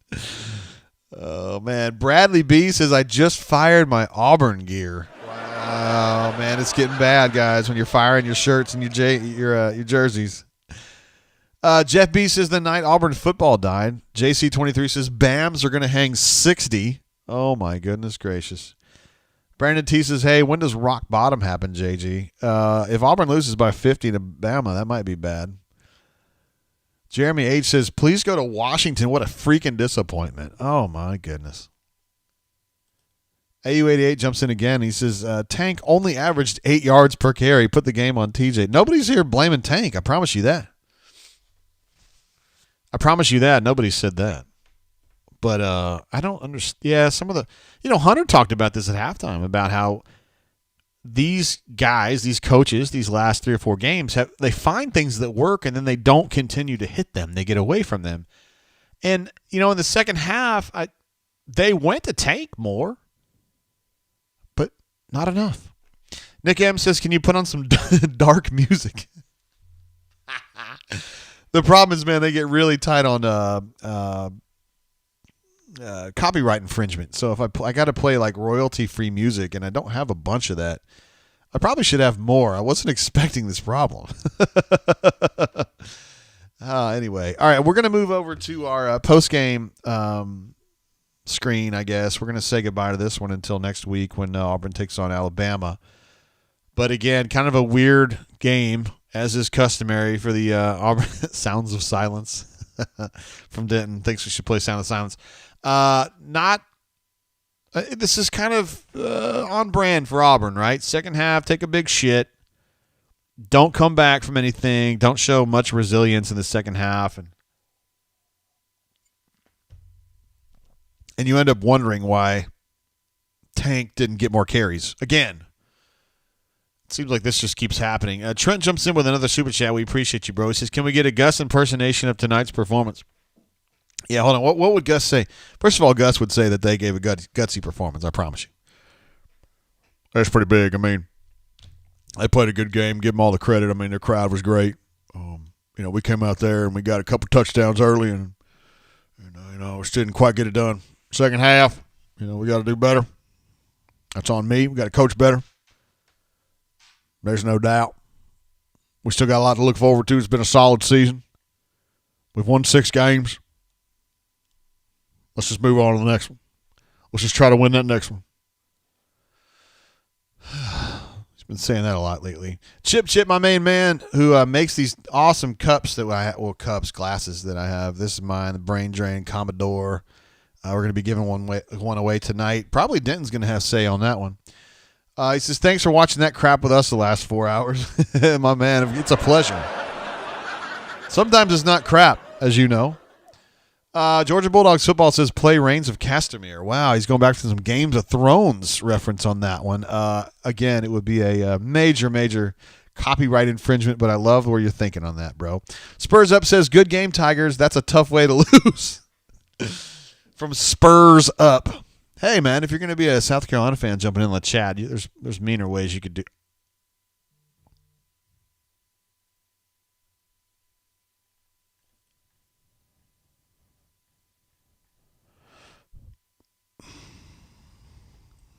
Stephen P's back.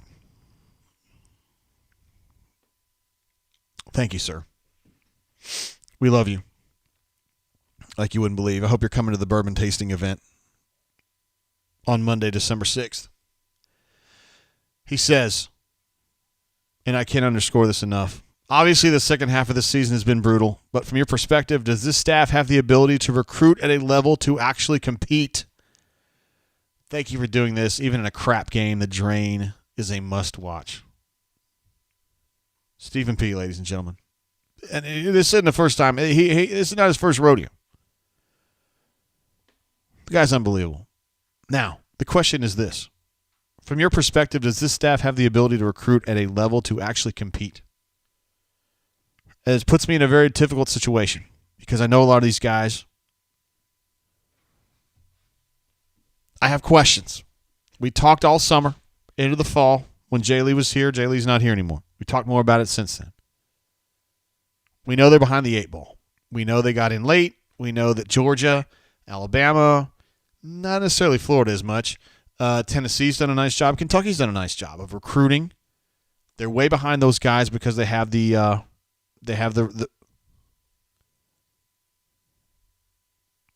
because they're behind the 8 ball with those guys. Alabama's been kind of working on these relationships for years. Georgia, same thing. Tennessee, same thing. Ole Miss, same thing to some degree.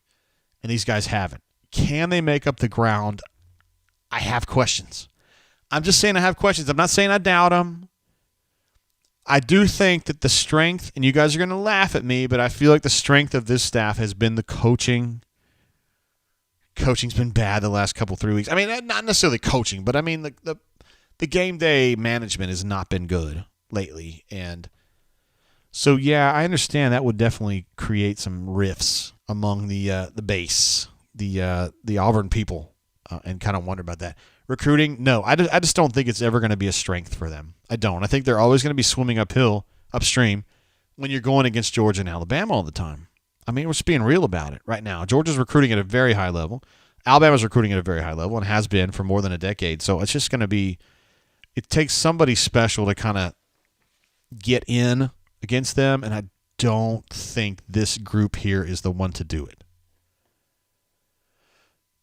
That's just my opinion, Stephen P., and I hope that doesn't get me in too much trouble. I just feel like I'm trying to be fair. I don't want to be – I'm not trying to sell anybody out. I'm not someone who's just going to run my mouth and say a bunch of dumb shit, but I just feel like I wonder. I do. And I appreciate your support like you wouldn't believe. I appreciate you, brother. We've got a couple other huge super chats coming through. Stephen P., you've been an absolute stud. AU88 jumps one, says, not blaming Tank, dummy, blaming Bobo. No, I know you weren't. Nobody would blame Tank. He played his balls off. And he always does. Blaming Bobo. Yeah, they could have done more with him.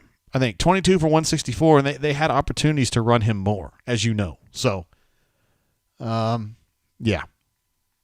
I didn't think that you were ragging on him. I didn't mean to make it sound that way. Stephen Dubb says, got some things to say, Tater. You guys want to call in is probably what you're talking about. Yeah, I'll go ahead and turn on the phone lines here. My bad. I know Hornet CS was trying to jump in here and some others. So I have turned on the Skypes. Daniel N. jumps in. My man, what's up, bro? Haven't seen you in a minute. Says Mason stinks. With the palmetto tree. Look at you. Daniel, I hope you're still back on. I hope you're back on the bunker, brother. I remember your old handle, and maybe you have a new handle. I don't know, but you definitely need to be part of the crew. Let's see, Roxy. Oh, we got a call coming in. First call is from an unidentified caller, but fuck it, we'll take it anyway. Hey, caller, how you doing? Welcome to the show, yo. How you doing, Jay? Who this? The Better Horn. Oh, what's up, bro? Oh my goodness, man. So disappointed in the coaching this game. So disappointed. Wait, hold on. How's that? I didn't add you to the. I don't have your name on your number. That's crazy. Well, you did before. Did change phone? Do you have phone? Do you have a? Is this a new number? No. Is this your wife's call? Is this your wife's phone? No. Do you ask for permission?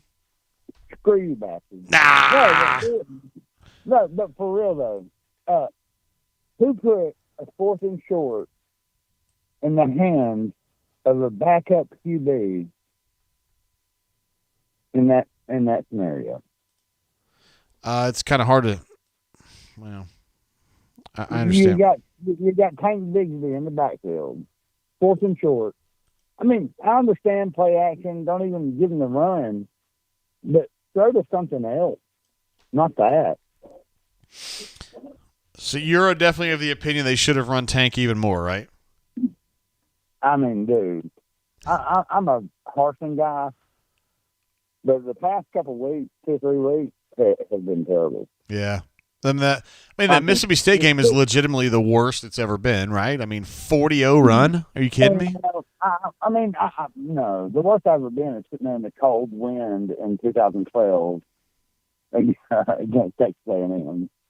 I mean, that was a beatdown. I mean, I understand the worst, come back from another team, but no, that was terrible. 2012. I don't think anything can beat that. Yeah. But this run here, Mississippi State, and then that's pretty damn bad, right? Yeah, I mean, terrible. I mean, how the hell do you do that? On what yard line was it? Like the 30-something? Yeah, 35. 35? How do you do that? Yeah. They've got the ball coming back at halftime with a few minutes before the half, and you run a low-risk, a high-risk play of not being completed and allow them to have the ball there. Yeah. I don't necessarily... And double score on you. Now, I know they didn't double score on us.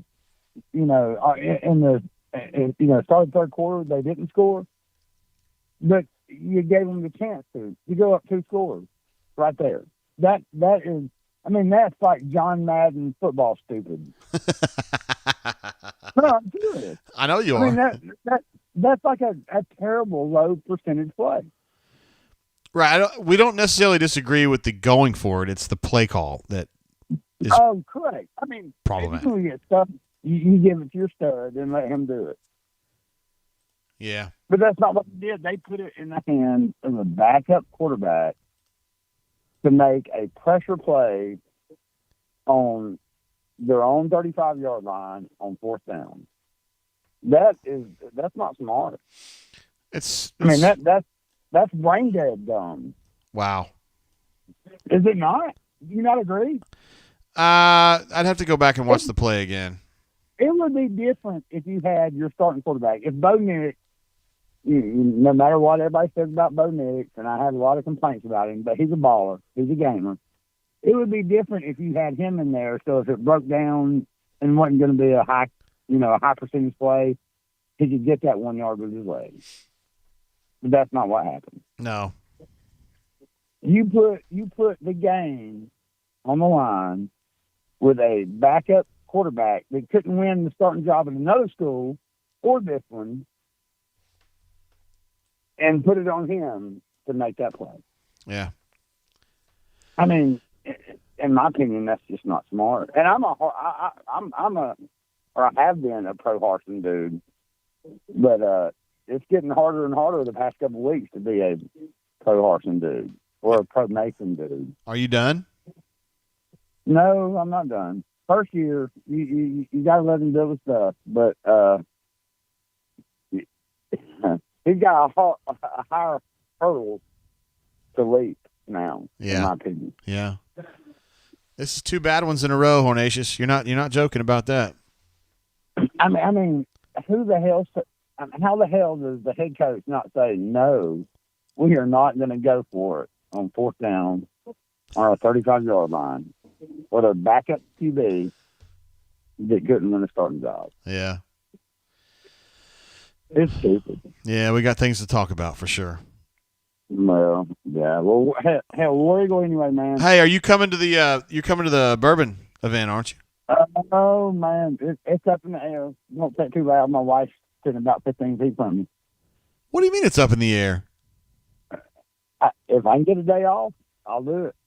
All right. I got a spot. I got a spot for you. The couch is mine. All right, bro. Yes, sir. See you, man. Bye. There is Hornacillas, who now says that it's up in the air as to whether he's going to come to the bourbon event, Denton. That's tough.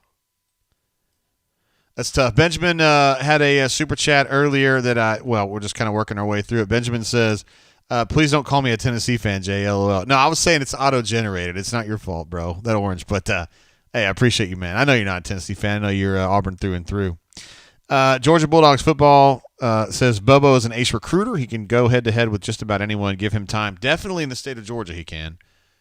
But I'm not. You're just talking about me personally. I'm not real down. Hold on, Mamadou. I got to finish. I got some super chats I got to work through here. I'm not personally down on Bobo. I understand why you guys are frustrated. I'm generally less reactive, or maybe not reactive enough. But I tend to think Bobo's good. Poppy Clan says we had an all-time. Oh yeah, Poppy Clan says we're at an all-time low. Yo, I don't know, but I don't think all-time low. I could definitely defend against that right there.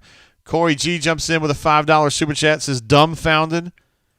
And he would certainly know. Corey G, of course, is the one who won the Harsin hat early in the year. He is he's a blessed individual to have that.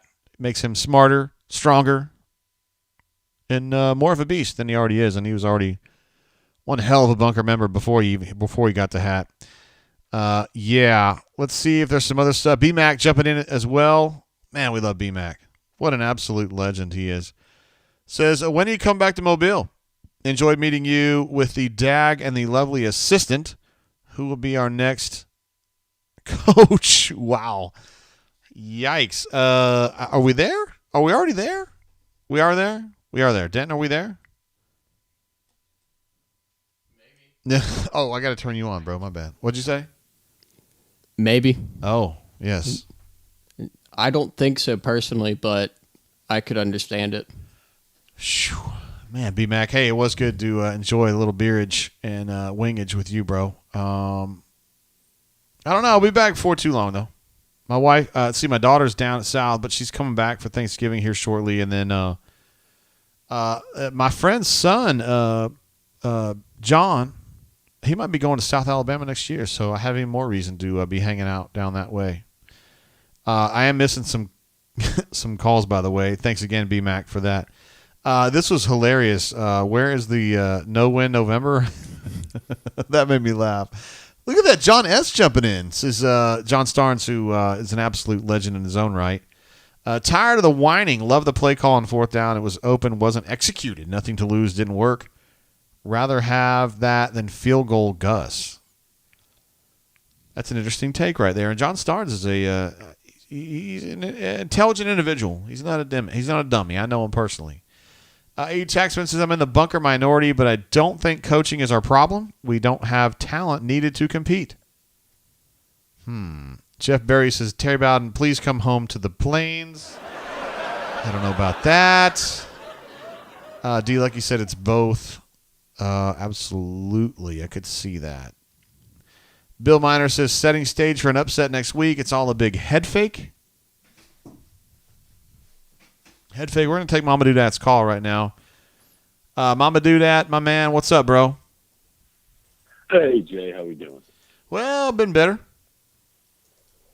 Likewise. Yeah. What's been going on with you, brother? You know, I feel like Mason is a convenient scapegoat tonight. To be honest with you, I mean, defense wasn't great, but they were good enough to win the game. I do not think that was the problem at all. I really blame this on the entire offensive coaching staff. Whether it's, trying to get too cute, overthinking, it didn't work. And that's a team that you should score more than 17 points on. And we just, I don't know what the answer is, but we hadn't found it. Yeah. I mean, I'm with you completely. So they scored a touchdown on drive 2, scored a touchdown on drive 3, and then from that point forward, which is really like the end of the first quarter, they score 1 field goal total.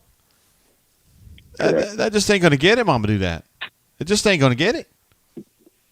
No. And I appreciate, like I saw you text, man, that, if coaching is not the problem and talent is, that's fine. I'm open to that argument, especially in year one of a new staff. But if that truly is the case, we need somebody that can recruit outside of the Pacific Northwest. Well, yeah, that's the thing. That's the thing. So, I just don't have confidence that we are going to be able to get, it's cool to be the culture guy and tough talk guy and all of that. But I truly am worried, especially if we start to have attrition within the staff, which I would expect. That's fine, wherever that ends up shaking out. I'm just worried about what those new hires, if those are part of the Boise Mafia. I don't see that boding well for recruiting in year 2 or 3, right? Yeah. And so, I'm not going to fight to keep him if he wants to bail to Washington.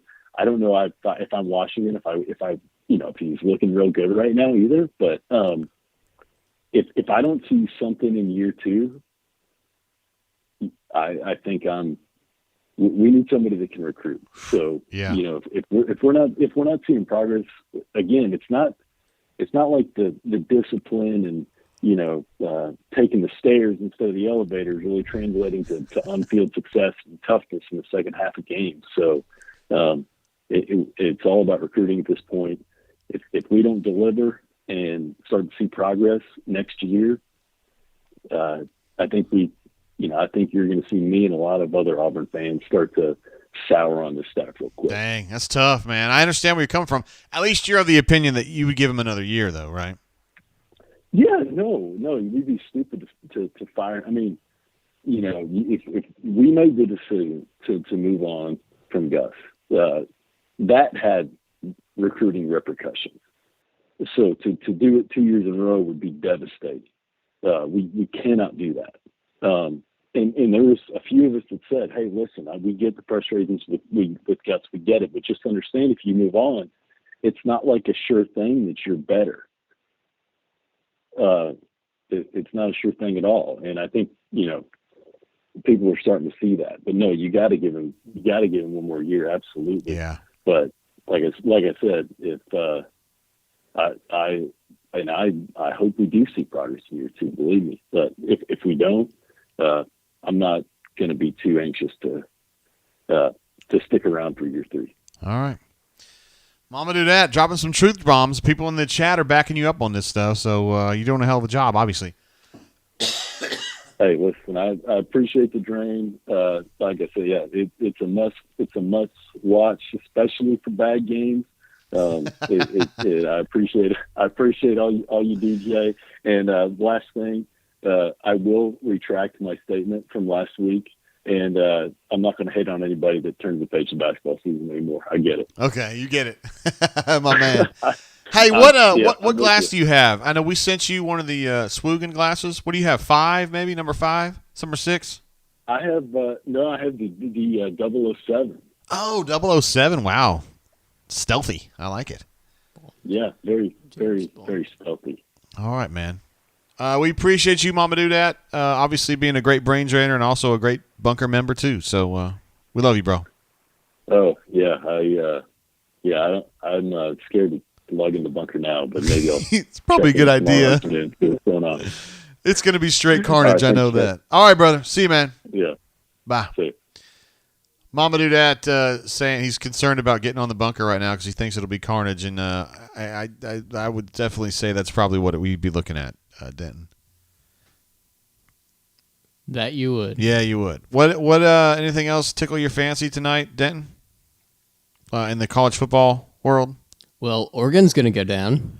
Yeah, they went down. Well, hold on, we got Ryan S. calling in. Ryan S., what up, bro?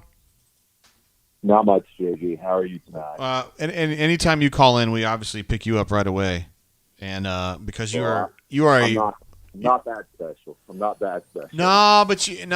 But you're smarter than people realize, and you know what you're talking about more than people realize. Not that people don't think you know, but I know. Well, after having 2 brothers that went to South Carolina, I'm hurting tonight. Oh, okay. So, yeah, not enough bourbon in my household to get through this. What man? These last 3 games where they've lost, what's stuck out to you the most, man? What's been the most disappointing part of it?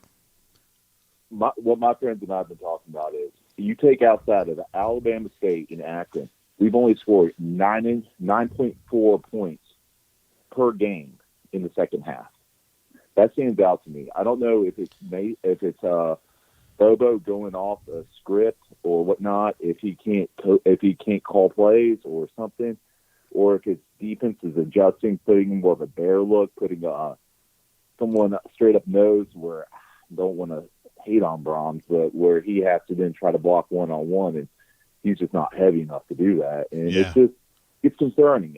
I don't know if it's we don't have the line yet, if we don't have the wide receivers.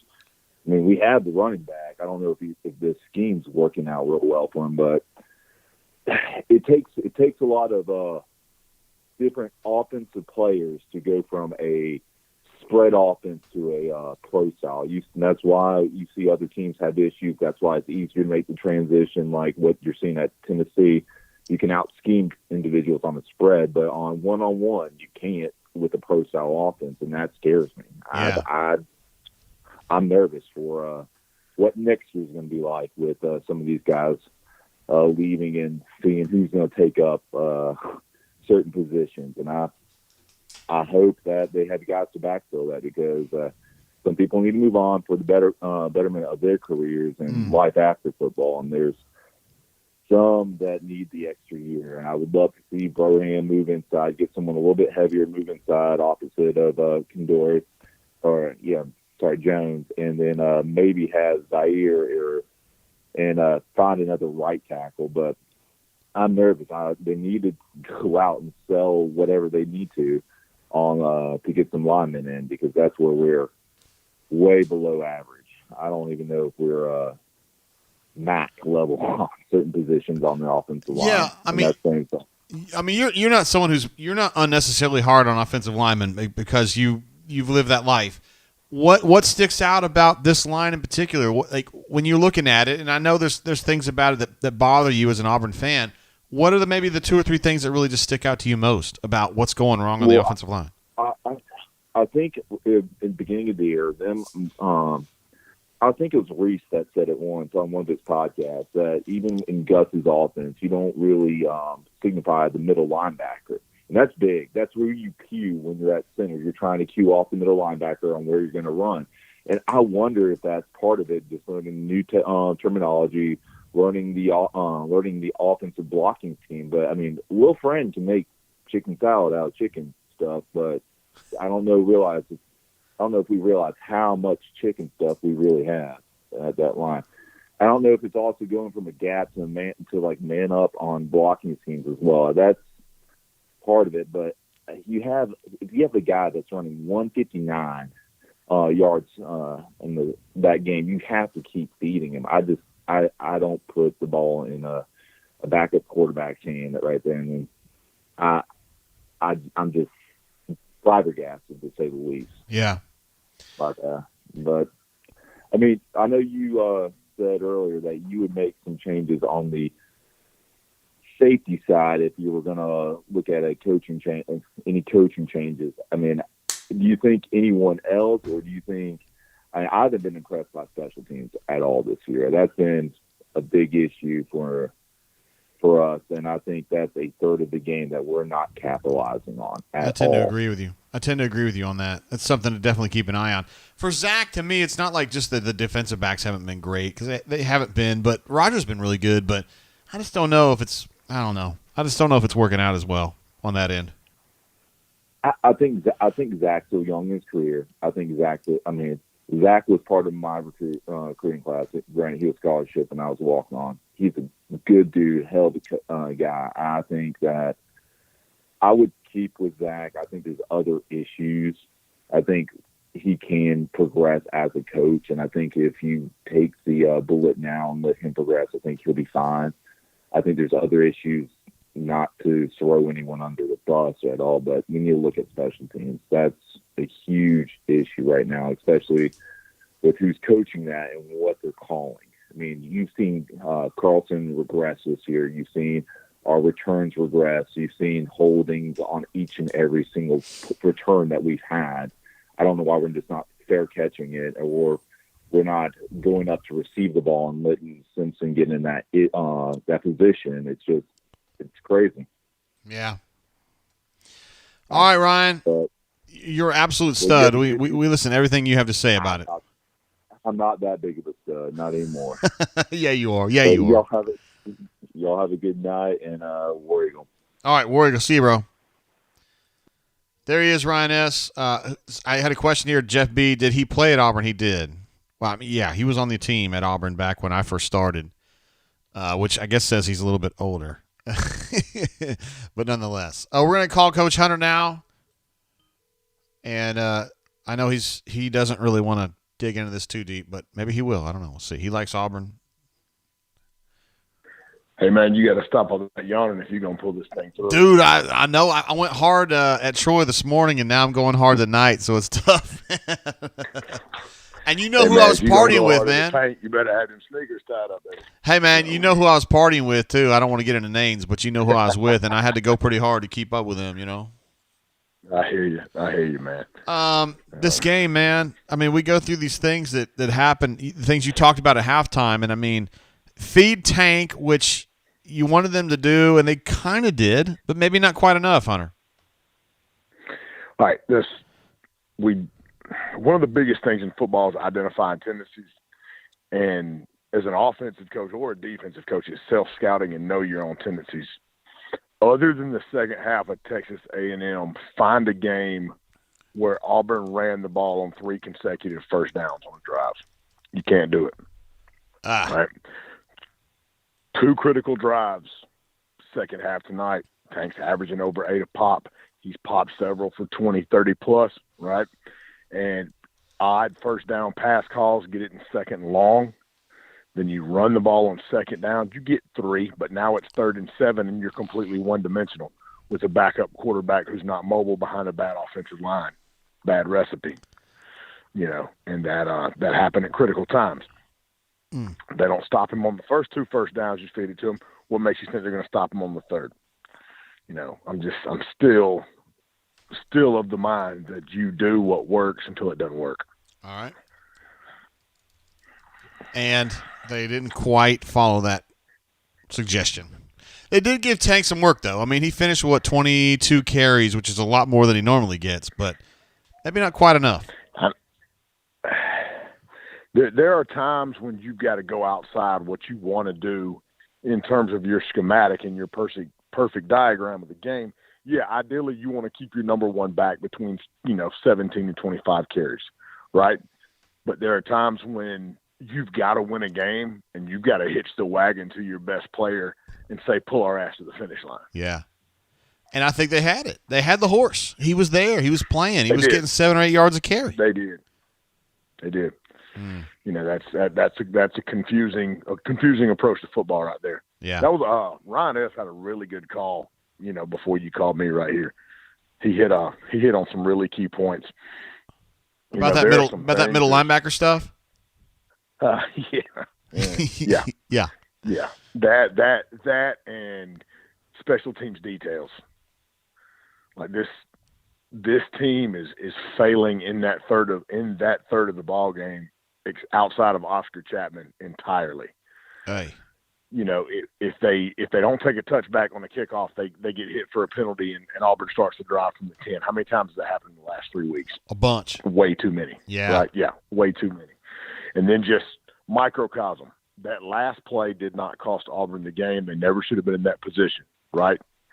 But that was terrible awareness by the return man, terrible awareness by the blockers back on the setup of the return. That should never happen. There's no communication. There's no spatial awareness right there. That's poorly executed special teams. You go back to the block field goal last week, right? Terrible by the long snapper and the guard on the block side. Numerous awkward, bad, unusual field goal snaps all year long, not taken up for Anders because he was wildly inconsistent all year. But that didn't help. The snaps were not consistently in a place where the holder could put them on the tee. So special teams as a whole, big L for the season. Yikes. It's an important part of the game too, man.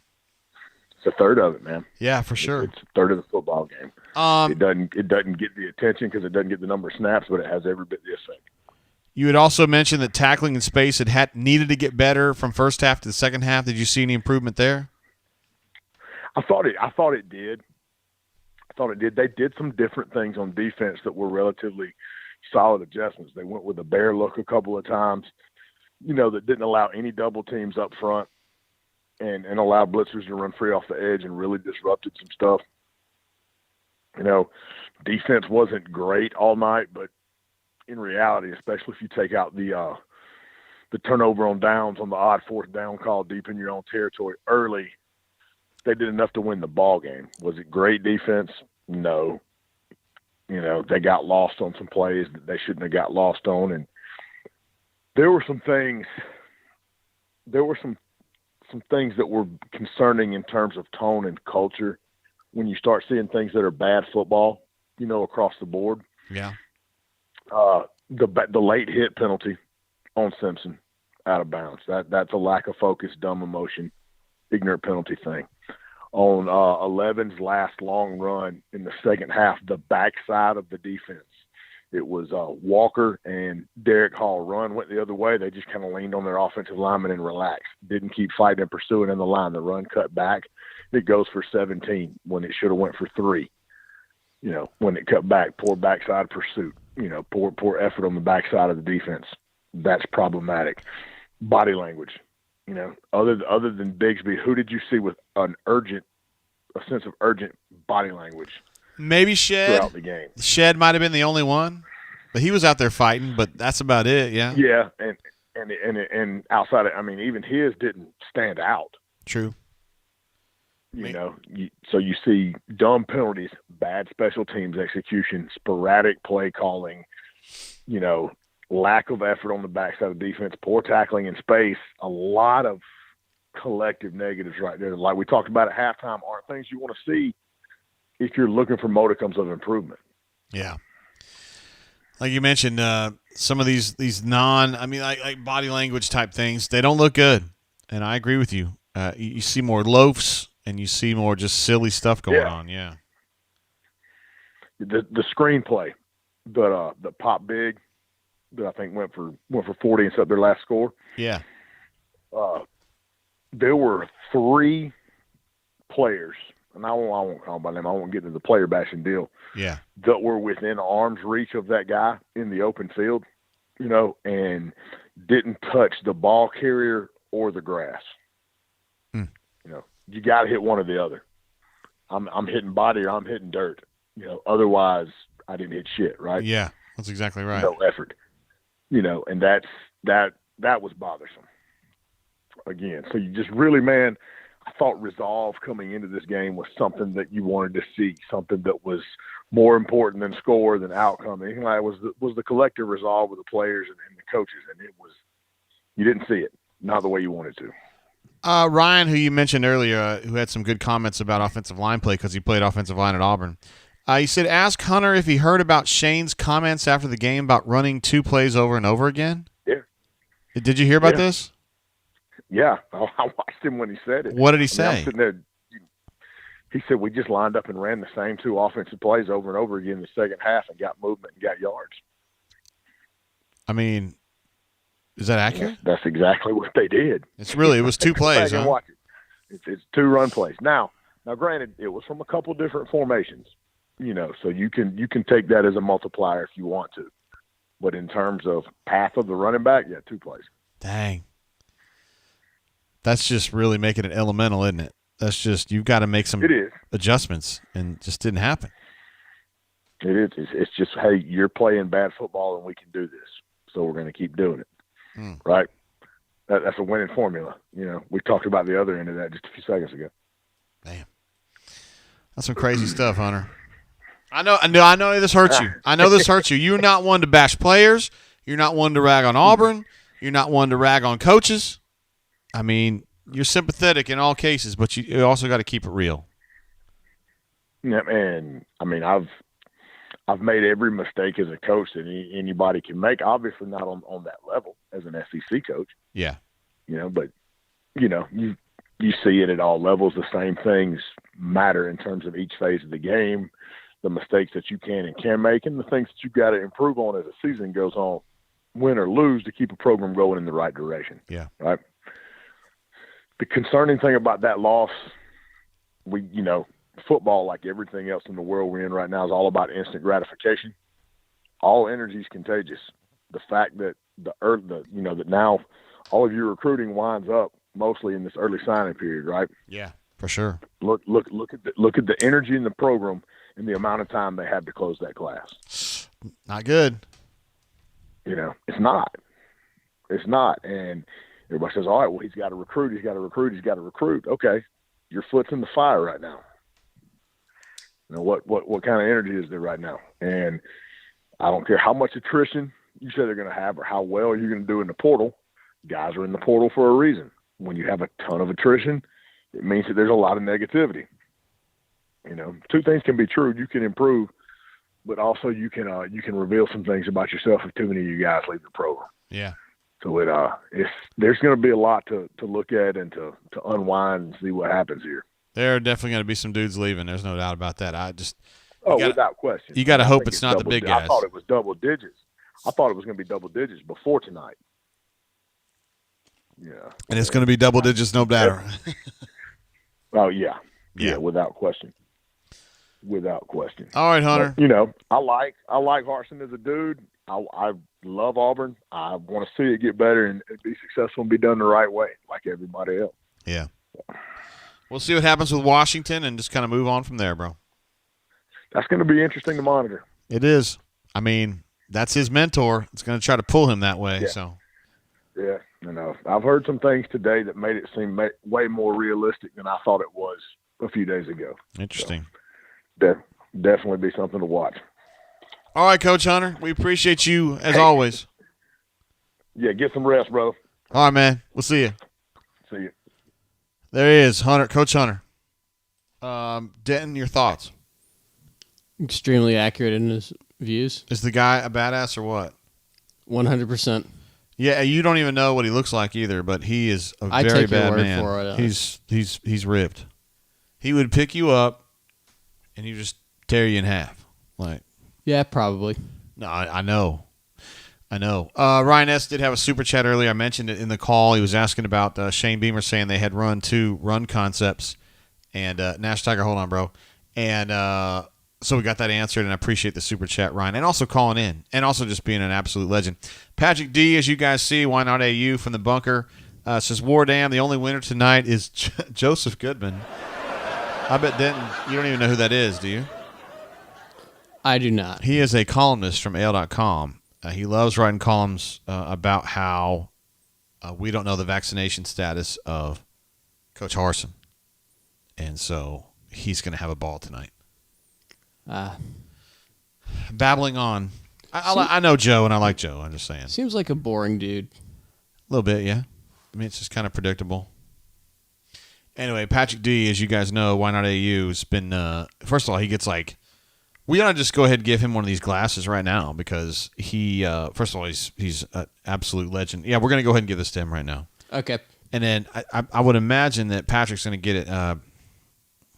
Stephen P is going to get it probably next week, right? Because we got to get those guys covered. But anyway, Why Not AU held at Penn State like an open tailgate. Everybody come to the tailgate. Here, let me give you the coordinates, the GPS coordinates, so you can be there. And then everybody goes, and it's not lame. Like the dude's got bourbon coming out his ass. Not actually, but you know what I mean. He had a freaking DJ. Like it was an unbelievable tailgate. And he just said, come one, come all. Like, who does that? Legends. That's exactly right. We appreciate you, Patrick D. The guy's a legend. Keeping him eligible says, is Denton participating in No Shave November, or is this intern hazing?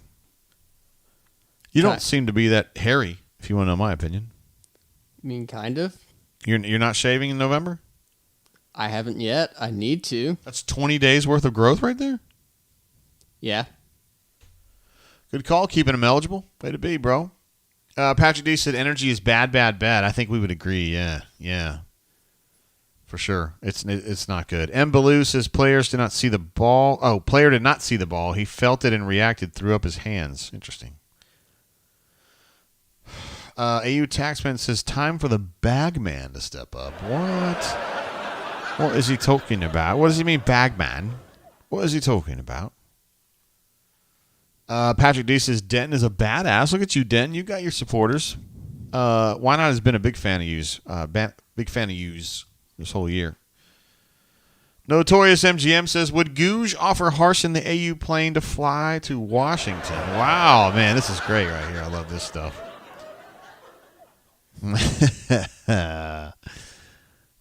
Oh my goodness, he jumped in again?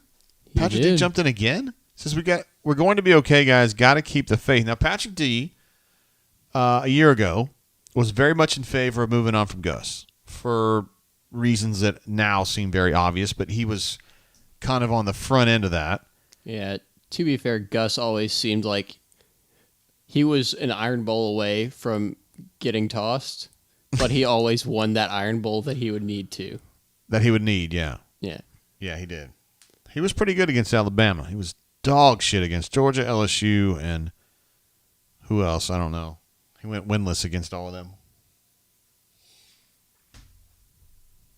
He ran 17 consecutive plays up the middle at LSU one time, Den.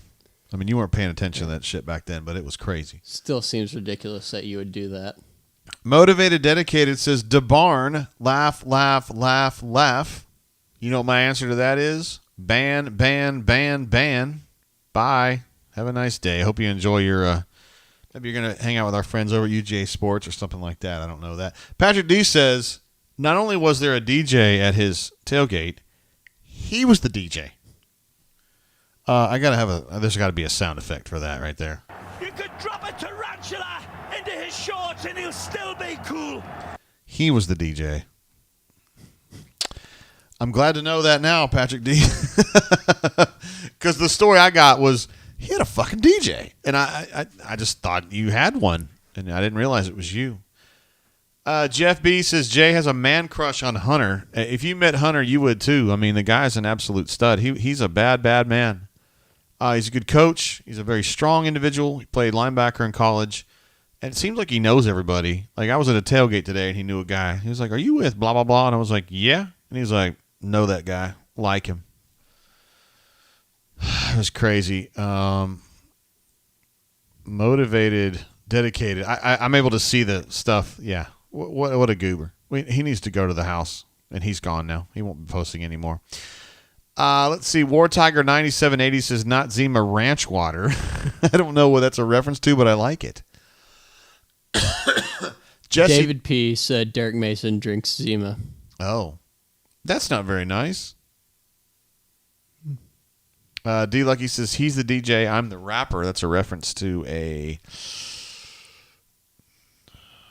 DJ Jazzy Jeff. I think that's what it is. Jeff B says keep the stash in. You got some fans out there, Dentone. Actually, Hornatius, long before you got here, Hornatius was clamoring for you like hours ago, Den. Just saying. Notorious MGM said, "I had faith our last 3 coaches would bring it for Bama. I have no such faith in these clowns." Wow. Clowns, Denton. Clowns. It's a clown show. Man, what a mistake on my part to know there was a DJ at his tailgate and it wasn't him. And it was him. How could I not know that? I blame Duff Diver. Duff Diver was my source. I'll be honest with you. I'm gonna go ahead and sell him out. Duff Diver was my source on that. And he's the one. My man Stu Pup's in the house. What's up, bro? What's up, Jay? How you doing? Well, we've been better. But, we love you, Stu Pup. And we want you to know that we love you. And it's going to be okay, man. I know you're mad. I've had a lot going on the last couple of weeks to where I've had to not watch as much Auburn football as I normally do, and probably better off for it. Yeah. So after the last 2 weeks, I'm going to put my stake in the ground, and I'm just going to say it right now. Auburn could not be lucky enough to have Harsin go to Washington. Wow. This is a bad fit. This is a bad fit for the program. Partly because I don't think he answers the proper questions to what ailed the program, and partly because I think he probably wasn't true to himself. What he should have done is he should have done it the Boise way. He should have brought his guys in here to start with, run the offense he wanted to run the defense he wanted to run. Instead, he hired 2 retread coordinators that had their butts handed to them in the SEC for years. And he's trying to play some like mishmash of Boise ball and trying to be what he thinks the SEC is supposed to be.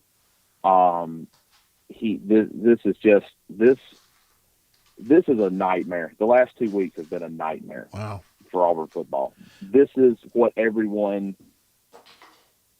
I happen to live close to the Tennessee line, so I watched Tennessee. I watched Derek Dooley. I watched that soap opera for those years with Pruitt up there. This is what it looked like. It's what you're seeing this year.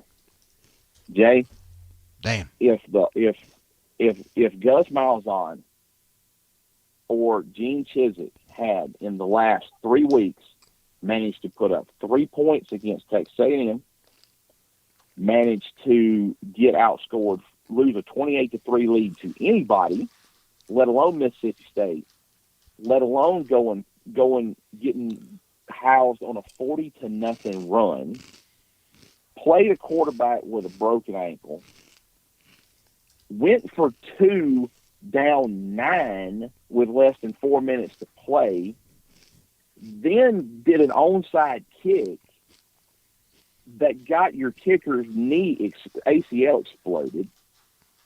Then the next game up 14-7 with less than 4 minutes in the first half, and South Carolina not really doing much on offense. They had one drive, throws a go route on 4th and 1 from your own 35. Jay, if Gus or Gene would have done that, the world would have come unglued. Well, am I wrong? The Auburn world is coming unglued right now, Stoop Up, Yes. to be fair. Yes. I'm just putting my that I'm here. And I'm not going to argue with anybody. Look, I'm pulling for Harsin. If he comes back, look, I'm going to cheer for the Auburn coach. I cheered for Gus all them years. Hell, I cheered for Gene. I wanted him to turn it around. It was obviously they didn't, and things moved on. But this has been a nightmare this year, and I'm glad, quite frankly, I didn't have to watch most of it the last 2 weeks, and I don't do that. I watch it. I went out of my house last week, and I took off an Auburn hat and put on a plain hat, and I don't do that. Wow. And I know that I don't do that. I wear my stuff with pride, and I know a lot of people do. And that I was very frustrated with it.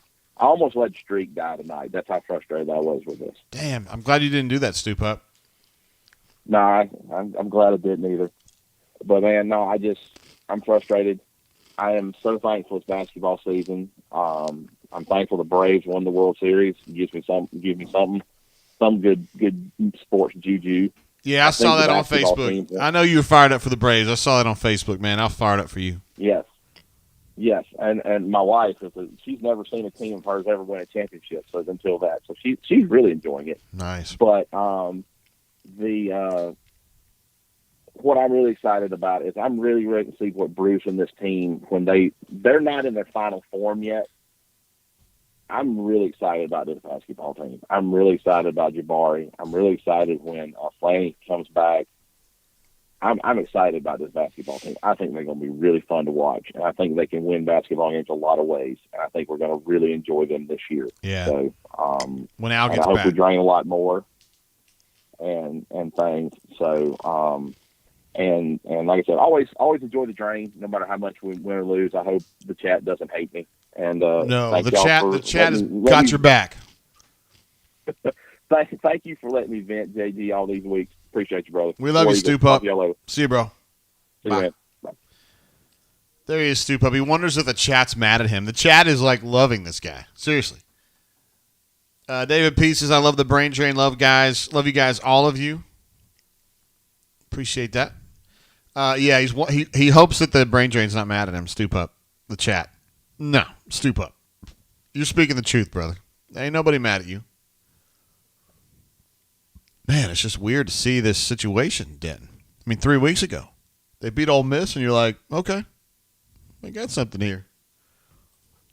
And then all you hear from then is, boom, boom, boom. I got the sound right here.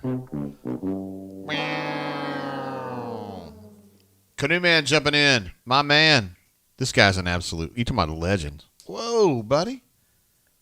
Oh, my gosh. Hold on, there we go.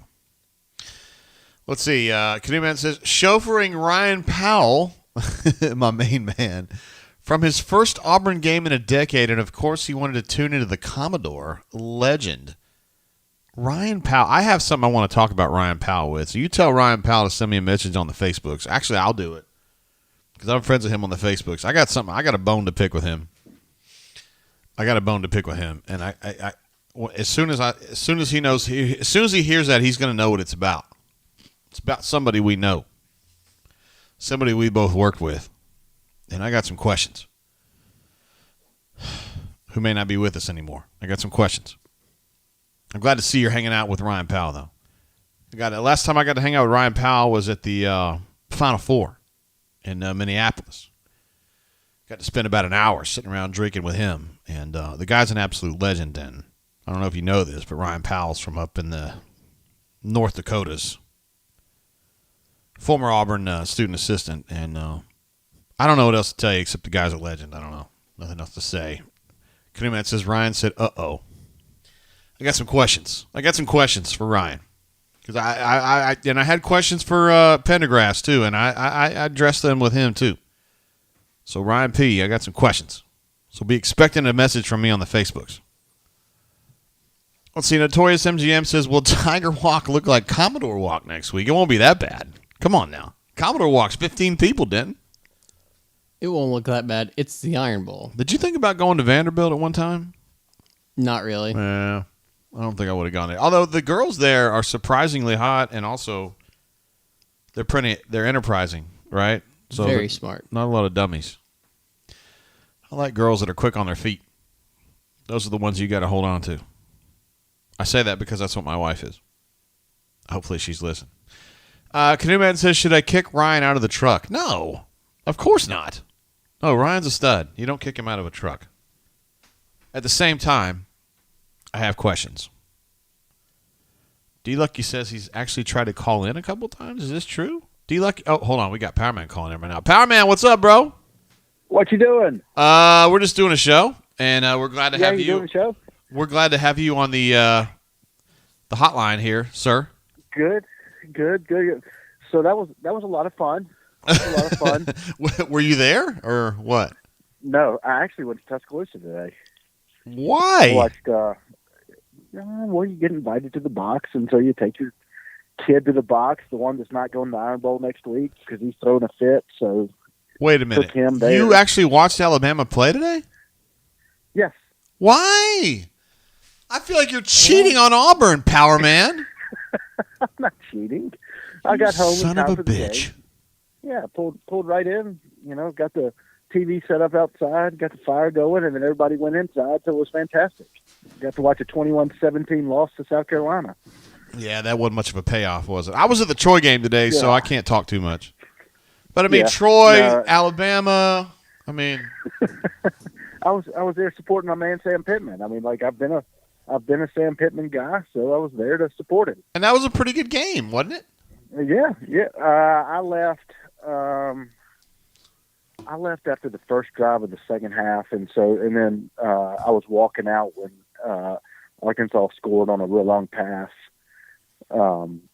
Then I listened to Andy and the kids on the way back, so I didn't really hear the end of their game. But it was, I think Arkansas was competitive. But Jay, Shane Beamer ran I think he threw the ball 14 times. TJ Finley and Bobo threw it 32 times. Beamer had the prescription to win. And you had to win this game ugly with backup quarterback and all that kind of stuff. And he just called the game just like you did if Bo Nix was playing. Yeah, that's kind of true, honestly. I think somebody just put it on the bunker that I think Beamer had, 40 runs and 14 passes, something like that. And we had 32 passes, and Tank had 22 carries. Hunter had 4. You give both of them, 5 to 8 more carries, and we win the game. Gus would have won that game because he would have run the backs. There's no doubt. I definitely would have run the football. I need to run the football. This is bad. The last so Texas A&M was regression because I remember Jay had put a post out after the Ole Miss the Mississippi State game about regression happens. Regression was Texas A&M. Incompetence was Mississippi State and South Carolina. Wow. Power man, you're bringing serious words there. Yeah, that was incompetence. Both of them, incompetence. Wow. So what happens now? I mean, are you kind of hoping secretly that he goes to Washington? I mean, I think it'd do us a favor because I have not been a Bobo fan from the get-go, but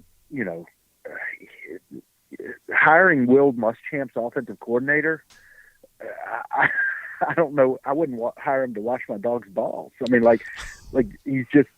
I'm not sure what the idea that South Carolina, the Will Muschamp regime, and then you hire the offensive coordinator when they make offense look absolutely impossible.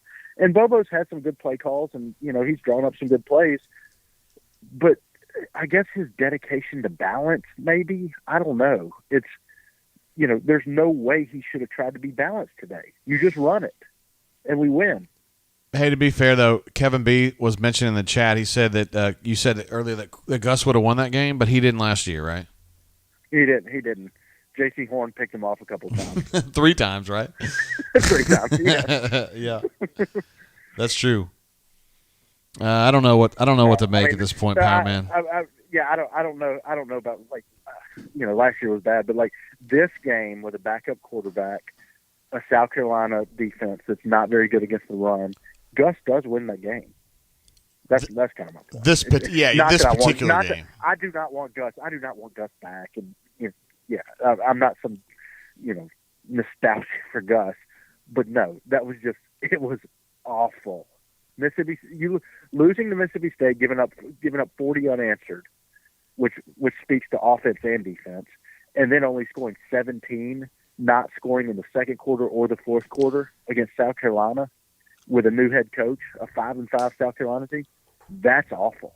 Yeah. That's awful. Yeah, I don't think you would mind to see a change, would you?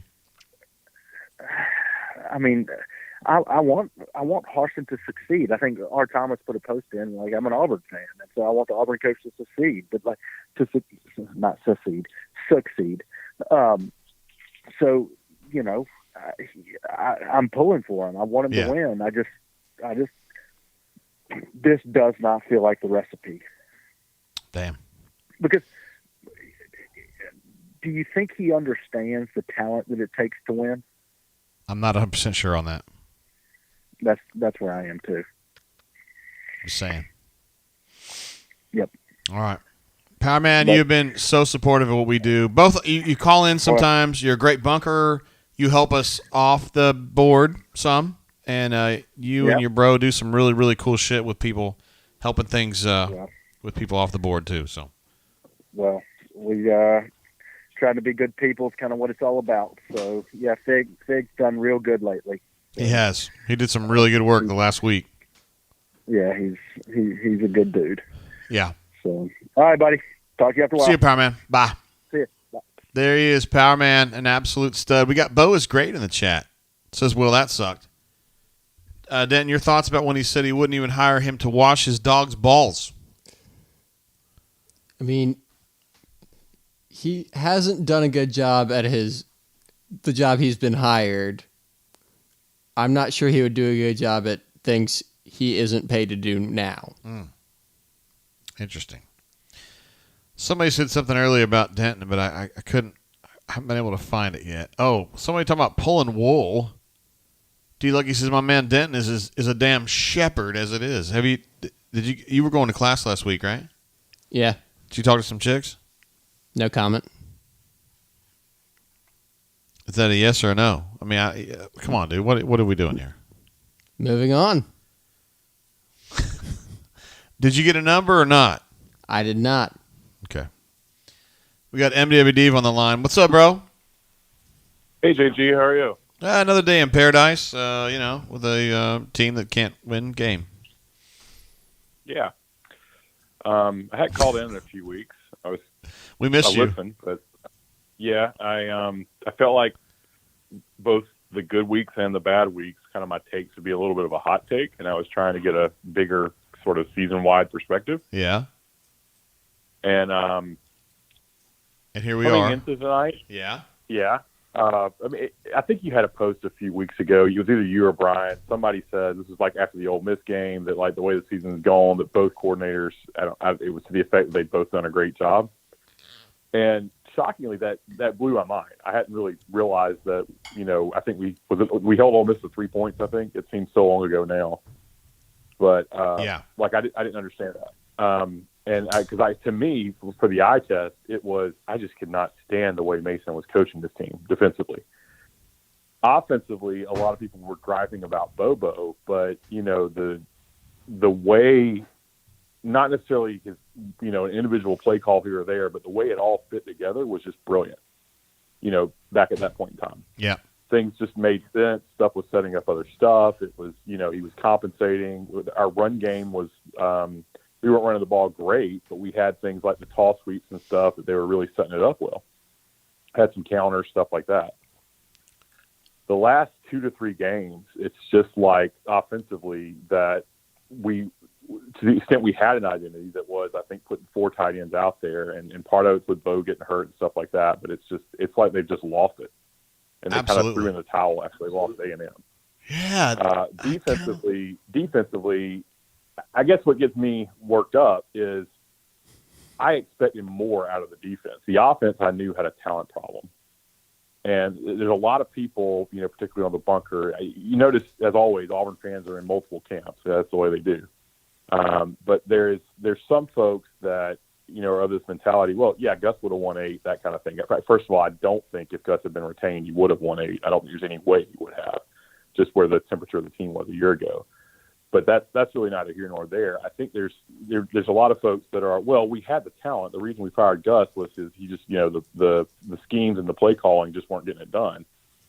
It shocks me that we have talent at skill positions, but like the offensive line, I think people just still don't realize just how bad that is. And I appreciated Ryan's call earlier. I mean, like he really kind of laid it out that or not just how bad it is, but how much the offensive line matters. When you can't run block, when you can't protect the quarterback, particularly once you don't have a mobile quarterback anymore, you're so limited offensively that I think there was an old Spurrier joke that he would punt on third down so he didn't have to play fourth. We've seen it. Yeah. I mean, we're not that bad, but it's like, at least against like Mississippi State's defensive front, like there was just nothing we could do to run the ball. But what blew my mind the last couple of weeks is it's like Bobo was determined to keep doing things that you just knew weren't going to work. And like other folks have said, he just didn't go back to what was working.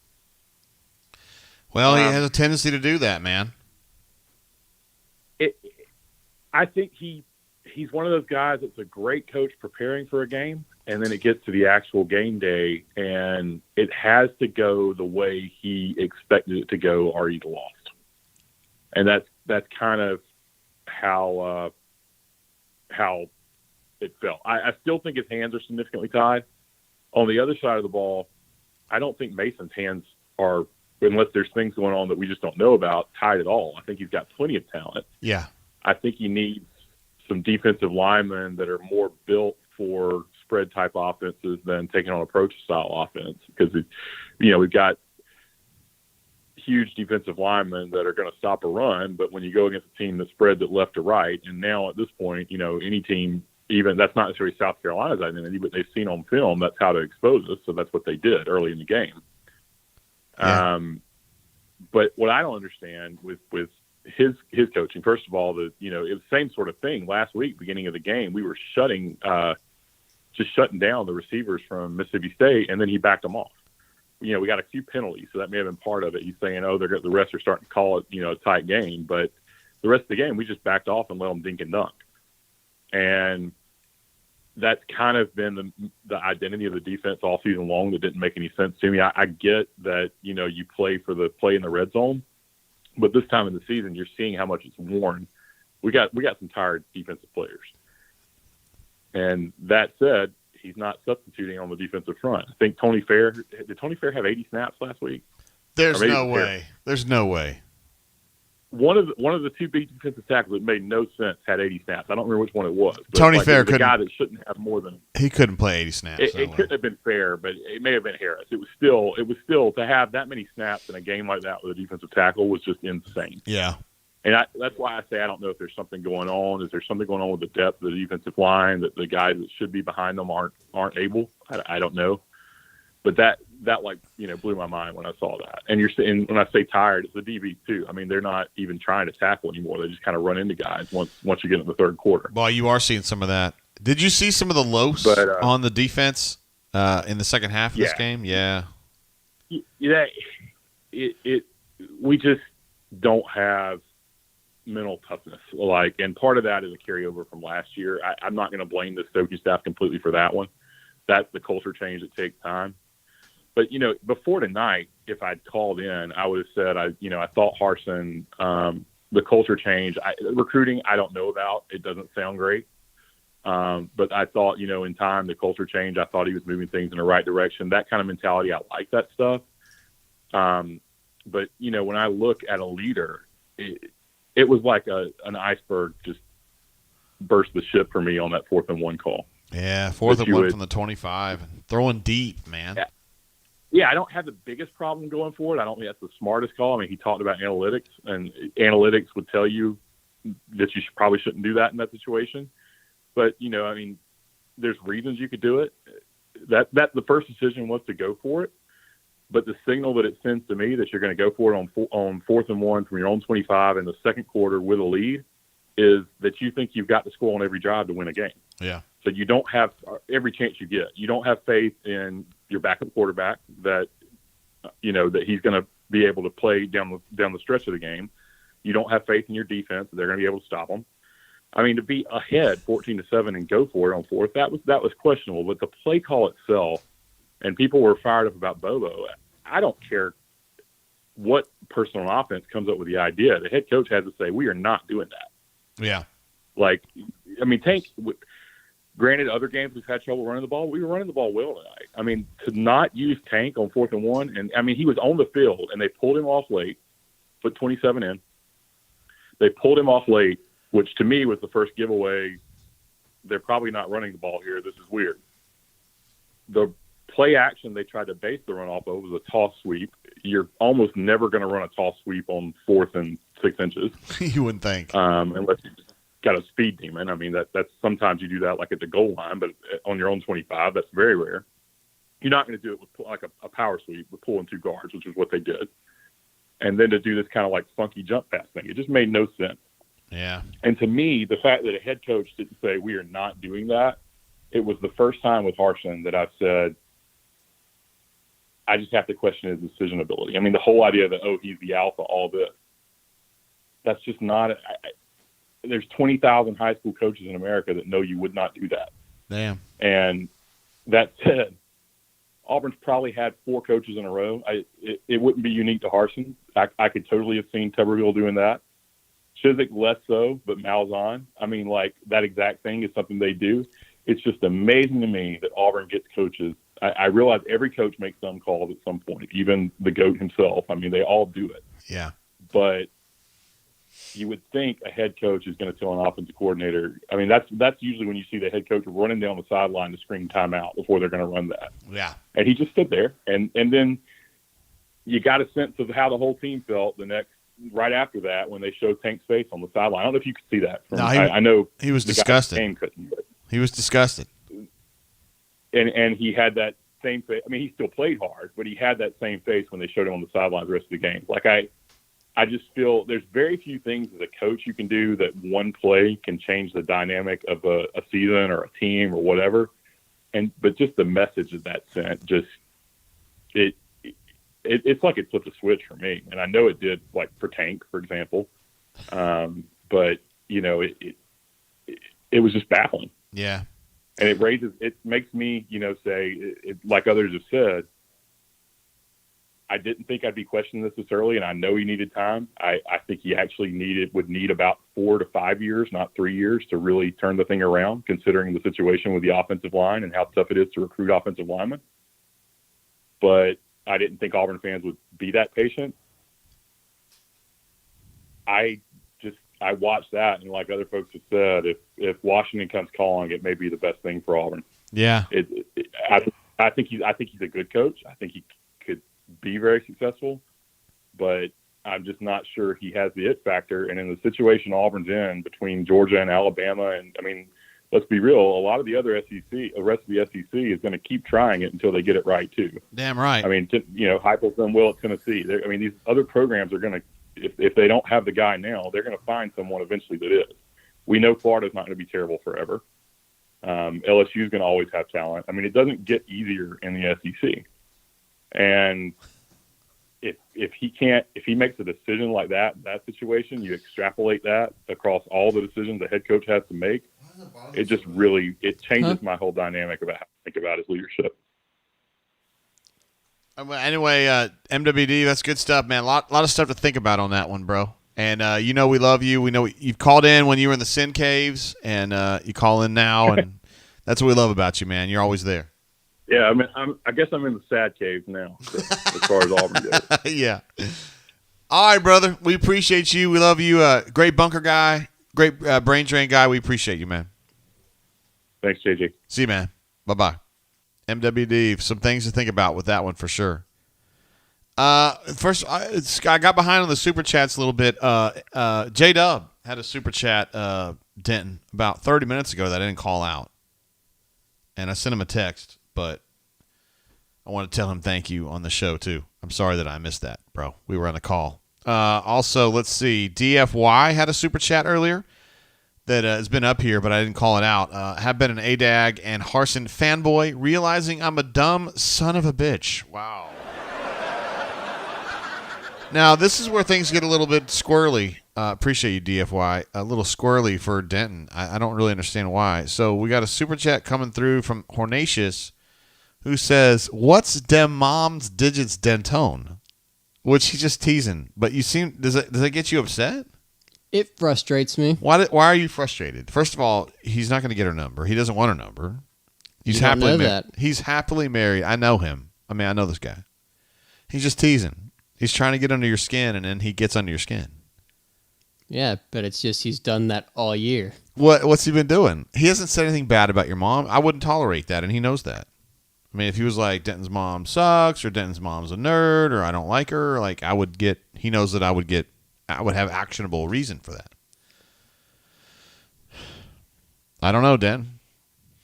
Let's see. We ended up banning Isaac S., who said, "Take this L. Y'all are our sons." I ended up banning him for that. No problem. That was an easy call right there.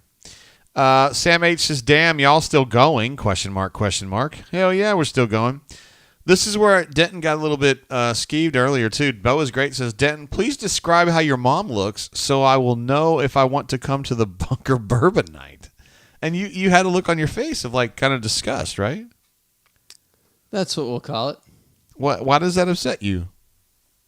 They're talking about my mom. But not bad. He's not disparaging her. If he did, I would be upset. I would. He knows he wouldn't do that. You know the implications. He wants to be around hot chicks. Dan, come on, dude. It's all part of having fun, man. I mean, your mom's like a sister to me. Like, if he was making fun of her or something, I would get real defensive about it, okay? I mean, I don't want anybody talking smack to Becky unless it's me. That's about the truth, though. You know what I'm talking about, bro. Kevin B says, "Thanks, JG. Appreciate the Auburn Anonymous Therapy Sesh." Of course, we're here for you, bro. It reminds me of, whenever someone talks about the session, I always think about The Dark Knight when he says, "I know why you guys have your little therapy sessions in broad daylight. I know why you're scared to go out at night. The Batman. He has shown Gotham your true colors. Unfortunately." Anyway, that is not where Kevin B was going with that, but that's where I was going with that. Actually, while we had MWD on the horn, and we appreciate you calling, of course, MWD. Great call. I was communicating with Ryan Powell through the Facebooks and letting him know of my grievances that I had with him. And we were trying to get that worked out, although there's no grievance between me and Ryan. I like him. He's great. The airing of the grievances? He's one of the great ones. He's really one of the great ones. I'm talking about the great student assistants at Auburn. You got Ryan P., Barrett, Adam, Chris R., who passed away, unfortunately, but we thought a lot of him, too. Jennifer Cooper was great back in the 90s. And who else we got? Front Rim Felix, a.k.a. Max. There's some great students that came through. A lot of people try to put Kenny Lanou in there, but Kenny was not a student. He was a GA. He's now the SID at Kansas State, by the way. Uh-oh. Did you see this?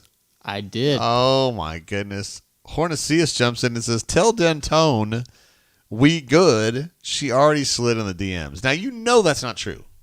That's provable. So why are you upset? Come on, Denton, really. This is very, very minor. This is a very minor situation here. They're just having fun. Dad Boy said something earlier that had me absolutely laughing. I was like about to tear up. He said something like, "I really..." Who was it that gets credit for this? Dad Boy said, "I want to go to the Iron Bowl next week. I'm hoping for a miracle." And somebody answered and said something like, if somebody gives birth in the parking lot, that's the only miracle you're going to see. I don't know who said that. Yeah, it was David. He said somebody might give birth in the parking lot. That's about the only miracle you're going to be a part of. My man. That's pretty damn funny right there. I like that. Best chat in America, I'm telling you right there. Let's see. Darkside says, JG, looks like Harsin lost the team. Wow, I swore the issues with AU was Bo nepotism. Ooh. Okay, I did talk with D Lucky, who's an absolute. Oh my goodness! Wait, where are you, D Lucky? Now I gotta try to find. Oh, here he is. D Lucky's been trying to call in. We missed him, and so I'm just gonna call him, and that way we don't miss him because I'm calling him. Yo, is this D Lucky? What's happening, JG? Hey, it's JG. How are you doing, bro? I'm good, man. What about yourself? Well, I'd be better if I knew that for sure you were coming to the Bunker Bourbon event. I'm in. Unlike certain cat named chat people, I don't have to get permission, so I'm on the road. He sounded like he needed permission, which is, certainly on brand for him. Yeah, that's what you get when you get those Warren brothers, man. What do you have any advice for Denton? Because it seems like he's getting rustled by these comments about his mom. I do. I'm glad you mentioned that. Denton, never let them know your soft targets are, bro. Never. Denton, do you have anything? Would you like to tell D Lucky thank you for that important piece of guidance right there? If you can hear me, thanks. Of course he can hear you. Yeah, I got you, Denton. D Lucky's one of the good guys, Denton. He's not going to say any mom jokes. No. It's not his style. Looking forward to meeting, but that's purely platonic. Just because I've heard a lot about her. Purely platonic. See what I mean? No hate, no dig, no nothing. But you can't let people know that impacts you the way that it appears to impact you. Only more is coming. That's it. Simple as that. Simple as that. We think a lot of Denton's mom, obviously. So, period. She sound like good people. Looking forward to meeting. Sound like good people. I'm telling you, they're good people. You're gonna learn when you get up here, down here. Excuse me, because you're up there. Perfect. We're down here. Yep. Yeah. Perfect. First off, shout out to my man Deezer. I always like to give love to that dude.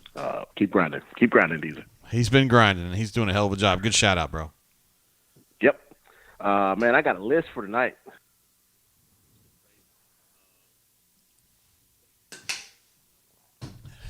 He's got a list.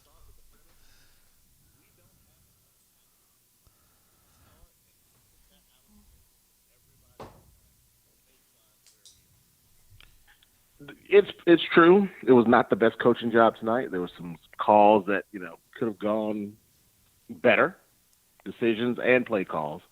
But we just don't have enough talent. When you take our players and compare them to other teams who are in the upper level of the SEC, and I'm going upper level from now. We're not there, but name a player that someone on a top-tier SEC team would swap person for person with one of our starters. And I think you probably go McCreary and Tank, and then everything else is maybe. Yeah, I mean, Colby Wooden, maybe, right? Again, a maybe. It depends on the team. There are some teams where they would be like, nah, we're good. We like our four guys better than we like that guy.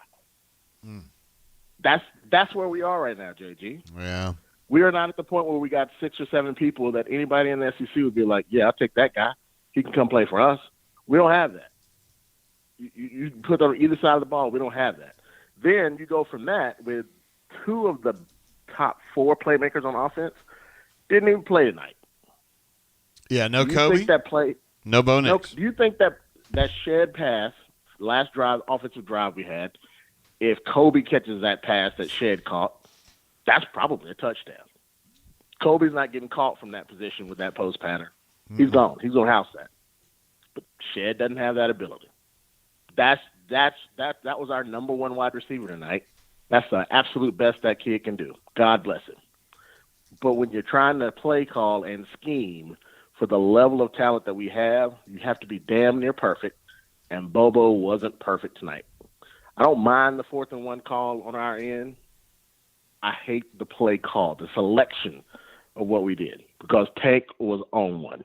Tank should have gotten the ball, and we'd have still been running on that drive. I'm fine with it going that route. But what we called to try to throw the ball in a pass, it ended up being double covered.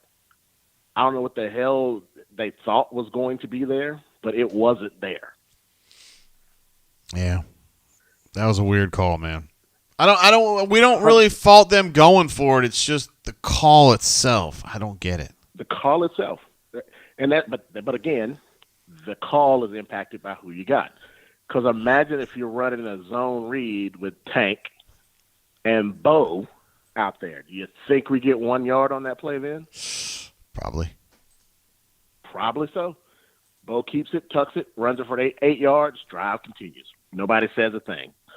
4th and 1 mentality, everybody's happy that Harsin was aggressive and didn't rest on their lead like he did the week before. Completely different narrative in that case.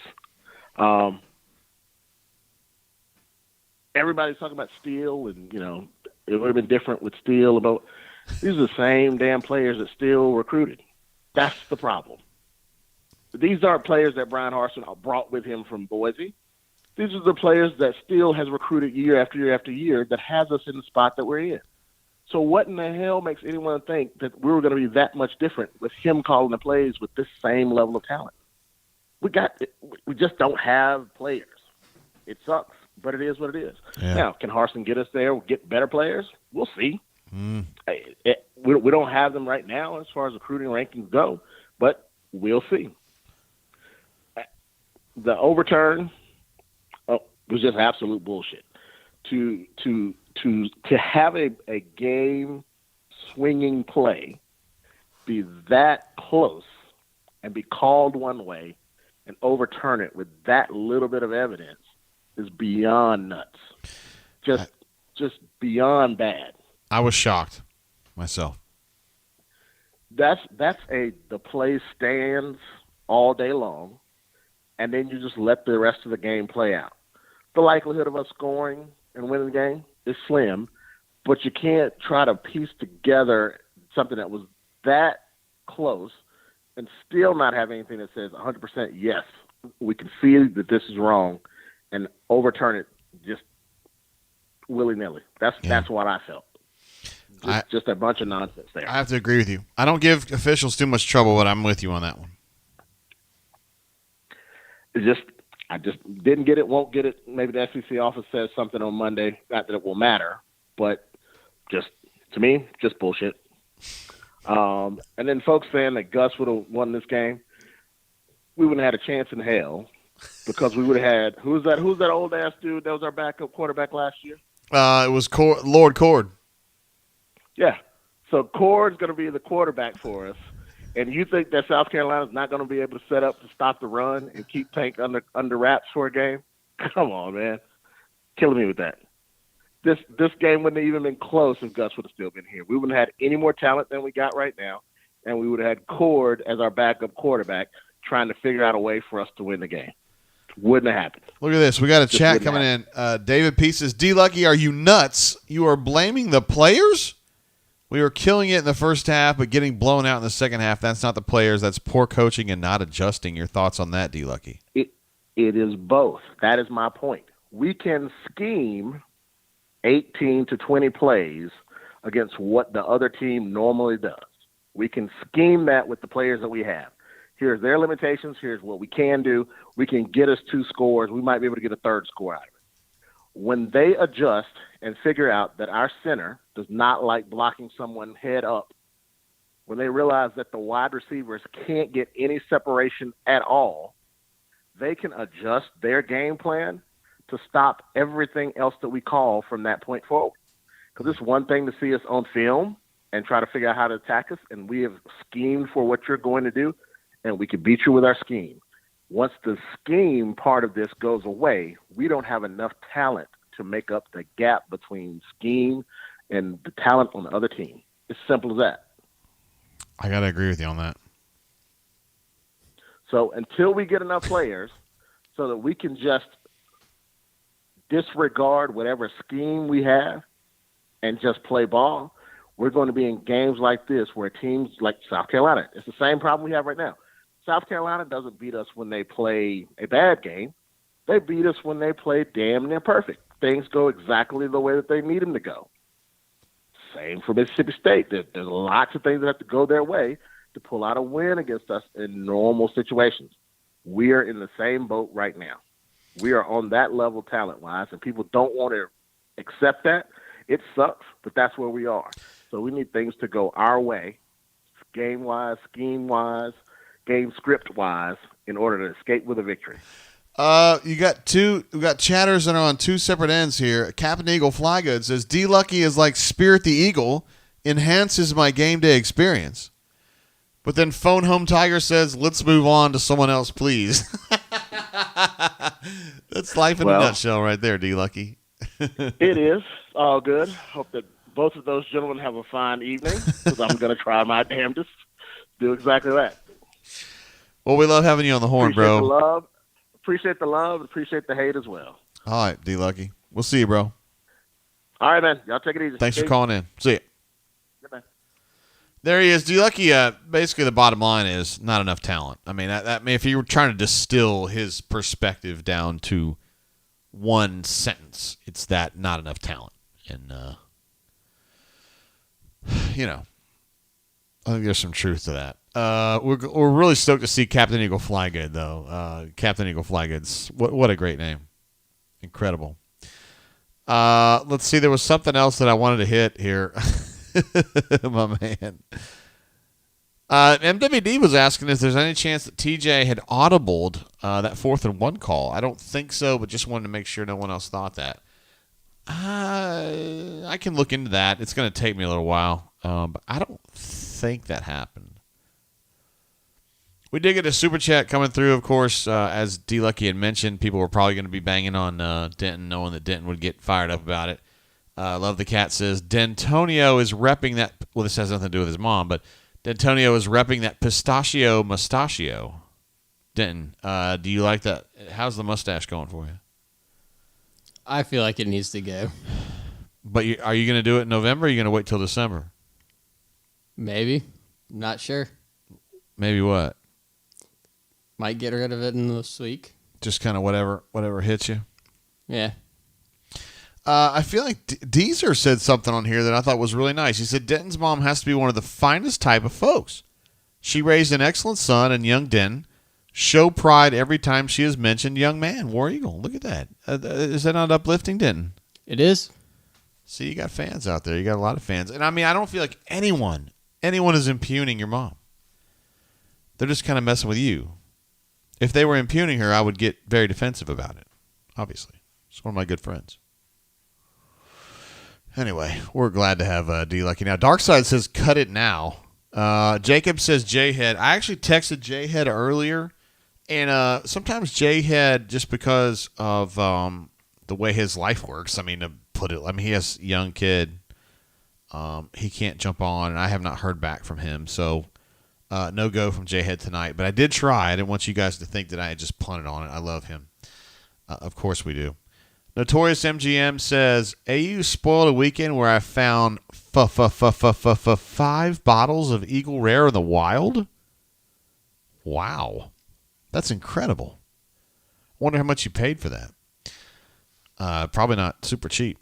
Although this is probably the point where you tell us that it was at MSRP or whatever. Let's see. Michael T says, Denton is a great young man, but I'm afraid of his mash. Denton, what does that mean? I do not know. Mash. Okay. David P. says, another point on what D. Lucky was saying, we fired our wideouts coach immediately in the season for a reason. Why did we all of a sudden start dropping balls this year? Good question. I think that's fair to say. I don't think that we can finish out a night unless we talk to, BMAT, right? BMAT, the assassin. Well, we talked to the assassin earlier. Okay. I don't know how we feel about Stultzy. Den. It'll be entertaining. Hello. What's up, BMAT? It's JG. Hey, man, I'm fixing to go for it right here. What does that mean? It's 4th and 1 at 35. I'm going to go for it. Yeah, and? You going to go? You going to run double post? Yeah, I'm going to throw it to one of them receivers you can't catch. A quarterback that tends to overthrow things because he's big and tall and has a big strong arm. But yeah. Mm-hmm. What was the mood like on the Zooms after the game, bro? Well, actually, it was interesting. Chandler Witten was probably the best interview. You know, he basically said it sucks. It stinks that this has happened, but we're just going to, keep fighting. What do you expect to hear from a senior guy that's a leader on the team? And I was reading on our message board, and somebody said that Brian Harsin basically sounded the same and answered every question the same, and he's absolutely right. That's exactly what he did. He had the same answer for just about every question. Yeah. Sort of robotic, unfortunately. Not very emotional or, inspirational is probably not the right word to talk about a loss, but you know what I'm saying. I did not really connect very well, Damn. And, that's if you're an Auburn person, you want to connect to your football coach. Gus was hard to connect to because he was very robotic, although he got better at that. And, I see Brian Harsin with not the same as Gus, but with a similar inability to really connect. Damn. With the fan base right now. Did you sense like a serious, deep frustration with him over this game? I mean, is he like bummed that they've gotten their ass beat 3 games in a row now? Yeah, I think he was definitely frustrated. You could definitely take that from this press conference. But, he doesn't really show emotion, so that's me just reading between the lines, so to speak. Mm-hmm. One writer did. I'm not going to say who, but the question was sort of like a statement like, why in the hell was it taking the game when you went in for it on 4th down, and would you like to give the ball to take more? And Harsin said, that sounds more like a statement than a question. That was funny. You had to laugh out loud at that one. That's pretty damn funny right there. I definitely broke a smile on that one. I tried to hold it back a little bit, but yeah. Notorious MGM says, would BMAT like to punch Harsin in the face? No, I don't think so. No, I don't think so, because he'd break me in half. And you predicted that USC was going to win this game 24-21. You were pretty damn close, BMAT. Oh, well, there's nothing to be proud of. So, unfortunately, I was. I just can't believe Auburn keeps doing the same dang thing. They get out to a great start, and then they totally collapse in the second half. It does remind me of another former coach who used to do that at times, but he used to do that against good teams on the road. And South Carolina is not a good team, although it was on the road. I don't know. My thoughts on the game were Auburn should have run the ball to Tank more. Special teams is sort of a disaster right now, I think, for Auburn. But it's just a lot of small things on special teams, and then the defense seems to be regressing. They gave up containment too much tonight. I don't know if you saw it, but Shane Beamer basically said they ran 2 plays the entire second half over and over again. It was the counter and it was duo. Yeah. Those were the 2 plays you just kept running over and over, and Auburn couldn't stop it. So that's not good. No. I did think it was funny that Auburn decided to blitz on the first play of the game, though. Where was that last week, bro? Yeah, 5 blitzes a game. They're going to do it then, right? Yeah, it's crazy. But this is not good. It's not looking good for the Iron Bowl. I mean, and the thing with Alabama's very beatable this year, but Auburn is not really putting up much of a fight, more than a quarter or 2 at most. So yeah, we'll see. Do you think that I've been asked this question a bunch of times tonight? Do you think Harsin can recruit at a level that is necessary for them to be able to dig out from where they are? I'm not saying 1 year. I'm talking about, let's say, 3 years. Can they recruit anywhere close to Alabama and Georgia? Well, actually, I do sort of think, well, no, not as good as Alabama and Georgia, no. But the way they've sort of set up the final month here, they've got a bunch of really good players that they have a decent chance of getting. They may miss a bunch of them or may get half of them, and that would be great. I don't know how it's going to turn out, but they are poised to finish this class really strong. And I just don't think it's the same as it was 2 or 3 years ago. I think you can, build part of your team or build up that talent level through the portal too. So you just got to be smart with it. But recruit on the same level as Alabama and Georgia, no, I just don't see it. I don't see him being that cult of personality like Nick Saban and Kirby Smart are. Yeah, where they just go out. I mean, look what Kirby Smart's done to Florida. I mean, he's basically gone out and said, I'm going to whoop your ass on the field, and I'm going to take your 2 best commits and flip them, which is basically what he's done over the last couple of weeks. And he's done it. You know? Yeah. I mean, that's the bunch of likes talked about a wolf. That's what a wolf does. I'm not sure Harsin has that ability to do that. Maybe I'm wrong. Maybe it just takes him a little while to get going on that. But, yeah, I don't see that quite yet. Captain Eagle Flygood says, what are B-Matt's thoughts on the pudgy new kicker? I didn't think he was pudgy. You think he's pudgy? I did not notice pudginess, lack of there, or if he did, that was unfortunate, that missed field goal. Yeah, it was. You're right about the that. first one, but I mean, I would expect inconsistencies from a guy who's never really kicked for Auburn. Yeah, that's just the way it goes sometimes. Tough situation there. It's a shame. Yeah, it's a shame, but it stinks. But it didn't actually matter in the course of things, I guess, because Auburn was losing either way. But they would have only needed the field goal, so the touchdown there late, but it still didn't matter. I don't know if you noticed, but on the last offensive drive for Auburn, they didn't touch the ball in that drive either. Yeah, no, we have noticed. Yeah, we have noticed. Okay. Yeah, it's just ridiculous. I mean, he's averaged 7 or 8 yards a carry, and we don't need him anymore. Like, what? They finally got him going. Finally. That's only the second SEC game he's had 100 yards against, and he only gets 22 carries. Yeah. I mean, that's a game that he needed 30, I'm not saying you could do that for 12 games on a schedule, but this is a game you can do it. Yeah. I'm concerned about the game next week too, Brian.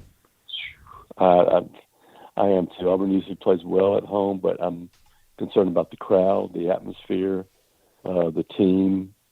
And the way Alabama's playing right now, I mean, they can go up and down the field so quick. Man, finishing the season with 4 losses? Yeah, it's not good. Yeah. How about a courtesy flush? The last time Auburn lost 3 straight games was, right? No. Pretty sure it was 2012. Oh. Yep. That was a bad year. That was the worst season that I've witnessed in my Auburn career. Maybe he needs to take that Washington job and be gone, huh? There's some people here thinking that it could happen. Here's the thing about that. Washington State just had to fire their coach because he's anti-vaxxer. So do you really think Washington's going to hire Harsin? Yeah, he's a good football coach. Well, it just doesn't make sense to me, but we'll see. All right, B-Matt, you're an absolute legend. We love having you on, bro. Yep. It's going to be. Hey, are you coming up for the bourbon event on Monday? That's in December. December 6th, yeah. Yeah, I think so. I mean, I don't have anything else going on that I know of. Is there a basketball game or anything like that night? Fuck no. No, there's not. Okay. Good. Yeah, I'm probably, yes. Because, I mean, I didn't want to commit to it. Stoltze said he's coming, and I think Assassin's coming, so. Oh, yeah, I got to come. And we'll ride together. One of us will be the designated driver. The other two will. I was thinking Yvonne, but that's fine. Whatever. Also, happy Thanksgiving to everybody out there. Yeah, hell yeah. All right, B-Matt. Right. Peace. I'll see you Tuesday. See you, bro. See ya. Bye. There he is, B-Matt, offering Thanksgiving tidings to everybody. For sure. Was there any super chats I missed there, Denton? Not that I'm aware of. Okay, good. And no comments about your mom? Nope. Okay, good. One thing that did come up, Love the Cats had a Hornacious, had a super chat that said Dentone has a Cordova mustache, which I guess is kind of reference to Cordova High School. But you haven't been there. I mean, you're from North Carolina, so. Yeah. We call that a North Carolina or a Mount Tabor stash. So we call that. Oh, wow. Feral Honey and Beekeeping says, why doesn't B-Matt go cover Gus since he sounds just like him? My goodness, that is rough, man. Let's see. Ryan S. says, I prefer to call him Solid. Solid coach. My man. I feel like we should not sign off tonight unless we get Stoltze on here. I don't know how you guys feel about that, but we've had Assassin on here and we've had B-Matt, and I feel like we should have Stoltze on here too. So let's see what he has to say. I bet he's out. You think he might be at the bar, Denton? I think Denton wants him on the horn because you think he's a beautiful disaster in a way, right? He is. Yeah, okay. Probably watching Law and Order. God, I hope not. Let's see if we can even get him on the horn. His phone's ringing. No answer yet. Yes, sir. Hey, is this Brian Stokes? Oh, baby. Hey, it's Oh, JG. yeah. Straight G. Hey, are you out partying? No, I'm at my apartment. Oh, you're not out partying. No. Why would I be? Well, I mean, just because it's a Saturday night, I just figured you'd be out being social, as you often are. No. No. I was there earlier today, then I came home and watched the game here. Oh, okay. Yeah.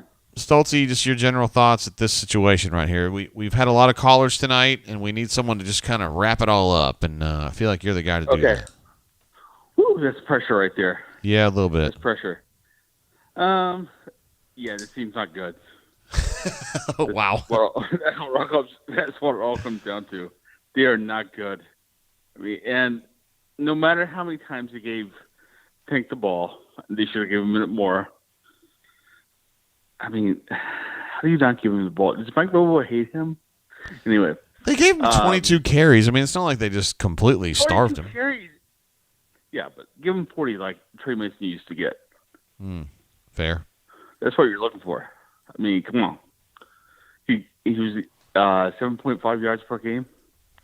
Yeah, he was per rush. So he was good. He was good tonight. He was mad too. You could tell he was mad. This defense, oh dear Lord, Mason brought it in the first few possessions, but yeah, Carolina finally figured that out and fixed that protection problem. Yeah, I don't know what to say. This team's just not good. I think they're a bad coach right now. I think Burt Waltz, the special teams coach, yeah, he should be looking on LinkedIn for a new job. I mean, look how bad the special teams has been this year. Not good. Yes, that was a free play at the end of the game with Jalen Simpson, all that. Yes, that was a freak play. It was like a thread of the football maybe touched him. But in a good special teams situation, those players aren't in that spot. Yeah. So, and they continue blocking the back, return it from inside the end zone. Yeah, it's just not a good situation. No, it's not. So, and now you've got this whole Washington specter out there, and people aren't sure how to feel about that, and it's just like, I don't know. I wouldn't be surprised, but it would surprise me a little bit if you went left for Washington for 1 year. Yeah. I mean, he's from the West Coast. Maybe I'll see him in Seattle when I'm out there in December. I know. I can't believe you're going out there. It's a long way to go to just kind of. Why? Well, it's a long way to go to just kind of support a friend. I don't know. My friend's heartbroken, man. She's heartbroken 2 months later. Yeah? Her husband still lives with her. So, yeah. So she's heartbroken. My date to that wedding is meeting us out there as well. So, yeah. We're going to have a good time and watch some Christmas movies. Maybe drink some bourbon. Yeah, bourbon would be good. How was that? How was the tailgate today, by the way? I'm sorry? How was the tailgate today? We did good. I mean, I got loaded and had a lot of good food. Nice. It was delicious. And got back home, and I just kind of decompressed for like an hour, and then we got right back on the air. Nice. It was a good day. Yeah. I like those early games. I got loaded twice today. Nice. How about that, huh? I'm about to get loaded myself, maybe. Hornation says, Stoltz, he thinks that you're drunk AF right now. No, I'm not. No. He thinks he says you're drunk AF with a mouthful of tater tots and ranch sauce. You don't even like that stuff. I don't even like tater tots. Of course you don't. I like ranch sauce. Of course you do. I mean, so how many? Are you going to do any bombs this weekend? No, I picked Auburn. Oh, okay. Oh, you said this weekend. Hell no, I'm not doing any bombs. I just thought you would just do it because, you enjoy it. Well, if you send me out to Vegas, I would do it. Yeah. All right, bro. I know it's getting late. It's past the 11 o'clock hour. Yep. This is definitely Angela Lansbury time for you. So, I'm about to tune into Murder, She Wrote and see what happens. all right, Stoltz. It's always great having you on, brother. All right. See you, buddy. See you, man. Bye. There he is, Brian Stoltz. Why are you laughing, Den? D-Lucky's comment. What did he say? She sounds like an in case of emergency break glass for ass situation. Yeah, he's going out. I mean, he mentioned on the show, so I mean, I'm not betraying him or anything, but he is going out to. He's going out to Seattle. Yeah, he's going out to Seattle to comfort a friend who's had a tough run of things going on. David P says he laughed at Hornatius saying mouth full of tater tots. Come on, Brad. James C says everyone loves tater tots. Yeah, I mean. Sometimes we wonder about Stoltzy every now and then, though, because he doesn't like slutty nurses, and he doesn't like chicks that wear leather pants. Isn't that a weird thing to be upset about? Yeah. I feel like we all love chicks with leather pants. Like, everybody. That's a universal truth. So, I don't know. He just can't handle the truth. We could write a song about it. No, we could write a movie about it. Captain Eagle Flygate says, JG, give us a percentage chance on this Washington deal. Wow, a percentage, huh? 25? 30? Something like that. I don't think it's likely, but I think it's possible. That's where I would put it, Captain Eagle Flygate. You know I'd tell you the truth. T-Road Tiger says Stoltz, stay awake from Matlock as well. And Hornatius says Stoltz is the ultimate +1. Wow, he would probably he'd probably be appreciative of that. We did have a super chat come through earlier. I think Michael T, I think he said he was signing off after Stoltzy got on the horn, but he said, solid game calling tonight, LOL. Worst game calling ever. Harse sucks as a coach, TBH. All right, I mean, I appreciate that. This has certainly not been the best 3-game run of coaching in Auburn history. We'll put it that way. Let's see. Cleveland Brown says, the only thing cool about Stoltzy is that he's friends with Mike Leach. Oh, my goodness. Stoltzy. No, he's a Stoltzy. He's sneaky cool, man. He's sneaky cool. He's actually a great guy. And I think you guys are warming up to him a little bit. And you will over time. I'm telling you. I know this guy. Ryan S. says we lost because Stoltz picked us the last couple of weeks. Makes sense. He's the kiss of death, isn't he? And Notorious MGM says, I hear Seattle is lovely this time of year. Yes. If you like gray, wet, and cold, it's a perfect time to go up there. But he's going for his friend. He's not going for shits and giggles. He's going with his friend. All right, we're probably going to wrap it up there. You think it's a good time to wrap it up, Denton? Yeah, good time. We're coming up on 6 hours, so we'll probably wrap it up there, though. James says we love all chicks that breathe. Do they have to be breathing? Preferably. Very much so. Okay. So, with that, it's been a crazy night of super chatting, and unfortunately, the way that YouTube works now, I'm not able to see all the super chats like I used to. But I feel comfortable in saying, first of all, our callers have been absolutely legendary. Hornatius, Mama Dudat, Ryan S. had a great call tonight. Hunter had a great call. Stu Pup had a great call. Power Man had a great call. MWD went really deep in there with us. D Lucky, obviously, just he's the guy you got to hear because he distills it down. You know what I mean? And then BMAT and Stoltzy as well. Also, our great super chatters, Stephen P. and Patrick, who was absolutely legendary tonight. And we had a bunch more. Hornatius, I think, had 10 super chats tonight, maybe 11. Stu Pep kept the streak alive. And we had so many more. AU88, I remember. AU88 had a hot run there. Yeah. Of some great super chats. Hornatius says he wants to see chicks who want to poke. I don't think that's what it's called, then. Nah. And since he was so mean and disrespectful of your mom earlier, we're just going to ignore what he said, right? Even though he was an incredible super chatter tonight, he's been with us all night. We need to explore this a little deeper, though. I don't know why you're getting so flustered about it, honestly. I mean, these guys have not been particularly rough at all. Are you belong to any Alabama message boards? I do not. Are you not familiar with the culture? It's kind of a shit talking culture. I'm just really not used to shit talking being thrown at me. Yeah, well, you shit talk me sometimes. I do. So when these people give it back to you, you have a hard time with it, huh? Yeah. I know it's about your mom though. You seem like you take the ones about you a lot better than you do. Yeah. But nobody's ragging on your mom. I would get very defensive if they did. Canoe Man says, "Who does not like ranch?" My daughter just recently changed. She hated ranch until like 2 weeks ago, and then she was like, "I really like it now." And I was like, "Atta girl, you've come to see the light." When we go to Voodoo on Tuesdays, I generally hoard all the ranch, and nobody else ever wants any. I think that Christian's like okay with it, but B-Matt and Stoltzy do not do ranch, I don't believe. Storio says, y'all have a good night. I'm going to tune in more often in the next few seasons. Hey, Storio, glad to have made a fan of you. I know you're from North Carolina, so glad to have you here.